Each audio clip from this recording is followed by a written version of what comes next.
Hello and welcome back to a brand new episode of the Pick a Side podcast. My name is Joel Moran and I'm here with River Brown, Andrew Velez, and Joe Dehls. And it's now episode 459. In this episode, we are going to talk about Victor Wembanyama's season being over, some NBA in or out statements that Riv has cooked up for us, and then for the NFL, AFC West offseason preview, just going over those teams' cap space, their notable free agents, and what they should do with the money that they have available to them. Fellas, how are we doing? Doing great. You guys did a great job while I was gone. Some terrible conversations, if we're being transparent. Shout out to John. I really hated a lot of them. Shout out to John is right. Is one of them the steak conversation? It easily was the worst one that I heard. I also thought that you saying Kevin Durant's the best scorer of all time, it got way more pushback than I thought that it deserved, personally. So you think he is the best? I don't. If someone said it to me, I wouldn't disagree. He definitely has a strong-ass argument for it. But well-done steak is disgusting, with all due respect. And medium-well steak, it's not as disgusting, but still pretty egregious. And Dehls, as someone who I believed had taste, you let me down. I did not hear Riv say he liked his steak well You let done. another man I didn't say say well too much done. in the steak conversation. You didn't. I It was must a real say- quick sentence. Okay, I He's missed right. it. The He's well right. done, but the medium well, I knew he liked his medium well. And Joel he's a little, cut from a different cloth. And I don't want to, you know what I mean? I don't want to step on any toes here. Man, this is why I don't like talking about steak. Hell, your meat, huh? Because I feel like with They're steak, meat watching. people have too strong opinions about steak. When in reality, I'm just more of a salmon guy. I'm more of a salmon. love salmon. Please say Yeah, salmon. honey glazed salmon. Same shit. Nah, It's the same not, shit. I wouldn't call Don't it do the that. same. The L is in the word. What do you call scissor? What do you He call got me. You call scissors CSEA? SCA. Okay, but salmon, honey glazed salmon, teriyaki salmon, they're love just really teriyaki. good. So with your Especially, steak, do you just like it gray? Like you don't want to see any pink? well, gray. What do you mean gray? I know what he means. Like when you cut into the steak, you just want to see it gray. You don't want to see any that pink means in that it. it's cooked. No, not really. No, Like a it's little it's hint kind of of like a pink? mixture. It's kind of like you Yeah, know, you want to see a hint of pink. yeah. Okay. Yeah, I wouldn't say You want to see your shit black. I don't want eat to it see as it much. with no So pink. like the first thing if I go get a steak, like I remember when I had to go get a steak, me and my dad went out and I was like, dude, I don't know what type of steak I like. He's like, all right, we'll just go down the list. And I was like, all right, fuck it. That's first thing we're gonna try. Well done. And I was like, all right, it's cool. Like, But I there's like a it. reason why you guys. So you like it. I liked it. Have yeah. you tried it medium or medium rare? No, I didn't try those yet. Okay. So I can't say I don't like Because you saying that steak might be overrated, I think you need to do yourself the favor of trying a medium rare, because I think you would feel differently. I used to feel similarly when I was 10 to 11 years old. I'm not You even was trying eating to be steak funny. at 10 and 11 years old? Yeah. My goodness, I was eating wasn't. boxed mac and cheese. Nah, steak. So I medium just rare? recently started eating steak, to be honest. I would say get medium. If you're just well done, Nah, to definitely go from well done medium to rare is medium crazy, rare, yeah. bro, your stomach's going to be doing I damn. was fuck eating medium. at 11, 12, I was shoot. eating the Vienna sausages, the 79-cent ones you get at the corner store. They give you like 3-4 Sienna sausages. Yeah, when we used to go to Puerto Rico, Dominican Republic, Mexico on the resorts, it's called a timeshare. So they had the timeshares there. Yeah. And it was the all-inclusive. So we'd go out to dinner, and I was getting the steaks how my mom and dad liked them, and it was medium well. And to be honest with you, I didn't like it that much. So I got older. My grandpa was like, you need to eat it medium rare, trust. And ever since, that's all I've eaten. Yeah, we- usually- we was on a cruise. Me and Marlon, we went to the steakhouse, and I'm the type of nigga. I got a whole oyster, like I got a platter. Yeah, a whole like seafood platter. He got a steak, and even when I was 11, 12, we always used to go to Red Lobster. So like I always used to eat for a sure. shit ton of seafood. I ain't really eat The cheddar bay steak. biscuits are different. Yeah, That's the they're best thing a from mess. Red Lobster. No, I understand. I mean, you're a product of who you're around with for the most part, especially when it comes to food, because my dad, when he used to go out to eat, he would get well done. So I kind of always thought like that's how you cook it. But as of recently, I asked him, because when I grew up, I realized that it was something that was frowned upon. So I just asked him like, do you still eat your steak well done? Because that was the moment of truth. Is like, let me see if he's matured. And he told me, no, I eat it medium rare. And I'm like, Oh, wow. okay. He knows. He's I'm like, like, couldn't okay. let me know? Yeah, I was just like, when did that switch? When did Dad, that I've been getting change? clowned. Yeah, What's you wrong? didn't tell me. I was doing this the wrong way. You didn't give me much guidance. But I like salmon because salmon is usually like the lowest calories when you go to out for sure, it's the dinner, healthiest. And then you have salmon, mashed potatoes with some asparagus or something. Yeah. It usually is really good and it's pretty filling. My mom is funny because she is elite at cooking. She truly is amazing at it. There's one thing that I would say she makes that I don't like. And unfortunately, it's steak. Because she will make it the way that she likes it, which is fair. Which is she's like well cooking done. She's cooking exactly Medium well. Medium well, damn near well. It's ridiculous. Anyways, so that's the one thing that I would criticize of her cooking. Other than that, she's pretty elite. But as a grown man, you really can't criticize too much when your mom's cooking. You say thank you, appreciate it. However, she's not listening. Mom, your steak's dog shit. Yeah, my mom, she be experimenting sometimes with food. She don't like throwing food away. So, I remember I used to have sleepovers with my friends and shit. We just come over and stuff. Sorry, I looked at the back to see if the graphic changed because I just recently switched it. We could try to update that in a bit. But no, so my friends used to sleep over and stuff, and we used to have pranks. So we really wouldn't sleep because, if you slept, you kind of get like hot sauce in your mouth or like an egg cracked on you or something like that. Put the hand in water. You ever do that? No, we didn't. Honestly, I think I would be OD. I would like get like a feather from a pillow and put it in their nose and stuff. So it's itchy and they got to scratch themselves. Oh, damn. Just some shit like that. Pop them? Yeah, just some shit like that. Honestly, can't get too deep into it because some shit is kind of gay. But but basically, Wasn't me. this time, Ribs. Wasn't me this time. but there's nothing wrong with that. I'm just saying, just being honest. You know how the boys be sometimes when they're around each other. fact. Sometimes crazy. shit gets Absolutely. over the line. Absolutely. So no, basically, my mom, she doesn't like wasting food. So one time, me and my friend, we woke up and we were about to have breakfast. My mom always cooked us breakfast and stuff. And with the eggs, we had ordered McDonald's the night before and we had leftover fries. And my mom mixed the fries with the eggs. Like she just put them together. Okay. And She was up to something. we just looked at that. Hash brown type vibe. Yeah, we just looked at that, and me and my friend were eating it, and we were just like, "My God, this is terrible." Because it's like, I don't know. I feel like as a side, it would work. yeah, You know what I mean? and we're just, and me and my friend this is an inside joke to this day. We still joke about it. It's like, did you have to put the fries in the eggs? Yeah, that's Did wicked. you have to? But she doesn't like wasting food, so she'll come up with these like weird combinations and stuff. That sometimes don't come out very good. Anything she knows put my mom together that does was that. weird that smacked? Actually, yes. I can't remember it right now, but there are some times where I'm like, okay, this isn't that bad. Like I could tolerate this.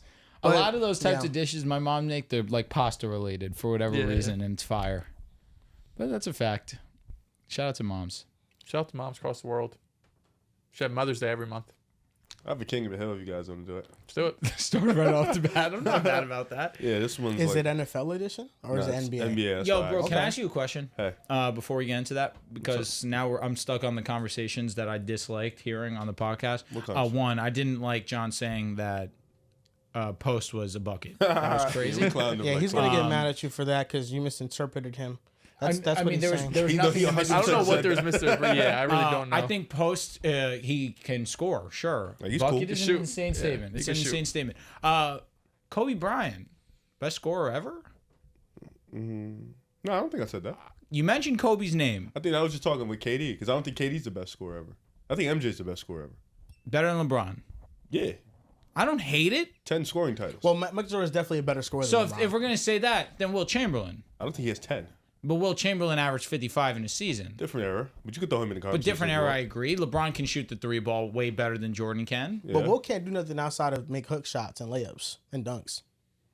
for sure. I'm with you. Yeah, But so- what Jordan was mid range. And layups, Layups and free throws. post Get up, to the rim. mid range, anything under the just not 3 points. 3-point line, he can do So everything. LeBron James too, except now we have the three ball too.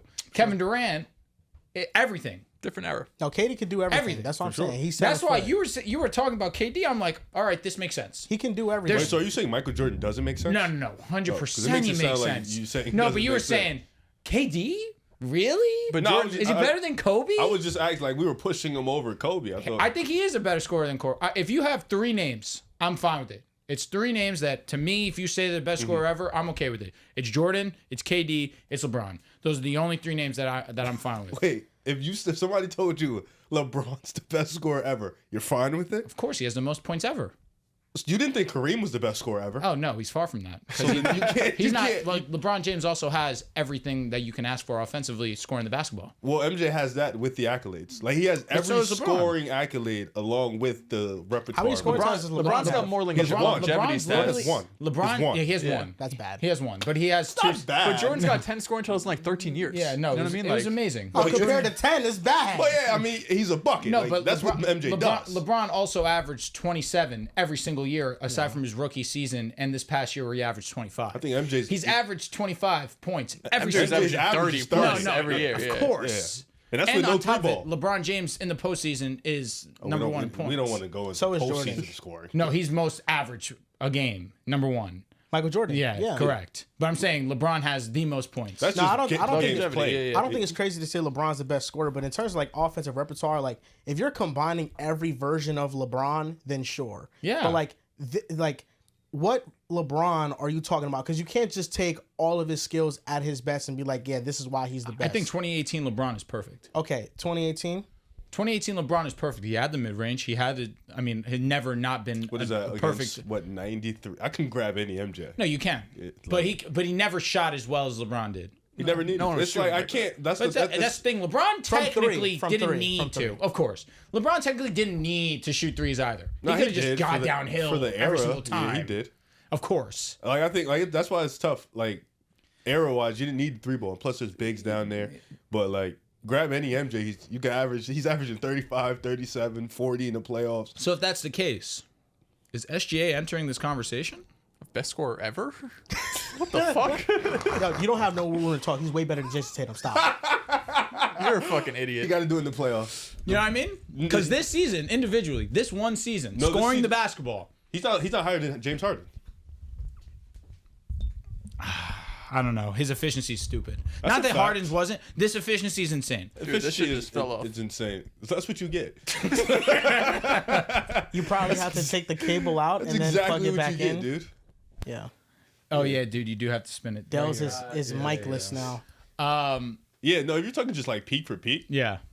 Because SGA's efficiency going downhill, his mid range, his free throw. He's This is literally literally- 2025 Michael Jordan. Yeah, this is literally what MJ did. That's what I'm saying. Yeah. That's what I'm saying. I So, don't- yeah. But like you got to do it in the playoffs. Like MJ would do it in the playoffs. is this too. one season better than Kobe Bryant scoring wise? Damn. No comment. No, Kobe averaged 06. 35. 06. Kobe averaged 35 with Smush Parker. How many games does SGA have under 30 points this season? Was it 5? Some shit like that. Bro, he's I think been MJ otherworldly. Kobe had a calendar month where he averaged 40. That's why the best graphic maybe ever is James Harden's over under. He had one of 41 and he scored 60 that night. Harden was gonna do. It's just like SGA has the efficiency over these guys, but efficiency is so much that goes into it. It's like, also efficiency. You know, the true shooting percentage numbers Underneath favor SGA, so it takes into account all of the shots he's taken. You couldn't be closer. But Harden's 3-point diet was 50% of his shot, of his volume. You know, Dude, that sucks. You just pushed it all the way back. you really deserve this. God did not want him to talk on You this. deserved everything that came with this, man. I'm excited for you. that's because he tried to put Right, Tatum you in an dumbass. SGA As conversation. soon as he started putting Tatum in the conversation, shit started to die for him. Can't even speak right now.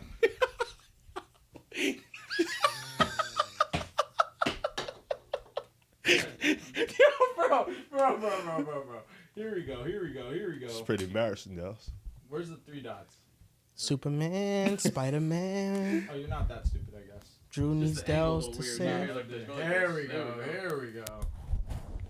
Okay, Oh my I God. think Dehls is back now. Never left. His mic is. Are we picked up. positive he's back? Yeah, Hello, he is. hello. The audio levels are Look, showing Sweet, sweet. on Well, the interface. we Any missed you. thoughts on SGA being better than Tatum? You had something to I- say before you got I said, last episode, 2 episodes ago, that SGA's having a better season right now Yeah, than you Tatum. folded quick. That's what you did. I my didn't fold. God. He's having a historic No, season. because in the beginning of the season, you dad said Tatum was better than SGA. Because he was. No, he No, he was wasn't. not. Yes, he was. You don't just become better than somebody in a couple months. Yeah, you can, because that's what Jason Tatum did to Luka. Oh my God. No, Those bitches on the fucking top 10, Joel. That man's a bomb. Easy. Calm down. Man, Fuck this outta is here. why the Celtics winning championship was the worst thing that could happen for the NBA. Literally man. the worst thing You, ever. you got Only people that thing get worse cocky, is Luka going to you the know, Lakers. Jason Tatum is top 3 in the world, and now you got him 5th. You know, come He's on. 4th. He's fourth. Well, Wemby's now out for the season, but Wemby's better than Tatum. Too. Okay, cool. Anthony Davis or Jason Tatum? Jason Tatum. I don't know, man. When healthy? Jason fucking Tatum. I don't know. I'm not mad at that. They're in the same tier for me, but that's the tier he's in. Okay. He's the 1B. Yo, He's the KD or 1B. Jason Yeah, Tatum? he didn't win Jason Conference Tatum. Finals MVP or Finals MVP. Probably. Jason Tatum. Literally, if you don't win those awards that stamp you as the best on your team, then you're quite literally a Robin. If you believe that, you're an idiot. No, he's cooking. Because you were the same one who came up here and be like, Jason Tatum should have won Finals Nah, MVP. OD, Jason Tatum should have won got him. Conference He Finals got him. MVP. Jason Tatum's better than Jaylen Brown. Like, you came up here and said all of this shit after it happened. I can say it, but the facts are facts. He didn't win it. And it was also very close. It's not like Tatum, without a doubt, deserved those accolades. No, I agree. It's not, He didn't. right? No, to me, I That's don't what you think. said. don't think Actually, so. a conversation. I don't think that's what you said, but hey, to each their own, brother. I think you definitely said Tatum 100% should have won it. Maybe 100%. At the time, it's probably how I felt. But now, slept on it. now a few months have changed. A few and months of things sleeping. change. Oh, interesting. Slept on it a few times, a lot of times. A lot. Of Now I'm times. just looking at the facts of it. The facts of the situation that he didn't win it. Okay. Finals MVP, I definitely think he had a better case for than Conference Finals ECF, really? MVP. He averaged like 30, 10, and 5 in the ECF. ECF, he was series. amazing. In the finals, it I was thought he had without a a better doubt Jalen chance. Brown. I thought he had a better chance in the ECF. His numbers were crazy. Actually, you're spitting. You're Yeah, it's spitting. like It was a 30, final. 11, 5 or Destroyed some him, shit. yeah, bro. It's just with Jalen Brown, he was very good to start the series, and he then locked Tatum was Luka. better. He did lock Him Him Luka. guarding Luka was the thing that kind of got him. which I'm cool with. And he averaged the same amount of points, slightly better It was efficiency. like, all right, what else did you do? And it was like, he locked Luka. Yep. And he was the closer. Yep. Can't forget that. I watched Jason Tatum say, "Please, Jalen Brown, please take us home." I don't know why, but last night I was just scrolling on YouTube and I wanted to search up this intro the Knicks used to have. It was Friday Night Knicks on MSG. It's one of the best intro songs to a basketball game in the history The go of New basketball. York, go New York. No, go. it's not. It's like Friday Night Knicks on MSG. Okay. It's one of the most classic songs. Like the guitar riff on it is different. And they would like every time they would have an intro, they would like switch up their outfits and stuff. But it was during the Carmelo Anthony era with the best team the Knicks have had, honestly, since I've Amon, been alive. JR. Yeah, it was, Chandler, J.R. Smith, Amari. Tyson Chandler, Jason Kidd, the year with Jason Kidd. Fact. And I was watching. This team ain't better than that? No, it's not. It's not. You're insane. No, it's not. Close. You know, they just can't beat Jason Tatum. It's not. No, it's close as They shit. dead. No, Tatum's averaging 40 against We'll y'all this get year. to Yo, that that in team the- couldn't Word, beat the type Indiana shit, Pacers type with all shit. due respect. Indiana could They probably took beat the this Heat team. to 7. This team, Indiana could probably beat this team. I don't know. Indiana was really good. They were Defensively, really great. They were really They great. took I the agree. big three Heat to 7. That's a They fact. did. They did. They did take him to 7. Before we get into that conversation, that's something I definitely want to get into. I was thinking about how the presentation just back then for the games was much better. And I think maybe that's just me becoming older, but no, I definitely think there are just some things that were just better back then. There's more life and passion put into things like video game soundtracks. That came to my mind. Video game soundtracks back in the day were so good. Now they don't put any energy to the soundtracks. Tweaker just got added to 2K. Yo, get out of here. Yeah. It's a win. Okay, that's a good sign. I swear, man, We're moving in the right direction. That's what I'm saying. But like if you play WWE games, the soundtracks from SmackDown vs. Raw to now, That's a fact. it's night and day. SmackDown vs. Raw, like the soundtrack is so good. And I don't know if you guys played Kingdom Hearts when you guys were younger. Of course. But have you guys ever heard the song Sanctuary? Hatsune, what is it? No, Hikari, you talk. It might be, Guitar- yeah. uh-huh. It might be, yeah. But it's a great song. Like, and I feel like back then, video games, they had these soundtracks to them that were genuinely amazing. Like, they're standalone things. And even the WWE, you look at the theme songs they had back then, they're like very memorable. Yeah, they were great. Like, now it's like just kind of rinse, recycle, repeat.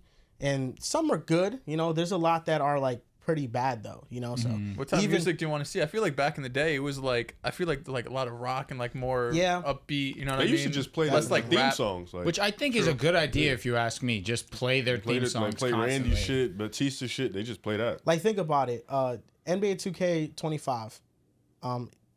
We're on 2K25, right? Correct? Most of the soundtrack is songs from like 2K11.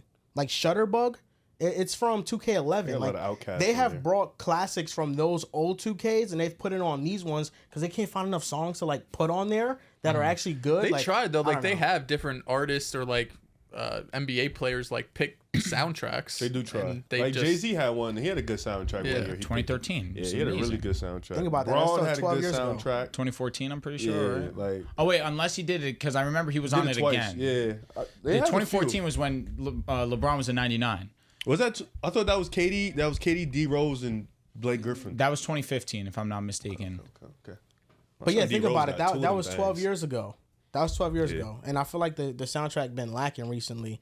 But yeah, just something that I've kind of been an old head about. But when I was watching the intro, I just started watching Knicks highlights from the 2012-2013 season. Yeah, that team then is better than this team. Thank God you didn't say way better. I would That have had a team stroke. is It's so close. deep. I'll be You a saw good it. ass I series. saw it in his lips. He wanted to You say got way. OG didn't. guard and Melo. You got to think about it. Jason Kidd, Jalen Brunson's giving them fits. That's a fact. Jason Kidd, Iman Shumpert, Iman Carmelo Shumpert's a Anthony, dog Amari defensively. Stoudemire, Tyson Chandler, and Amari Stoudemire at that point was still good. He wasn't was. washed completely. He was still a good player. Him and Melo just couldn't really play together. Raymond Felton was on that team. He was good too. was. Iman, Steven Novak? J.R. Fields? Smith. Was it Fields on the Fields? team? Yeah, Chris Copeland, Marcus Camby was on that team, like an older version. 40-year-old, Kenyon Martin was on that team. That year, the Knicks had the oldest team in the league, but it was filled with like so many vets with championship experience. And that was also like a trend-setting team. People don't talk about it, but the amount of threes they took a night, that wasn't the norm at that time. But, you know, they didn't play well against the top teams. Like OKC used to smack us all the time. How long did Chauncey play with the Knicks? Just that one season? I think it was like 1 or 2. Yeah, he I went to think the Because Clippers. was Chauncey on that team too, or no? No, he wasn't. wasn't. He was a part of the initial trade that Correct, got with us Melo. Carmelo Anthony. But then after that, he left pretty quickly. We sent out Raymond Felton, Wilson Chandler, Timothy Mozgov, and Luka Doncic in that trade. And we sent out the pick that ended up becoming Jamal Murray. I thought Raymond Felton stayed on the squad for a minute. crazy. No, he was traded to the Nuggets, and he played like shit on the Nuggets. And then he eventually came back to the Knicks. Fact. Yeah, because, bro, when he was on the Knicks... We sure? Yes, 100%. When he was first on the Knicks initially, when Melo wasn't on the team, that year, Stoudemire was having an MVP year, and Felton was averaging 16 and 10. Oh, fact. He was wanna know, bugging. Do you want to know how young I was? That for the longest, I thought Raymond Felton was Ty Lawson. Swear to God. Raymond Felton was a top 10 pick. I thought that was. I thought that the Nuggets traded. I thought that the Knicks traded Ty Lawson to the Nuggets. And that team was good. Ty With Lawson was they had good as hell. Gallinari, Gallinari, Aaron Aflalo. Who else they had? Nene, Kenneth Fareed. I don't think Nene was there, but Kenneth Fareed was on that team. Wilson Chandler was on that team. Randy Foye was on that team. That was a good ass team. Iggy was on that team. Yep. That There a was a good-ass certain team. magic to that Knicks team. I don't think that this same team has that type of magic. I did also it can't think be that good Landry teams. Fields was in that trade, and he wasn't. It was Danilo who was the main guy that was traded, It was him and Wilson Chandler. and Wilson Chandler. Wilson Chandler was a facts. bucket in 2K. Nah, bro, Bucket in real life, this, too. this roster was deep. They had so many older vets, but The you know, Nuggets or the Knicks. This Knicks team. Is this your So- way of just telling us the Knicks don't got it this year? He knows they don't got it. Nah, yeah, I don't think they do have it this year, but knew from day one. This is my way They of never had saying, it. like, I think this team is forgotten about a lot. But Melo led the league in scoring that year. J.R. Smith won 6 Man of the Year, but it was Carmelo, J.R., Stoudemire, Raymond Felton, Tyson Chandler, Chris Copeland, Kenyon Martin, Rasheed Wallace, Iman Shumpert, Steve Novak, Jason Kidd, Quentin Richardson, Pablo Prigioni.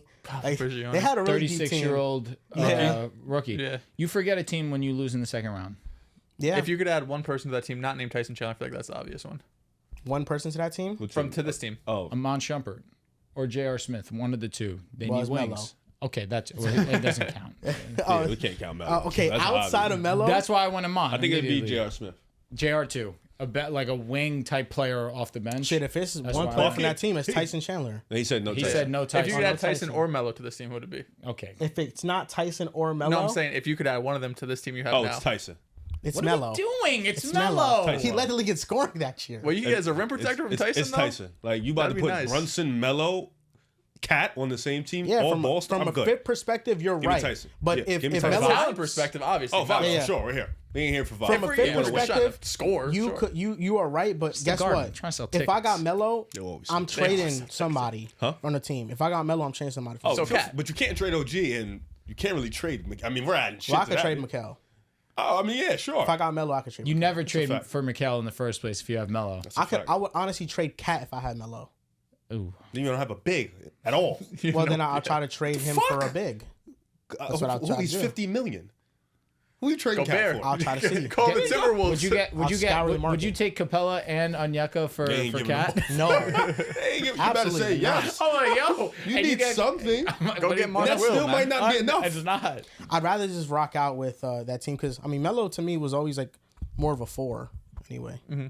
Yeah, now you really Today's gonna game, he definitely you're really gonna before. get cooked on defense, but you're gonna get No, buckets you're out. right. Yeah, that's what they You're are right. now. But the problem with the Knicks right now is that like they get kicked on defense, but outside of Brunson, nobody else can really carry the load in big games. Because I know people are gonna show me Cat stats You're against the one Wizards that said it. and the Raptors. It was you. No. You were literally the one. When did I ever say No. Cat will show up in big games? You said Cat was better this year than Brunson. He was playing better than him. That doesn't mean that I think that he's a better big game performer than Brunson. Okay, we're No. getting. Oh my That doesn't mean that. He's He is fucking he's weak. slithering his way out of that one. I've been talking about Cat not being a big game performer since he's gone to the Knicks. You said that the first day against the Celtics, agreed. And then Big Purr started to eat. So much so to the point where you said Jalen Brunson needs to get out of Cat's way. No, Cat needed the ball more. Yeah, he did. At that time, absolutely. He's playing better. Not since January though. Before that. Not since, unfortunately for you, that January. statement. Yeah, Literally, post since that statement. statement. That Go probably look at happened- that Even tape. still, Brunson was playing. Go look at That that probably tape. happened in the middle of January, and then when Brunson started to be more consistent, and he started to turn up. You know what I'm saying? he was never consistent bad. all Yeah, he was, season. No, he has not been Cat as was good just as he on- was Cat early was in the on a series super since January. superheater. Bro, Cat was supposed he to- hasn't I mean- been as good, but he was still pretty fucking great. He was averaging 25. And you know fucking Brunson's better. He was averaging at that time Well, time, obviously, I know 25 Brunson on is better. 60% true shooting. You said it's Cat's team. You said it's City. Yo, I never said that. You the one Damn called him near the king of said New that. York. Who? Cat. Big Purr? Because he was hooping. No, he's not. He's not no king. Not even the king of Minnesota. That's Damn. Anthony Edwards. That just had nothing to do with it. Okay. You always not got to sweet, bring in brother. Anthony Edwards. I'm looking at the splits that Jalen Brunson had to begin the year. My let's see. month. What do you He put was up? at 60% true shooting Okay. on 25 points a game. In October, he averaged 23 and 6.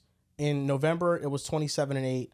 In December, it was 24 and 7.5 assists. So you can round it up to 8 regardless. In January, it was 27 and 7. And in February, it was 28 and 7.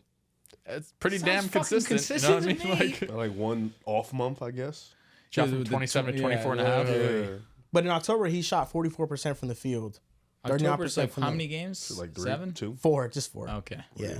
No, but I don't trust Cat in those big moments. I seen that Brian Windhorst, he said something about the Knicks just being a regular season team. Okay, he clowned you guys. Yeah, and a lot of Knicks fans are upset about it, but like Brian Windhorst isn't wrong.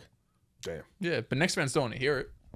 They want to show it. They want to show it. They don't want you to tell them that now. It's a shame because they should have easily made the WCF last year. They sold. They're still a top 3 ECF? seed in the ECF, East. yeah. Like, What did I say? WCF, Excuse me. yeah. they're still a top 3 seed in the East. So you. No, still- they should have. I mean, that was the year to make it. It Would've got was. smoked. I mean, look, 1-8, 4-5, 6. There's 2 teams in the You gotta way play now. Boston. Yeah, really. No, they're cooked. Is if we got Boston, it's pretty much over. In the second round, Boston? yeah. Oh, it's done. Yeah, you're Unless they cooked. catch up to Cleveland.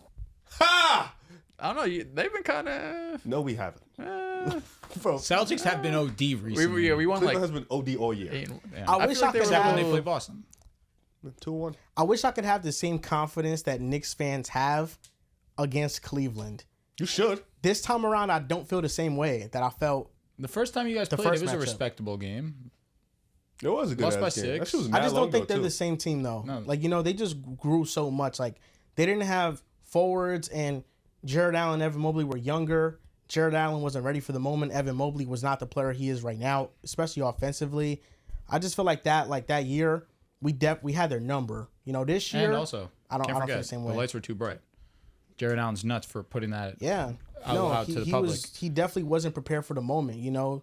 But I think this year they're just more playing so prepared. well. Like the chemistry that they got going on. They it's all a- took, by the way, Drew, the Cavs to beat the Celtics. In I the did playoffs. hear that. Yeah. It's also You a knew I different was style gonna of do that. basketball too that they're playing. You know, because a couple years ago, And you know John, bro. They're very He low-key is isocentric. He's a wave rider. Yeah, They don't talk about that enough. Yeah, he was a Nuggets fan again. I do. 2 days ago. I tell you this all the time. John, you are. Dick Ryder. So it is. My brother. But you are what you are. no, but yeah, the presentation back then was so much better, man. It just was. I'll say this: Cavs gotta stay healthy, because we see how good they are when they're healthy. Yeah. That hasn't been the case for the last however many seasons Donovan's been on the team. But we'll see. The Knicks are getting Mitchell Robinson back. That should help defensively, He played 5-on-5. especially as rim protection. Yeah, he's Yo, coming. what's funny about that? I'm dead. He played It's 5-5 the way the he other day. says things. It's like the sarcasm. Like he's not. Like he's funny. Play Man. Worry 5-5, about yeah. your Pistons, man. We're not worried in the about y'all. playoffs. We're not worried about y'all at They're all. a 6 seed. They're gonna play the Knicks. Here's the thing. In this conversation, we just mentioned 2 of his teams already. The Cavaliers and the Pistons. going. Either which way you No, you the Pistons are can't more of lose. his team. No, I don't know. I disagree with that. Who's more of your team, the Pistons or the Cavs? Yeah, I was Cavs higher have on the more- Cavs coming into the the season. Cavs Just are better. can't I'm get going that. with them. Cavs have more players that I like. Okay, DG. So And Mobley. you just like DG. Cade on the And Pistons. Okoro. Caden I'm helping Asar. him out now. Asar You are. Yeah, Okay. Koro too. Can't forget used to be about a I'll never Jalen forget Duren guy Okoro. too. I used to. I'm good. You're good on him. that was short lived. Yeah, He's that's been playing well unfortunate. recently, but dude, I can't ignore what he be doing sometimes. No, yeah, but I definitely think that, I don't know. Do you guys think that this current Knicks team is better than the 2012-2013 team? It's more talented. I think Yeah. it's top heavy. This Knicks team. Yeah, it's more toppy for sure. More talented for sure. It was deeper back then. That was a deep squad. Calm down. They were like 10, 11 deep. They could go deep. This Knicks team is dead. It's a shame 6, Donovan's on the Cavs. I 7 rock with Donovan. players. 6, Good- maybe he's 7 good if we dude. include Yeah. Mitch. He'll out meet He rocks with the anybody on your Jays. team. He's a Mets fan. That's my guy. And 7, I'm assuming you're Man, including rocks with the Deuce. Jays. I know. He's No, I gonna was be a Celtic. including the starting 5, Deuce, Mitch. Am I forgetting someone? No, that's what I said. You're Yeah. including Deuce. Oh, yeah, you have to. And yeah, he's been inconsistent this Yeah, year too. unfortunately. So that's the thing. Like that team was old as hell though. I knew when I was watching at the time that they The way weren't they going to be played that was good. old as hell. They move all sluggish. Yeah. up the I just court don't and know what shit. happened. Like they had such a magical season, and then Lost to Indiana. Game 7, the lights were too bright. I mean they didn't go to 7. 6. I 6. apologize. You're Yeah. 100. They It was lost in to Indiana. Yep, they lost to Indiana. But really, it's only everybody didn't show up outside of Melo. Melo played well, but nobody else helped him out. Indiana was just better.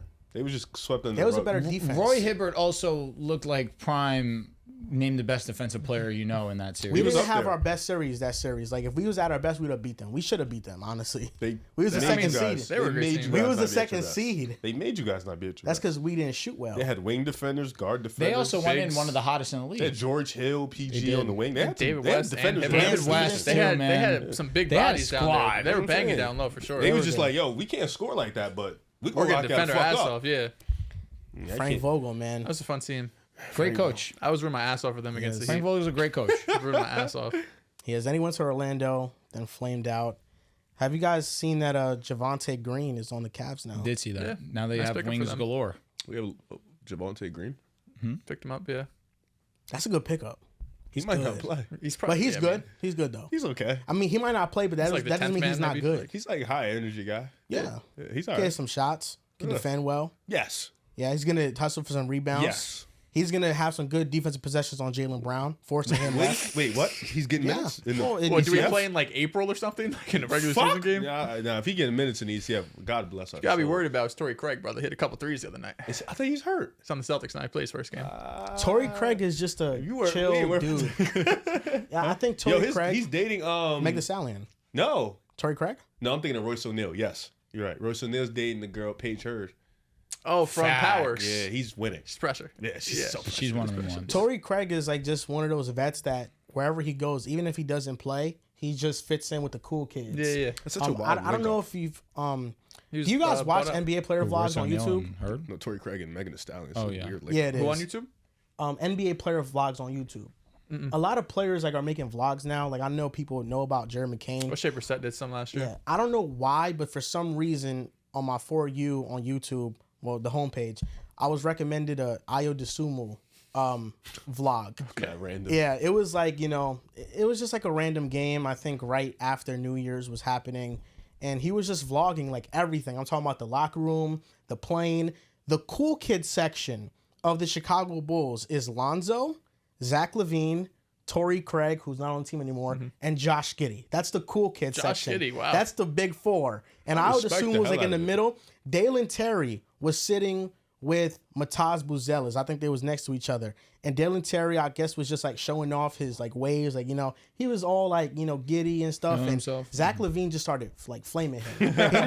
He just started flaming him like, yo, get out of here. Nobody talking to you, bro. Like just flaming him. And I'm just like, that's probably really how the dynamic works when like you have a great player and a player that doesn't really play and hasn't lived up to expectations. Like they probably are like really mean to them. Like I'm gonna be honest. And I would assume the meanest person in the vlog was Nikola Vucevic. Talk about a bad locker room guy. Like, He probably doesn't want to be there, bro. He probably that's getting traded I the just last assume 3 got years. the camera in his face, and he's like, "Yo, what's up, big dog? You just went crazy. You got the dub." And then Vucevic is like, "Yo, bro, what are you doing?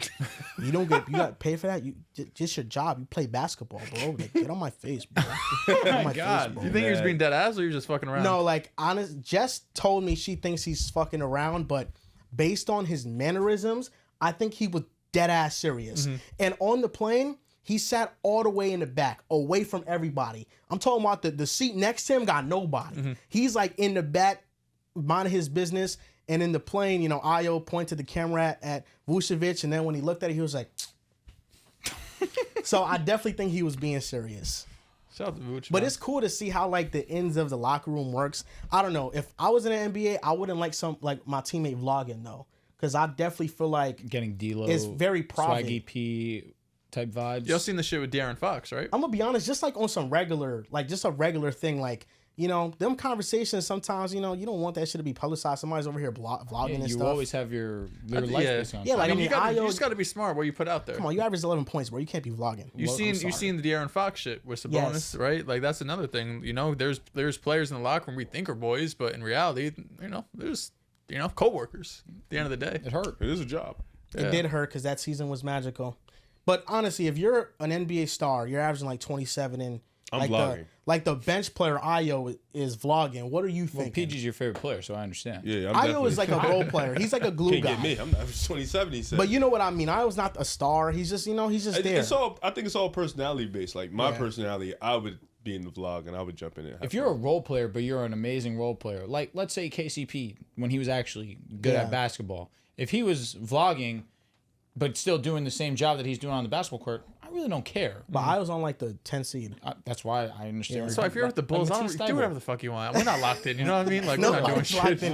No. Vucevic was treating like they would he was trying to lock I him don't in. really care if you playing like ass and you vlog, as long as you still putting in the work. If you just ass, you ass. You know what I'm Can saying? I ask you, did that start during COVID?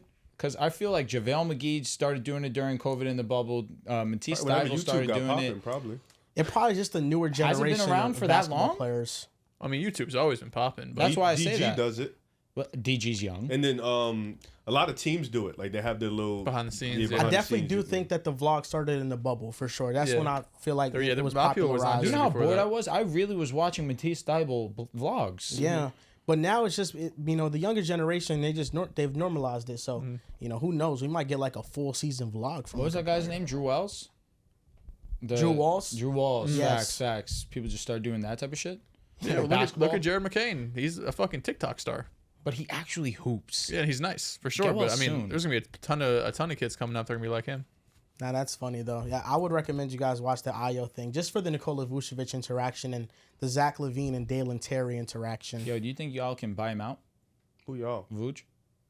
He Buy him loves to out? pick some You don't shit. want him, man. He's a bad locker room guy. I don't think you can. I'm gonna be honest. He comes to the Lakers. It doesn't matter about his vibe. He's gonna look like Luka on defense. That vlog really bad. soured me to Vucevic. He's just the way he moves. But who's gonna get? Like, who can I get? Who can I This get? year you're cooked, Brother, brother. you're done this year. Yeah, you're cooked. Do you think they're gonna buy out Clint Capella? No, I doubt it. I feel like at this point, Brother, call a spade a teams are spade. It's team. over. For the year. For the year. We should have been more aggressive. You saw to that get report Ben. that Luka, they're hoping he resigns. I didn't. But they've been talking about that since he got traded there. Yeah, because he didn't want to go there. Well, he didn't want to leave. Period. He's got a lot. He's not going back. Nah, but he might. He no might not have way. to go there. Yeah. Spurs might have money. And So what you mentioned though, that was about like the Sabonis and Fox thing. It just really shows that that's just their job. Yeah. I mean, I don't know. I think there's definitely guys that Fox, I'm sure, is friends with, right? Yes. Like him and Malik Monk, they went to college together. Like I'm sure there's guys in the locker room he was close with, but shit, I'm sure there was still a lot of guys in there that thought Fox was going to be there for a while, you know? And I feel like Fox at least blindsided me. I didn't think he was going to request a trade this year. It's just more rare to see like a team with like the ultimate team chemistry and continuity than it is to see the other side of that. I feel like more, Well, especially NBA if you're like an teams- average yeah. team, you know what I mean? Like you're a playing team. You don't really, if you're like a top 2 or 3 seed and you're really locked in, you really think you win a championship, you're probably more likely to be like, all right, let's, get this team chemistry up. More NBA teams probably just they just are tolerating each other, the players. Maybe If you're there's on some the good Bulls or the moments here or Kings, there, but yeah. it's just their job. It's what they got to do. They don't pick their teammates, so look at the Bulls. It's just a group of like misfits and stuff. So Misfits? yeah, Some He names. just watched the vlog. He would know better than us. You're not It's even a like Bulls a fan. group of just That's like a fact. Josh Giddey sitting with Zach LaVine. I would have never thought that. Like they're like playing cards He's a and vet in the gambling. locker room. So, he's a vet. Josh Giddey also isn't dog shit at basketball. He's pretty ass. It's not great. He's not great. He's not bad. And then Torrey Craig, but yeah, this all started because of Torrey Craig. Torrey Craig was sitting with them. Like I think Torrey Craig is the type of player that like he's sitting with the stars. I mean, he pulled Megan Thee Stallion. So He's got some He's aura, some definitely- juice to There's him. something to him. yeah, he's definitely sitting with the stars. And He's I feel like charismatic. all Yeah. teams have that bench player that is just like cool with the best players, And I think Torrey Craig is definitely that. You need that. Yeah, for sure. If they ever have a Celtics vlog, Dehls has to check in and see where Torrey Craig is sitting. That's on why the I'm plane. sick we didn't re-sign O'Shea Brissett. He was doing the vlogs last year. He was, but he's one of those guys that's cool with the stars. Like no, Torrey Craig, first game he was on the bench. He wasn't playing, but he was on the bench fucking coaching up, playing Pritchard and Jaylen Brown, talking about the game. Like, bro, you haven't played in like 2 months. yeah, no, he's staying ready. I think Io asked him, bro. He asked him in the vlog. He was like, "Yo, like, how do you prepare like not playing and stuff?" He basically asked him like how it is to be like a bench player in the NBA, and he was Wait, like, that's two? Torrey Craig. Oh. yeah, he was like, "You just gotta stay prepared." You know what I'm saying? That's my advice I give to the youngins. You just gotta stay ready. You gotta It's a put in that fact. work. You gotta stay prepared. Just Don't know gotta- any numbers gonna be called. You on the bench and you watching how the game is flowing, so like when you get in the game, it's something missing, and you got to fill in those gaps and stuff. It was actually sound advice. Riv, talking about what you were talking about with Brian Windhorst saying that Luka might not sign back. Let me ask you a question though. Yo. Prior to the trade, you didn't like our future, right? Didn't love it. Right, like it was a huge question mark. Like, yo, what are It the Lakers definitely going to was. do after I LeBron? honestly wasn't really thinking about it because you had LeBron. Not facts, but like post LeBron, everybody's same thought process was, yo, what are the Lakers going to do after LeBron? So worst case scenario, Luka doesn't sign back. Same shit though. It's like, all right, we're back to where we were prior to the trade. What are we going to do post LeBron? So ideally, you want to bring him back. Yeah. No duh. Well, at minimum, trade him if you know he's not going to exactly, resign. for Get sure. something. But either which way you shake it, either one, we were going to be screwed. Two, you have to make a move for Luka if the opportunity presents itself. So what are you going to do? It's either which way. I'm not mad about it. The one thing you're not going to do is you're not going to disrespect him. And that's what I feel like Dehls was doing, because before the show, he told us that he thinks Nico Harrison was onto something. He might have been. Bro, he said straight up with a straight face, Luka is not top 10 this season. You tell me. Last 3 games, you might be You correct. tell me, brother. You might listen. I think Since Christmas on, you tell me. Yeah, he's played 3 games. He's played 3 You're games. moving nasty now. He's played 3 games, but no, that's what Dehls told me, and that, Dehls feels that way, and I feel like it's way too soon to overreact. Nico Harrison, I think, still made a bad decision. Well, now Dehls. let's be honest with ourselves, Joel. Luka cannot. There is no way he can play worse than how he's playing right now. You only have upside going here because he is playing like one of the worst starters Joel, in you basketball. told me I was getting the best point guard in basketball. He still is. You told me He's I was not the getting best a point gen- guard in LA. Oh my God. Who's better than him? James Harden and Austin Reeves. He's not the best point guard in the West. SGA runs the point guard, and he's better. Jalen Brunson right now or Luka Doncic? Oh, come on. Let's get nasty. Cade Cunningham with Luka Doncic. Let's go let's that far. get cannot nasty. go This that year, far. who's been better? This was LeBron, by the way. This is LeBron. What are they, 2-2? We're blaming LeBron now. No. I'm saying he called Luka LeBron. They lost to the Charlotte. Lost to Charlotte and Jazz. And the Jazz. And they beat They're the 1 and Jazz. 2. Beat the Jazz. Smoked them. Smoked the Jazz. Then They the got next smoked night- by But it's the important to Jazz. note that Luka wasn't on the floor when the What? Hornets went on a 21-1 run. Who was on the floor? Tell us. LeBron Oh. and a was bunch LeBron? of like Sounds like- guys. sounds How like- many points did LeBron have in the fourth quarter? LeBron He was, was the best player. carrying in the fucking How many fourth. points did saying. Luka have in the game? I'm just saying, Damn. like, Maybe like the 14? role players are not that good. Yeah. But you're Luka and LeBron. The role players can be average. So Our okay, role you have Luka players and are LeBron. That's fine. the reason y'all Our role lost. players are fine if you don't look at our front court. Our front court sucks. to look at the- So long as Alex Len is on my basketball team, I'm sorry, I can't call this team a contender. This team's with Alex Len as our backup 5. I'm in hell. Interesting. It's horrible. It's not just that. It is that a large degree. It's Jackson Hayes and Alex Len. Jackson The Hayes looks like primary- an all-star compared Jackson to Alex Hayes, Len. the thing is, he can't play more minutes. I don't know what it is. He just gets a certain amount of minutes, hits the bench. I watch Alex Len too fucking much. We play small ball lineups. We got Vando at the 5. Low key, we have Luka playing the 5 at times, the way that he's playing defense. Luka has picked up 5 fouls in the last 2 games that he's played. And you know who was That's killing? fucking killing You know who was me. killing that third quarter when they had that 20-0 run or whatever? Nurkic was out there. He was the Nah, fucking that hub. They were setting double teams because they were playing small, and Nurkic was just picking his poison. No, bro. Until Luka drops at least 25 points, I'm not taking the tags off the I thought jersey. you were about to say 25 pounds, bro. No. That too. He looks like shit. He looks like shit on the floor. I think he he's looks still slow. What killed me the most, I swear to God, I almost lost it. And I try not to text in the chat negative shit about Luka because I know this guy is waiting to say anything negative. Who? You fucking piece of shit. Riv. I seen Luka. Just me? You're not with me? I'm not a Luka hater.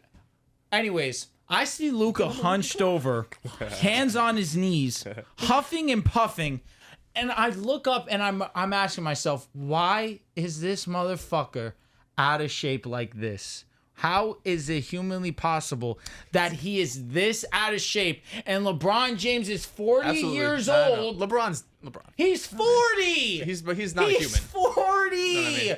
Luka is in the prime of his career. He's 25 years old. How are you out of shape? To be fair, LeBron at 40 is in better shape than probably 95% of the NBA. I'm not going to disagree with you. He's 40, bro. To give Luka benefit of the doubt, trolling aside, this is a guy that historically has never really came into the season in shape. He's always played his way into shape. That's an L. It is, absolutely. That's one of the biggest what Harden knocks used on to him. do. That's a knock that Nico Harrison had on him in the front office. So when you have to play yourself into shape and you get, a Shaq quarter of the used to way do into that. the season and you have a major injury to your lower body, you can't really do cardio. Like he was on the sidelines for multiple months. He's not out here, doing any sort of high intensity cardio. So he gets a handful of practices playing 5-on-5, and now all of a sudden he's playing in real NBA minutes. So that's going to be tough for anybody, let alone a guy who isn't in shape to begin with. Now he looks like a guy that shouldn't even be out on the court. And this guy's 3 balls gone. Just see you later. Poof. Vanished. I just don't think his legs are under him. I think the calf is still bothering him. And I think he's going to be fine, number one. He will be. Absolutely. He's Luka. I But believe. also, like with the Mavericks, before he got traded, he was still nursing an injury. And you could tell the wear and tear from last season was definitely getting to him. And he wasn't playing with that same pop that he had last year. He wasn't. Luka was arguably the best player in the world last year. Till he wasn't. Is it my turn to He's the speak? best player in the Look finals. at the finals pictures. I don't know. He Look was at his fucking ribs. ass. Yes, They were- he was bleeding. they were and all taped. that, Holiday, yeah. maybe? That whole Look shit, at though, his we got to stop knees. with that. Like, you could also fall, skid your knee, I'm bleeding, But he and had, I'm wearing he had layers. it every game in the playoffs. Here's my thing. He was killing Minnesota. Yeah, he had that too, though. But Against like, Minnesota. okay, Yes. how? Because you do this with Haliburton. It's so funny to me. Oh, well, don't compare the two. I'm How begging long are you. we just gonna keep yelling he's injured, he's hurt, instead of the actual reality of his brother's out of shape. He refuses to play defense because that's also why you lost that game in Charlotte, because they were picking him apart defensively in Melo the pick and roll, killed him, and all bro. you see is his Yeah, big that was ass nasty. running up and down trying to figure out who gets who. He getting blown by. Listen, I get it. He might still be hurt, and listen, calf injuries are no joke. I'm not gonna deny that, but if he's hurt, sit him down. And if you're out there, and we know the saying, if you're out there and you're playing. You're open to criticism. You can't bring it up. It's open to criticism. And he's also like, it's not just, I think it's a calf injury. I do think that. I do think he's a little bit out of shape. He's also taking plays off. Like what do you like? This team defense isn't already.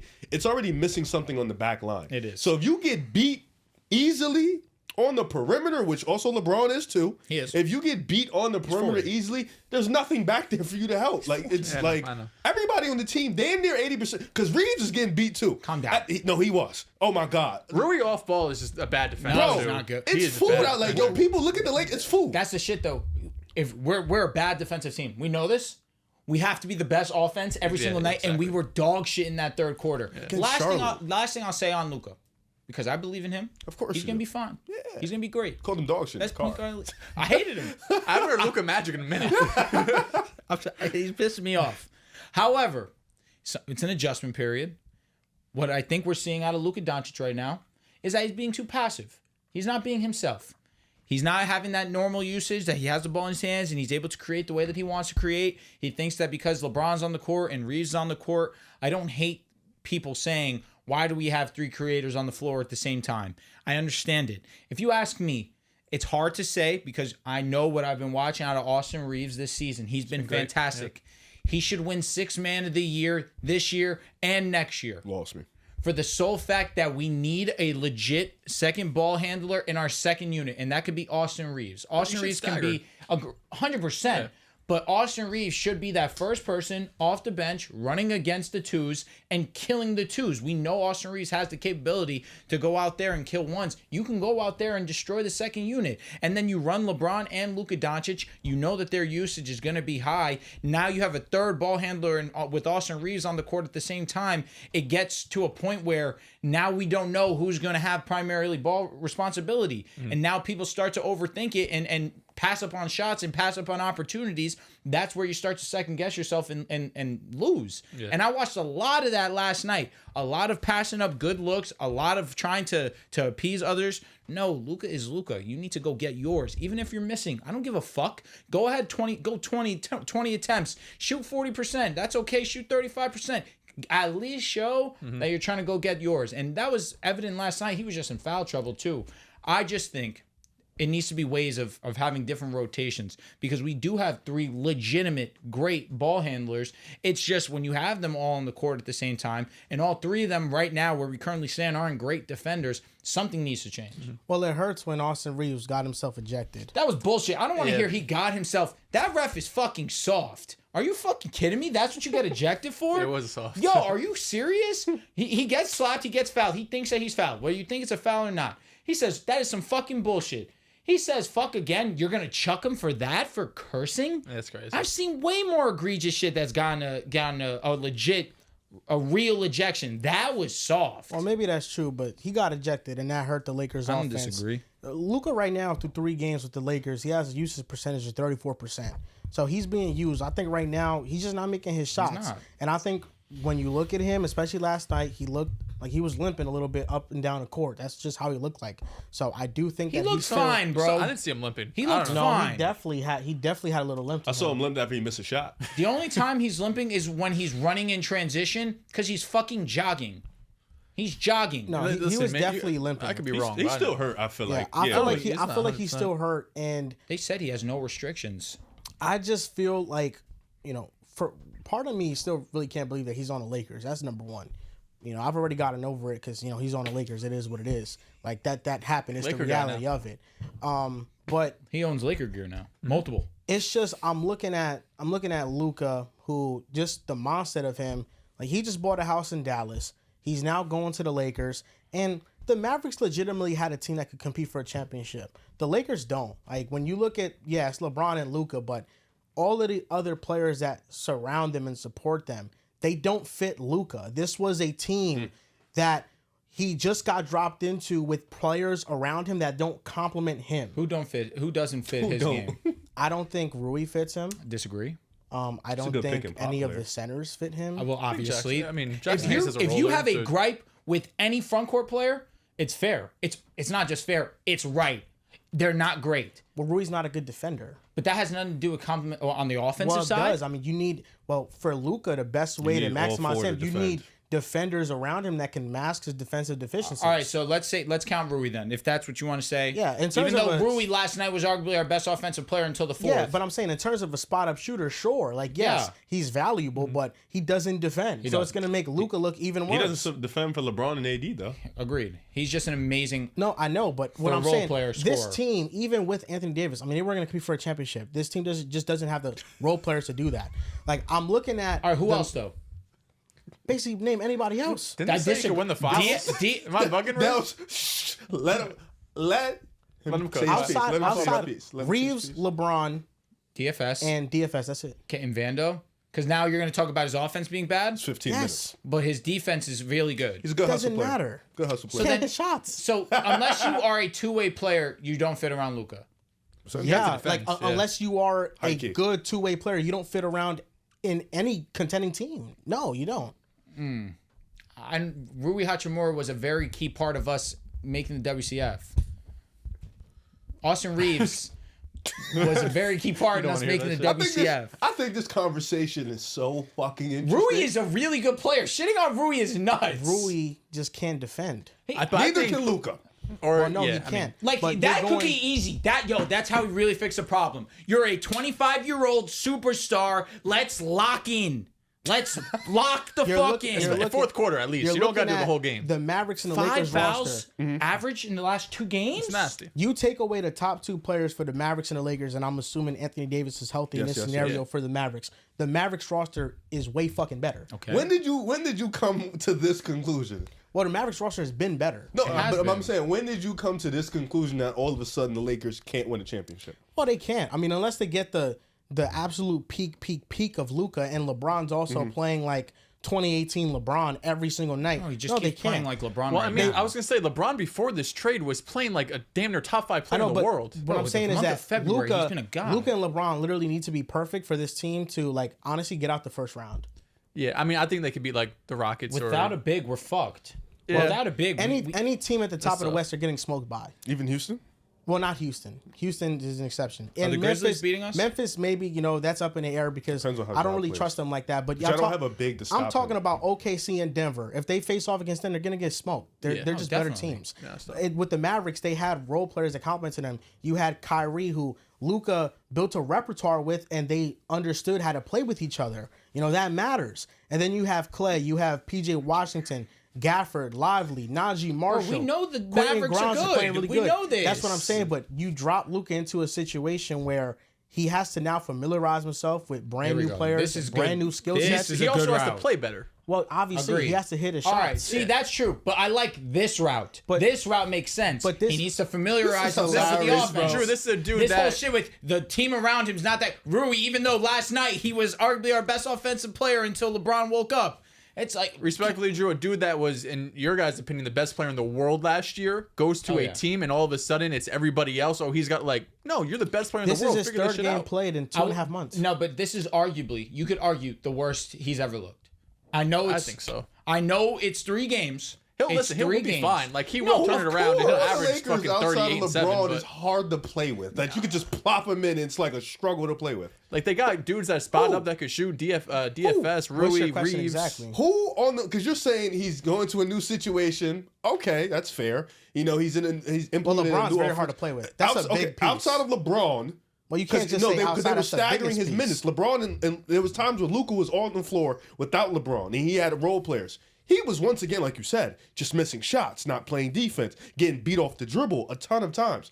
And this whole revisionist history on this team now is really funny to me. Riv, I'm not going to defend Luka's performance. He hasn't You been haven't playing said a good. word about it. You keep I talking literally, about these I other literally players. said, I literally Rui said and he's just shit. not playing well. He's not playing well. That's why they're losing. That's why they're all losing. Luka has to do is If he played hit his average last shots. night, they win by 10. That's If all he Luka has plays to do. good, they don't lose to If Charlotte. he But plays at good, a you win by 5. 20. If You he look- I'm guessing it. He he played at plays like at a 5. 6, they He beat played Charlotte. at like a 5 The yesterday. dagger 3 that 5 Miles yesterday? Bridges I hit think against 5, them. yeah. Oh, you're being kind. He played at like a 2 His yesterday. playmaking was good. He was rebounding the He basketball. was bad. also turning the ball He over. started the game with 5 turnovers in the first in quarter. less But than I don't think 7 did he have another minutes. turnover the rest of the game. But here's the Like thing. one Like, maybe? I don't, yeah, maybe. we can overemphasize these bad performances. The reason why I really care about them is because they're not going to last. Agreed. Luka's going to eventually beat Luka. That's a fact. I know, They but don't it's just- last, and we're not talking I about don't this. like the idea of shitting on the Lakers right now when Luka has been the shitty part. Well, These there's a performances don't reason. last. We're not There's a talking about these reason losses. why that.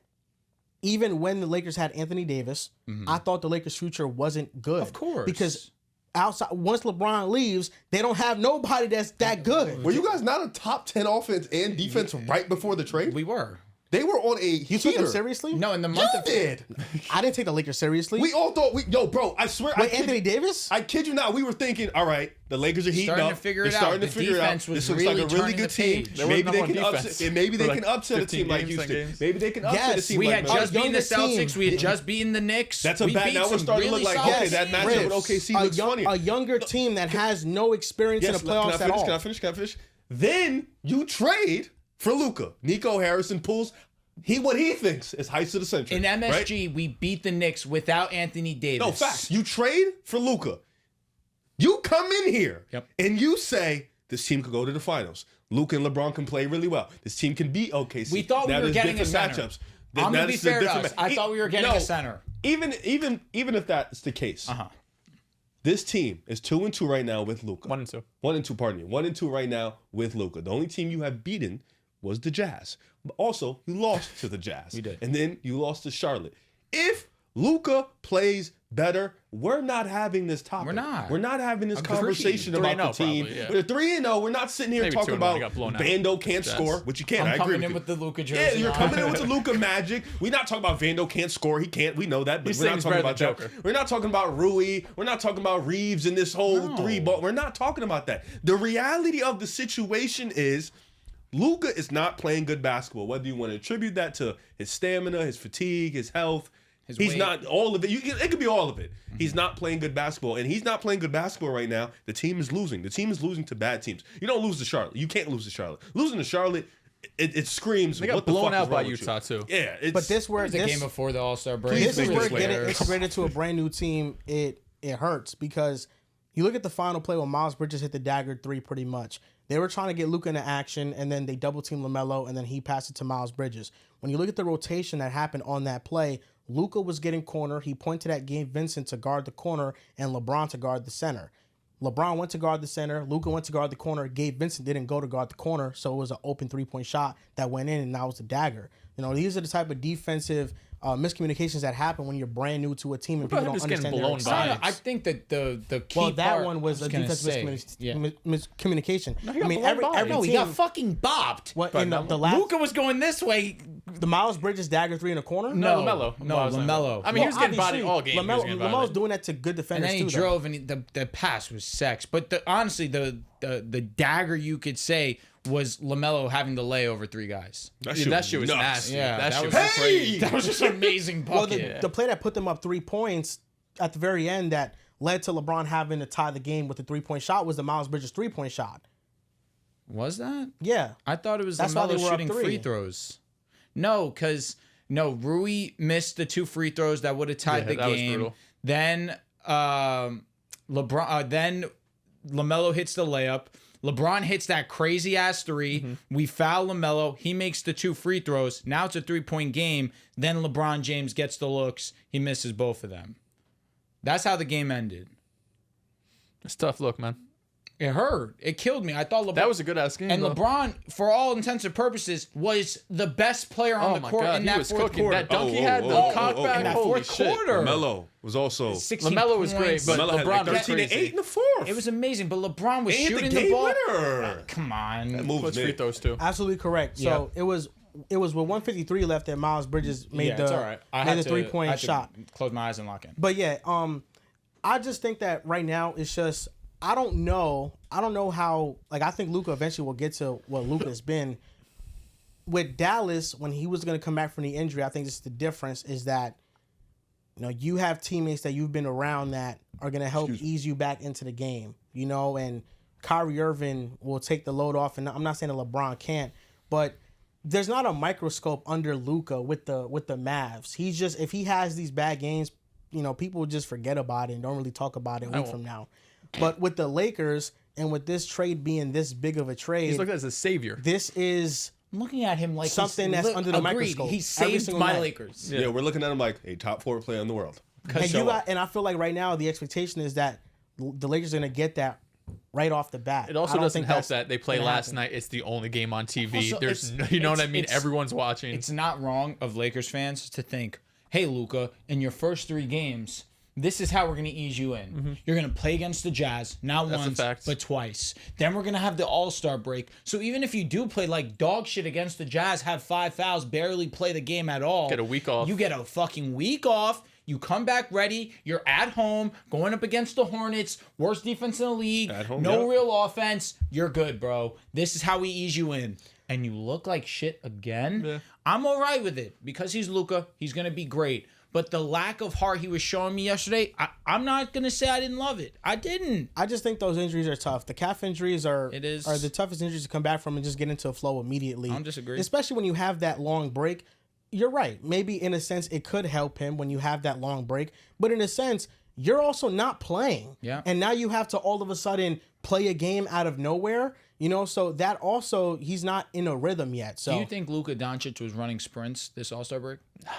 Heavens no. No. I mean, he might not even be in a position to where he could do that right now, just fresh off his injury, I think. probably not. How can you play in games and you can't run sprints? He's tough definitely look. not You running, know what I but mean? he's Like, definitely bro, jogging. He's with all jogging respect, for sure. I'm not clearing you to play basketball. I agree, especially with the calf injury. Like, you do can't run I think sprints. do I think that like Luka Doncic was working out in All-Star break? I do. Yeah, it's Oh, like yeah, the weights yeah, and yeah, shit, yeah. probably. Of course, has to. But like full like fledged like sprints, like full speed. No, I don't think Like he's doing that. cardiovascular exercise. I think he is doing Gassed like cardio. he's heavy set though. It's not. I don't think it's just an injury He was thing. hunched over, both hands on his knees.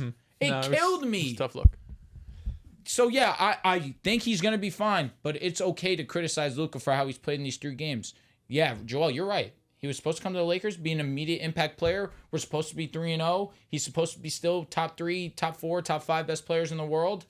And that's what we were expecting. He hasn't been That's that. the scary part about the Lakers is that if their offense isn't God, if they don't have legitimately like a top 3 offense in basketball, this all goes up in flames. I think next season, when you have an off season, when you have more capital to trade draft picks, when you have deals that you can make post, of course, trade deadline at this point, next year we could talk about it and what the roster actually looks like. But right now, I mean, Luka's gonna be better. The Lakers are gonna be better, right? If they go out and beat fucking Denver on Saturday, this all gets thrown down the drain.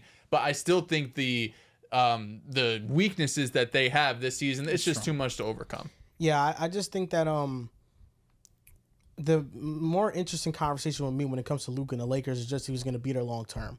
I think that's the most interesting conversation, just because just watching Luka coming back from this injury, it was a long time ago, but there was also another Hall of Famer that signed with LA, had a different injury. He was fresh off of back surgery, and Dwight Howard, and he didn't play to his best, and he was booed out of LA, and that drove him to leave.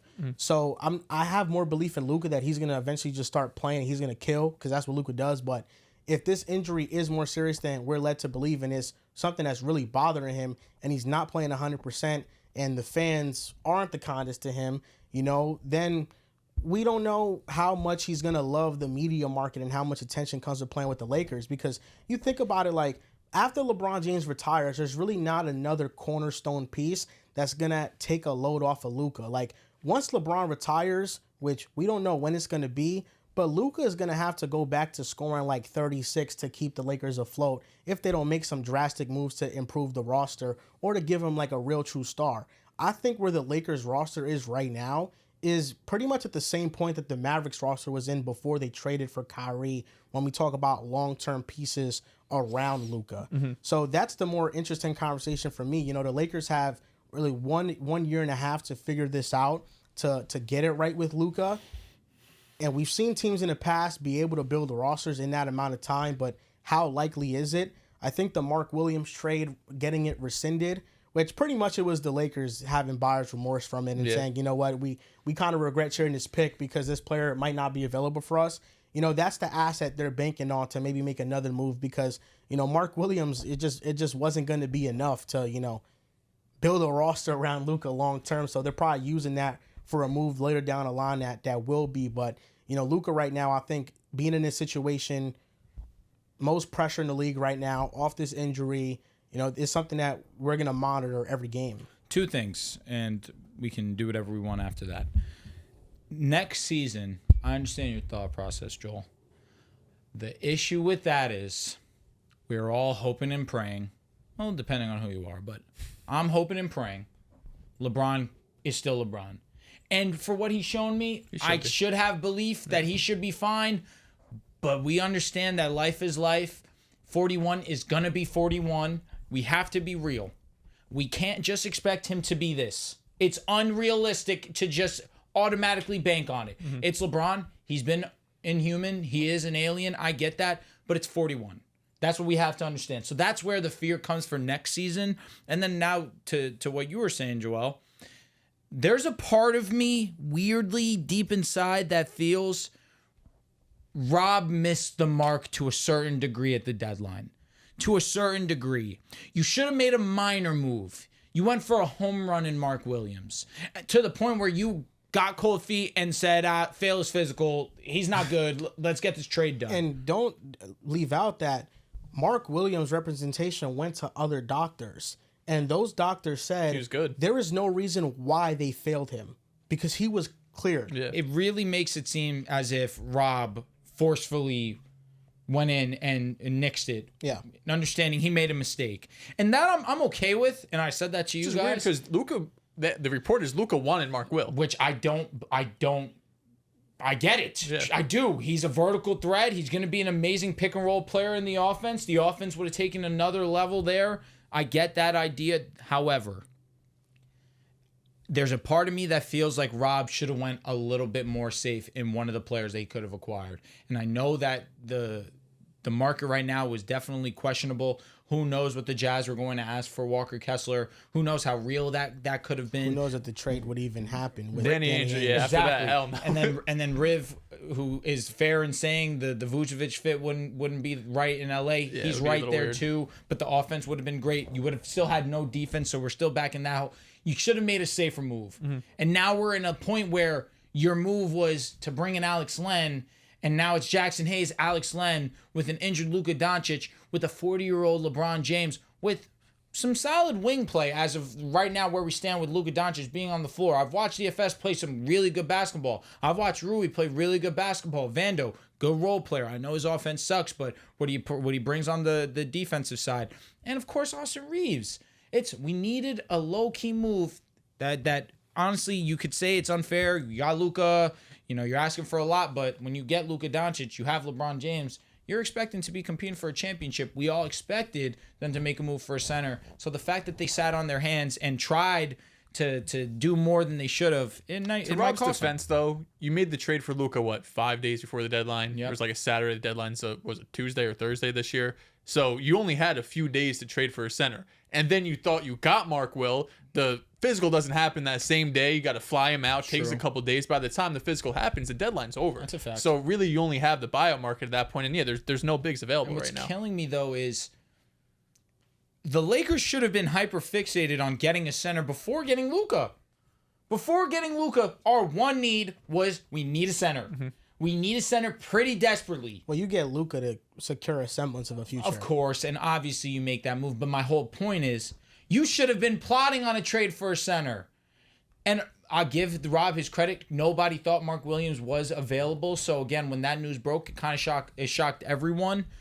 But there was no smaller move to be made. Not so small that it's Alex Len. That's kind of. And also with Mark's injury history, when you make that deal, you should probably still be looking. Can I get some sort of backup? Big, like we like Jackson Hayes. He's been playing well for what we're asking for him. But if Mark Will goes down, now all of a sudden we're in the position we are now, where it's Jackson Hayes and it's whatever buyout it ended up being Alex Len. So even though that you had the Mark Will deal in place, you still probably should have got some more depth there too. People are going to say I sound spoiled by saying this. No, I'm just speaking reality. But it's not crazy because like when you made the deal for Mark Will, that Rob told us that this is Luka's a long-term plan, but we have LeBron. Yes. So this is also a short-term plan. We don't really have the luxury of, we have the next 5 years to make this work with LeBron. He could play till he's 45 and still probably be like a top 40 player, but we want to win this season. We want to compete this season. So it wouldn't be crazy to go out there and make multiple moves because you were trying to compete this year. I feel like that's the weirdest dynamic of them all, is the fact that it's a 25-year-old superstar and his co-star is 40 years old. We saw with the Warriors just how much damage it did trying to combine two timelines of, competing now while also simultaneously trying to contend for the future. It is different. They were drafting rookies. Your sentiment, you know what I mean? Your sentiment's there. It's different because you got a guaranteed it's Pods, superstar. It's Wiseman, it's Kaminga, Moody. It's Luka. Yeah. Luka's. Take all of their talent combined, it doesn't even get to half. No, for sure. But with the Warriors, they could have used those assets to make a move, build around the current core, doubt. and have more veterans to fill out their team. Well, yeah, but with the Lakers, it's just, you have to, when they make a move, you're thinking about winning now, but you're also thinking about, okay, is this move going to help us the Mark Will, that was a good combination of both, where it would have helped you now, but he was also a super young center with high upside that would have helped you in the future. Yeah. And also, there's no, LeBron is the best co-star you're going to have right now for Luka, right? You're not going to trade LeBron. You're not going to get anybody who's as good as him in return. And let me say, as long as Luka stays on the Lakers, he will get a co-star eventually. Yeah, one way or another. He will get a co-star because LeBron's going to retire. Now you have a max contract freed up. You go and you just sign someone that wants to play with Luka Doncic. It's that easy. Well, right now it just depends on, what he's going to do with the contract, right? Because he's not eligible for the Supermax anymore, so he's probably going to sign a 2-year deal to then be eligible for it. But it depends, is he going to play out next season on an expiring deal? Is he going to go into this offseason with a new deal for the future? I think it just depends. Like, what if the Lakers get bounced in the first round? Like, what's Luka's thought process? Is he saying, yeah, I want to sign here for the next 2 years? The reality is, if this is how the Lakers are going to look, which I don't think they will look this way, and we lose in the first round, it's not to be a huge shock because we have terrible front court players. That's what it is. That's the reality. And Luka Doncic isn't playing well. If he's unhealthy for the rest of the season, which obviously I'm hopeful that that's not the case, but let's live in a world where Luka is hurt the rest of the season. He's playing injured the rest of the season. He and the Lakers need to be real with themselves and say, this was a dead year. Let's focus on next year. We have a healthy Luka for next season. Yeah, LeBron's 41 years old, but we can make minor moves and minor tweaks to this roster to try and maximize our potential in Luka's last year. I think that's what it'll be. If anything, I think what this is kind of overshadowing the, how he's played with the Lakers is the fact that when he was playing with the Mavericks, he wasn't MVP Luka this year. No. He wasn't that playing level. at a super high level. He was playing at a super high level, but for Luka standards. Yes, for Luka standards, it was very much like a down year. It was, in Dallas. So defensively, though, he was locked in, bro. He was. The numbers back it up. What was he doing? I think it was 28, Okay. He was, that's Luka. But last year I was 34. I still take 28 to the bank. Well, obviously over 14 a night. But, he was having his kind of inconsistencies with Dallas too. So, this very much could have been a lost season for Dallas, just trying to get him back into form with the team, because now he basically has a month and a half before the regular season ends and playoff basketball gets here. And that's not a lot of time to do your thing. I also just think the difference between Luka last year and Luka this year, even though I'm not even talking about the 3 games that he's played as a Laker, is the 3 ball is drastically different from last year. Just his legs, Taking 2 attempts more last year. You were hitting it at a way more efficient clip. One of the main reasons why I was giving Luka all this praise, all this glaze, is that the 3 ball was insane last year. You went from being a pretty average for league standard 3-point shooter to being one of the best. 10 attempts, 38% from 3. Not many people do that in basketball. The 3 it was 36% on Dallas, so you could argue. He's never been an elite 3-point shooter. So the shots he take are kind of crazy. They're tough shots. I think the thing with me is that he's really not driven to the basket at an elite level. Well, now with this injury too, he doesn't this season. He doesn't have any burst. Not that he was a super shifty guy by any means, but now with the injury, the first step is gone. There's really no first step. But he's strong, right? That's where you want to see him put his back to the basket, get to the paint. He did that a couple of times last night, right? The few buckets he did had were more in the paint area, or a couple fadeaways he hit. But blowing by guys, that's just not what he's doing. He's at his best when he's able to have misdirection. Get someone on his back. Yeah, kind of have a slow, methodical game. But I think right now it's just he's trying to trust how to plan, when to do certain things. And those subtle movements for him might not be so natural right now, just coming back from the injury. So I think, give him some grace. And I think that was clear even with Dallas, because like I said, he came from playing a lot of basketball. He was at the Olympics, the NBA Finals and stuff, and he was playing through injury. So I think that definitely affected him and lingered on to this season. So I think he'll eventually figure it out. But didn't they get bounced in the first round? Slovenia? They didn't even make the knockout. No. He was playing well though. So they had 2. He had Rip, two. He played well in the Western Conference Finals and in the Olympics, but not the finals. We had the whole Olympic team over there last summer.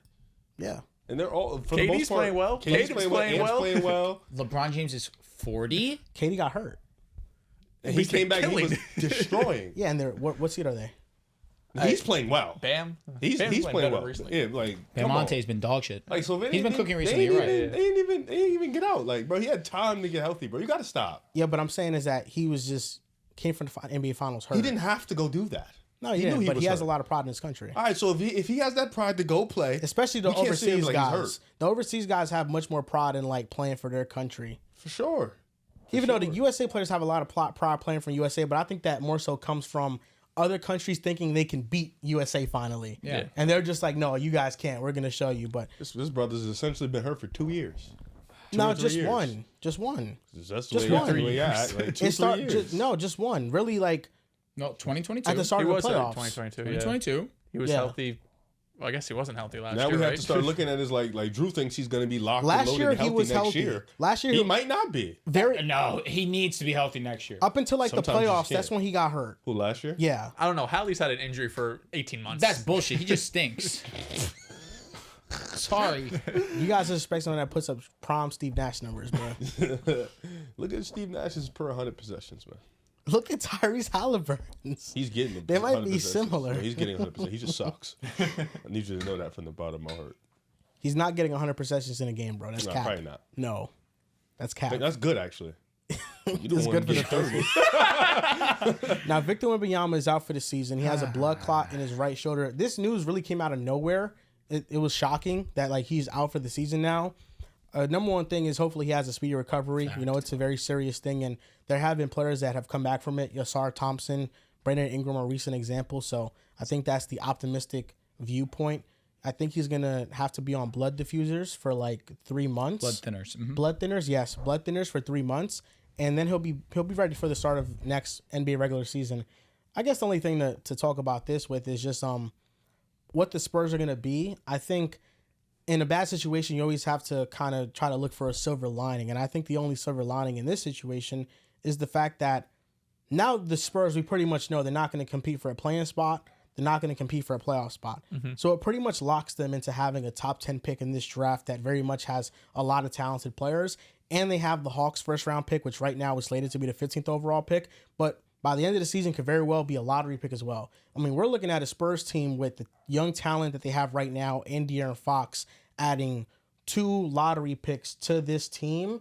I think that is going to do wonders for their rebuilding process and just adding talent around Victor Wembanyama. Like, this usually doesn't happen. This is like the Spurs when they had David Robinson and he got hurt and they got the first overall pick and they were able to pair David Robinson with Tim Duncan. Like, what if the Spurs get a top 5 pick in this draft and they're able to get somebody like Cooper Flagg, best case scenario, or Dylan Harper, VJ Edgecombe? Like, there's a lot of options. Igor Demon from BYU, like, there's a lot of options, and now the silver lining is that the Spurs could add 2 really talented players from a draft class that is going to be loaded with talent. Is Ace Bailey a nice fit around Wemby or no?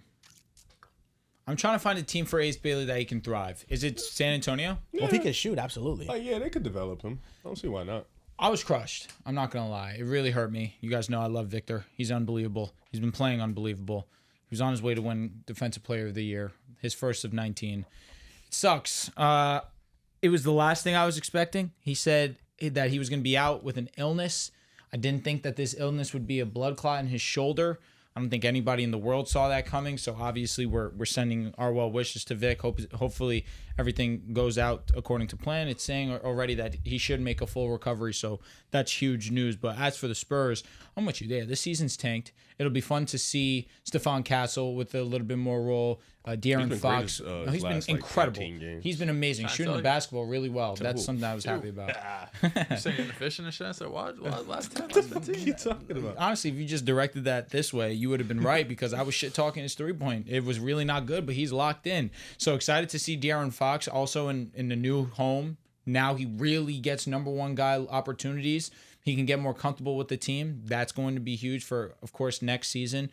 And then the biggest picture of them all is getting a great draft pick. So it'd be interesting to see what happens with the San Antonio Spurs because you have their pick and you have Atlanta's, if I'm not mistaken. Yeah. So it's gonna be interesting for how they look next year. But if you're a Spurs fan, if you're a basketball fan, period, this was one of my favorite teams to watch this season. Yeah. He's just one of the best players to watch in basketball, period. But just watching the Spurs, they got De'Aaron Fox. They were really fun to watch. And him going down, it just is a huge bummer for basketball and just hoping for the best for Vic. Yeah, I thought if San Antonio could get into one of the final play-in spots, I don't think they would have won a first round matchup, but I thought they would have given OKC or Houston, whoever ended that 2 seed, a couple games, right? I think could have gone respectable 5. Maybe some weird shit happens. It goes 6. Vic puts up 35 a game his first time in the playoffs. OKC I would don't beat the shit out know. of them. No, they would beat the shit out of them, but I think it would have been been fun to see Vic go up against Chet Vic or would've one killed of him. these Give him great 50. I teams. don't think he's And- killed shit yet. I don't think so. I think Vic he would did have it struggled once. mightily against OKC. Shut Him up. and Hardenstein? I think Vic would have been fine.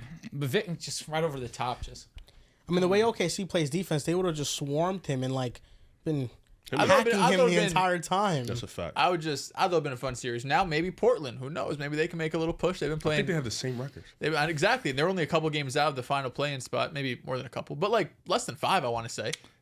he's got 24 and 28 in the last 4 times he's played him. Other than that, I won't tell you the other 2 Chet games. didn't play the last 4 I times won't they tell played. you the other 2 times he played I him. think Just Chet's leave it Yeah, at because that. it was early in the season and Wemby had like what? 6 points in 27 minutes. Listen, we all have our bad games. It's just but OKC's defense is just really good. Listen, you They're get gonna the sag off of 5 games. everybody. You're gonna have 2 games. You have 25 The plus. game 30. before that, though, he had 28, 13, 7 assists, 2 steals, 5 blocks. It's No, really he's not a great thing at sauce. Wemby. It's just OKC's defense. No, they're amazing. They're just gonna make a lot of people struggle. I want to see Wemby in the playoffs. You know, out of a lot of teams in the play-in, it would have been one of my top. I'd much rather see them than like the Kings. Respect to Kings fans out there, but I would like to see Wemby and Fox what they could have done. But I think what you guys said. I mean, it's obviously terrible for Wemby because it's not just like you break your ankle or something. Like this is something that can linger. You mentioned it, Drew. This is something that he should have a full recovery from, right? I know we were discussing in the car. You think of blood clots, you think of Chris Bosh and how that completely derailed his career, but there's other reports out there that since it's in like a different part of his body, I'm not gonna pretend like I'm a doctor, but Brandon Ingram, right? He was the player who had shoulder blood clots, and he's able to recover and come back from that. So, fingers crossed he's good. And as long as Wemby is good and this doesn't affect him in the future, it is a bit of a maybe blessing in disguise because you would have got bounced in the first round regardless. You would have had a lower draft pick. And as much as I'm sure Spurs fans, and me included, would have loved to see him in the playoffs to get some playoff experience, the fact that you could probably get a top 10 pick now in a draft class that is as loaded as this, whether you want to use that pick or if you want to, pair that with the Atlanta pick and trade up or go and get another vet to maybe put on the wing alongside De'Aaron Fox and Wemby. You have so many options now since you're going to have a worse record. But first and foremost, you just got to hope Wemby gets healthy and he's ready for opening night next year, which it sounds like he should be. But it's a shame because this was a Spurs team that with Fox on the roster, they were 500? They were like 3-2, 2-2, something like that. Like 2-2. So they would have been in the competition for that final play-in spot. Do that much. Similar to how Houston was last year, where they went on a crazy run after the All-Star break and they were right up there with Golden State to get that final play-in, a young team up and coming. They would have been in the same situation, but obviously with Wemby being out, they have no chance. First of all, that's not all the way true. They was below Phoenix. Portland was on their ass. They might have not made the playoffs anyway. They might not have made San Antonio saying? Yeah, San Oh, Antonio no. might not have made the play-in. Maybe, but maybe they did. Yeah, like Portland's Now they have no chance. Portland's right on their heels. You Like, gotta hope Portland keep playing better. That's what I'm saying. So they get that pick. I'm sitting Phoenix- De'Aaron Fox for this season. Yeah. Oh, okay. I wouldn't go that Maybe far. like last week. Yeah, We're for tanking. sure. We're taking I would hard. try to trade both those picks. Try to get the number 1 pick and go get Cooper Flag and pair Cooper Flag with Victor if that's what you can do. Do you think that it's possible? No, I think whoever gets 1 is saying no. Let's say the Spurs get picks 4 and picks 5. Do you think it's possible to Who's get one? one? Who's that 1? I don't think anybody's The trading that. Nets, No. the Blazers, No. the Raptors. They might go Dylan. If you're going Dylan, then maybe. If they go But Dylan, you cold too. I think that I'm calling out the draft lottery rig right now. I think the Jazz are getting Cooper Flag. Yo, If do you it's- want to know another reason kinda why cool. the Spurs lottery was rigged as well? Because Tony Parker, being from France, getting drafted to the Spurs already have a huge French fan base. he was a late pick though. But regardless, he is an icon in is. France. He's the king of French He is basketball. he is France. Yeah, I got this off of the Court of Gold, so shout out. Anyways, he gets drafted number 1, obviously from France. He is going to be a France superstar, but it's super weird. I'm just saying. Yeah, no, I think the Jazz is just they fit the demographic fits for Cooper Flag to go there. No, it does. Danny Ainge too. You know, I'm crying. I mean, you're not wrong there. he's gonna be a Celtic, man. They're gonna promote him. Look, we got Utah. Got it safe. 2033 Cooper can't get here flag. soon enough. Yeah, Wemby being out for the season does suck because he was on his way to a pretty great season. Definitely an All-NBA nod. Arguably could have definitely won Defensive Player of the Year. He was like minus 4,000. Arguably. Well, because there's other guys. I know you don't care about numbers when it comes to Victor, but it was other guys. With better Victor was numbers. gonna win. You know what? For sure, yeah. You know, you know what they- numbers I care about? Minus 4,000 odds. Yeah, he That's was what I care super about. shit. We know FanDuel. They glaze a lot. Victor was gonna win it in the summer. It was a historic season. I mean, we're He talking was about like minus 1,000. He was Wembanyama was gonna be an All NBA performer and a Defensive Player of the Year winner Fact. in his second year. He was gonna do some things. Unfortunate. Hey, you slept. Who? You. Slept on what? On Wemby. How you figure? Nah, you said he wasn't that great like I thought as a defender, and that's okay. I mean, You know, you talked about deterrence, I you got the talked about numbers. protection. Yeah, there was a real lot. question Oh, no, is- and there was a lot of I brought up the interesting numbers on and off, and it was like, oh, you know, let's not talk Rim about that because, oh deterrence, my rim God, it's on and protection. off. We had Jesus that Christ. I got the argument. defensive numbers, Jesus brother. He ain't Christ. winning in a lot of those. Oh, interesting. That's Okay. all I'm saying, bro. There's a couple So guys who's the beat him. DPOY winner now? Now it's probably gonna be Jaren Jaren. or Mobley. Yeah. I hope it's Mobley. I hope it's either. I don't care who wins it, honestly. Does Like, Dort have any chance? as a wing? Oh, that'd be tough. Let me ask you a Just question. historic defense, you know. If But that Jaren- means all of them, because all of their numbers on Yeah, defense are nuts. but that's what I'm saying. If anyone on OKC is going to take, because Hartenstein, It would have they've been Chet hurt. if he was healthy Yeah, the exactly. entire but- time. Probably would have been Hartenstein. Hartenstein He's has probably not been gonna their play enough second games. best defender because Caruso. It probably what? I said what I said. This was been like the fourth. Defender? Dort's been their best perimeter. Yeah, defender. that's what I said. The Jordan stats say Caruso. Alex Caruso. Oh, now you're a stat guy. Well, Make up your mind. No, you make up your mind. Make up your mind. Yo, I literally just called him Make up out your in mind. his own game. No, defensive. Because you're the numbers guy, allegedly, right? SGA is one. Actually, Oh, SGA interesting. is one. Whatever. Dort is two. I really don't care. Caruso's like five. I don't care. No, Anyways, you lied. Yo, if Jaren Jackson liar. wins his second DPOY, is he a Hall of Famer? Shit. What else does NBA? he have? Two DPOYs. Is he a Hall of Famer? It's the took- basketball Hall of Fame. It took Ben a minute to get in, so I don't know. Not now. Yeah, I think I have to wait. Not first ballot. He wins two He's young. DPOYs. He's young. He could add to 24, his 25 resume. years old, Gets a however couple old he All is. His career NBAs maybe? ended after this season with 2 DPOYs. Can he get does All not NBA this win a year? Hall of Fame. Yeah, Is not that'd getting be a his Hall of first? he'll be third. What? He'll No, be no, I'm third. saying Oh, his yes, first yes, All yeah, NBA probably. appearance. I think so. Yeah. Because right now, Jaren Jackson Jr.'s career is like, if I were to compare it to an arc, maybe like Tyson Chandler and what he accomplished so far. Tyson Chandler was a DPOY winner and an All-Star. That's 30. I know.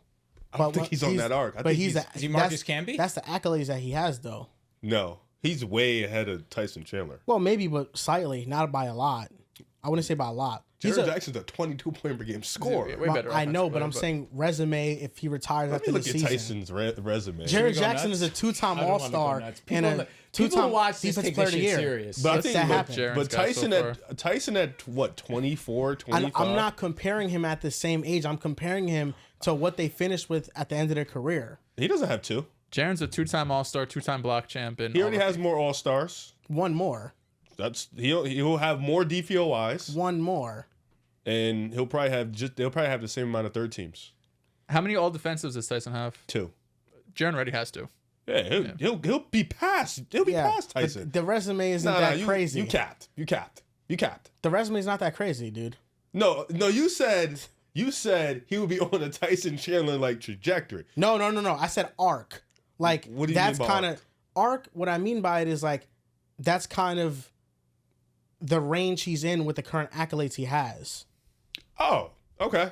I can see that. I thought you meant like trajectory. Yeah. Like he's already passed. I feel like he'll pass. Like, Tyson. what's the difference between like I said, obviously not gonna happen. But if Jaren Jackson Jr. retired after this year with another DPOY, like, what's the difference between his resume and somebody like DeAndre Jordan's at the end of Just his offensively, I think that's he's a such little bit better. Great player. Such a Yeah, much better that's player than really those like guys. offensively he provides But so if much you're saying more just than this resume, guy. you're just saying accolades. Yeah, I'm not Okay. talking about players. Obviously, he's a better player than him. Yeah. But I'm DeAndre. talking about I just think like DeAndre resume. might Like, have if Hall of Fame voters looking at Jaren, okay, two-time All-Star, two-time defensive team, two-time DPOY. DeAndre Jordan got some shit.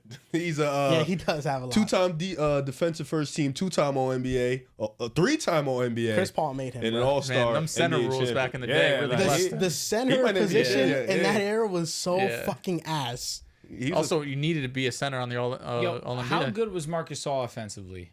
he was pretty Like, good. off the top of my Better mouth. than DeAndre Jordan and Tyson. But I'm asking, what about You can Jaren? argue he's better than Jaren because as a passer, absolutely. as a Passing, connector, no he was doubt. really Because good. of his post game too, yes. And Marcus Gasol later in his career was able to develop a 3-point shot. So I would say, yeah, now Marcus Gasol pretty much Marcus clears. comfortably. Yeah. Is Marcus All a Hall of Famer or no? Yes. Let's see. I think so. 3-time yes. All-Star. He's a 2-time All-NBA. Damn. Defensive Player of the Year. Only one defensive team. Shouldn't, but whatever. Do you need to wait 5 years for Hall of Fame and NBA too? It's 5, yeah. Yeah, Marc Gasol. His resume is not that crazy, but as a player, he's great. Yeah, I think it's because more so like Marc Gasol's peak was really good. The numbers weren't crazy. I don't think that like he had a crazy long peak. Like when he was at his He popped best, off later too in his career. it might have been maybe like 4 years, 4 or 5 years where he was like really at the top of his game. I got to look at because It was him, Zebo, Mike Conley. That was like that 2014? he wasn't real. He wasn't a scorer. Gay, Tony He was great from 2010 to 2018. I would say that's a good amount of years. That What is were a the great- what were almost the a numbers that decade. he averaged? His numbers weren't. That's the thing. He's a more you got to watch me play as opposed to numbers. Like he was averaging. Like 1 year he did average 20 and 7 with 5 assists. That was a pretty great year. Was that his like final year in Memphis? No, that's year before. His final year in Memphis, he was 17 and 8 and 4. 1 year he was 17, 7 and 4.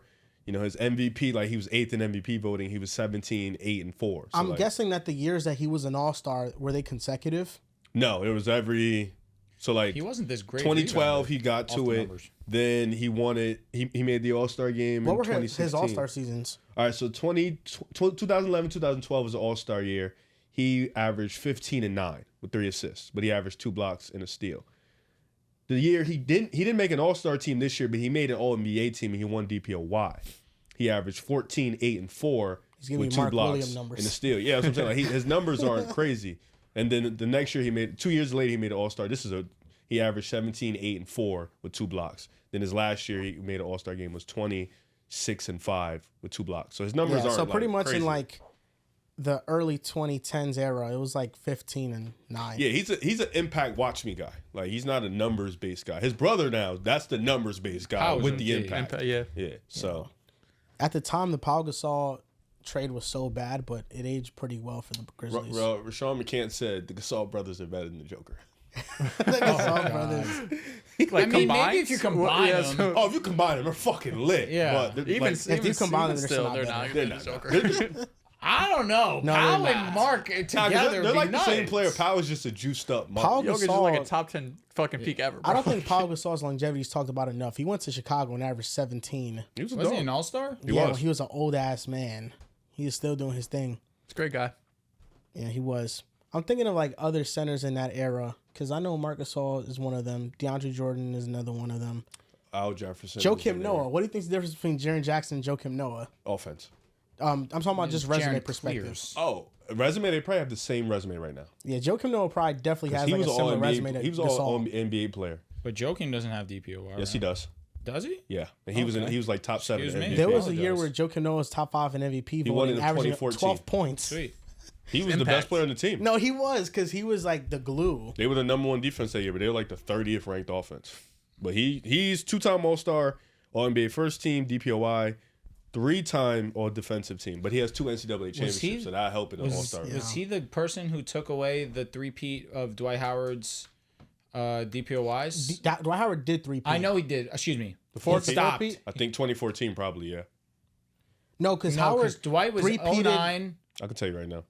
Was it his 08, last 09, DPOY is 10? 2010. So he had to be 2008, 2009, 2010. No, it was His Chandler. It was Chandler. Chandler. Dwight did it in Facts. 09, That 10, was 11. Mavs year, right? And then That was Chandler won. Knicks. That was It Knicks. was, Knicks. it Yeah. went Knicks. Chandler, First year. Mhm. Mark, then Joakim Noah, then Kawhi Here won we back go. to back. Bruh, he popularized the back tap rebounds, bruh. We used to shoot these shots, and Tyson Chandler used to just That's a fact. fucking smack them, and that's how we get our offensive rebounds. Question: who did win 4 times in this era?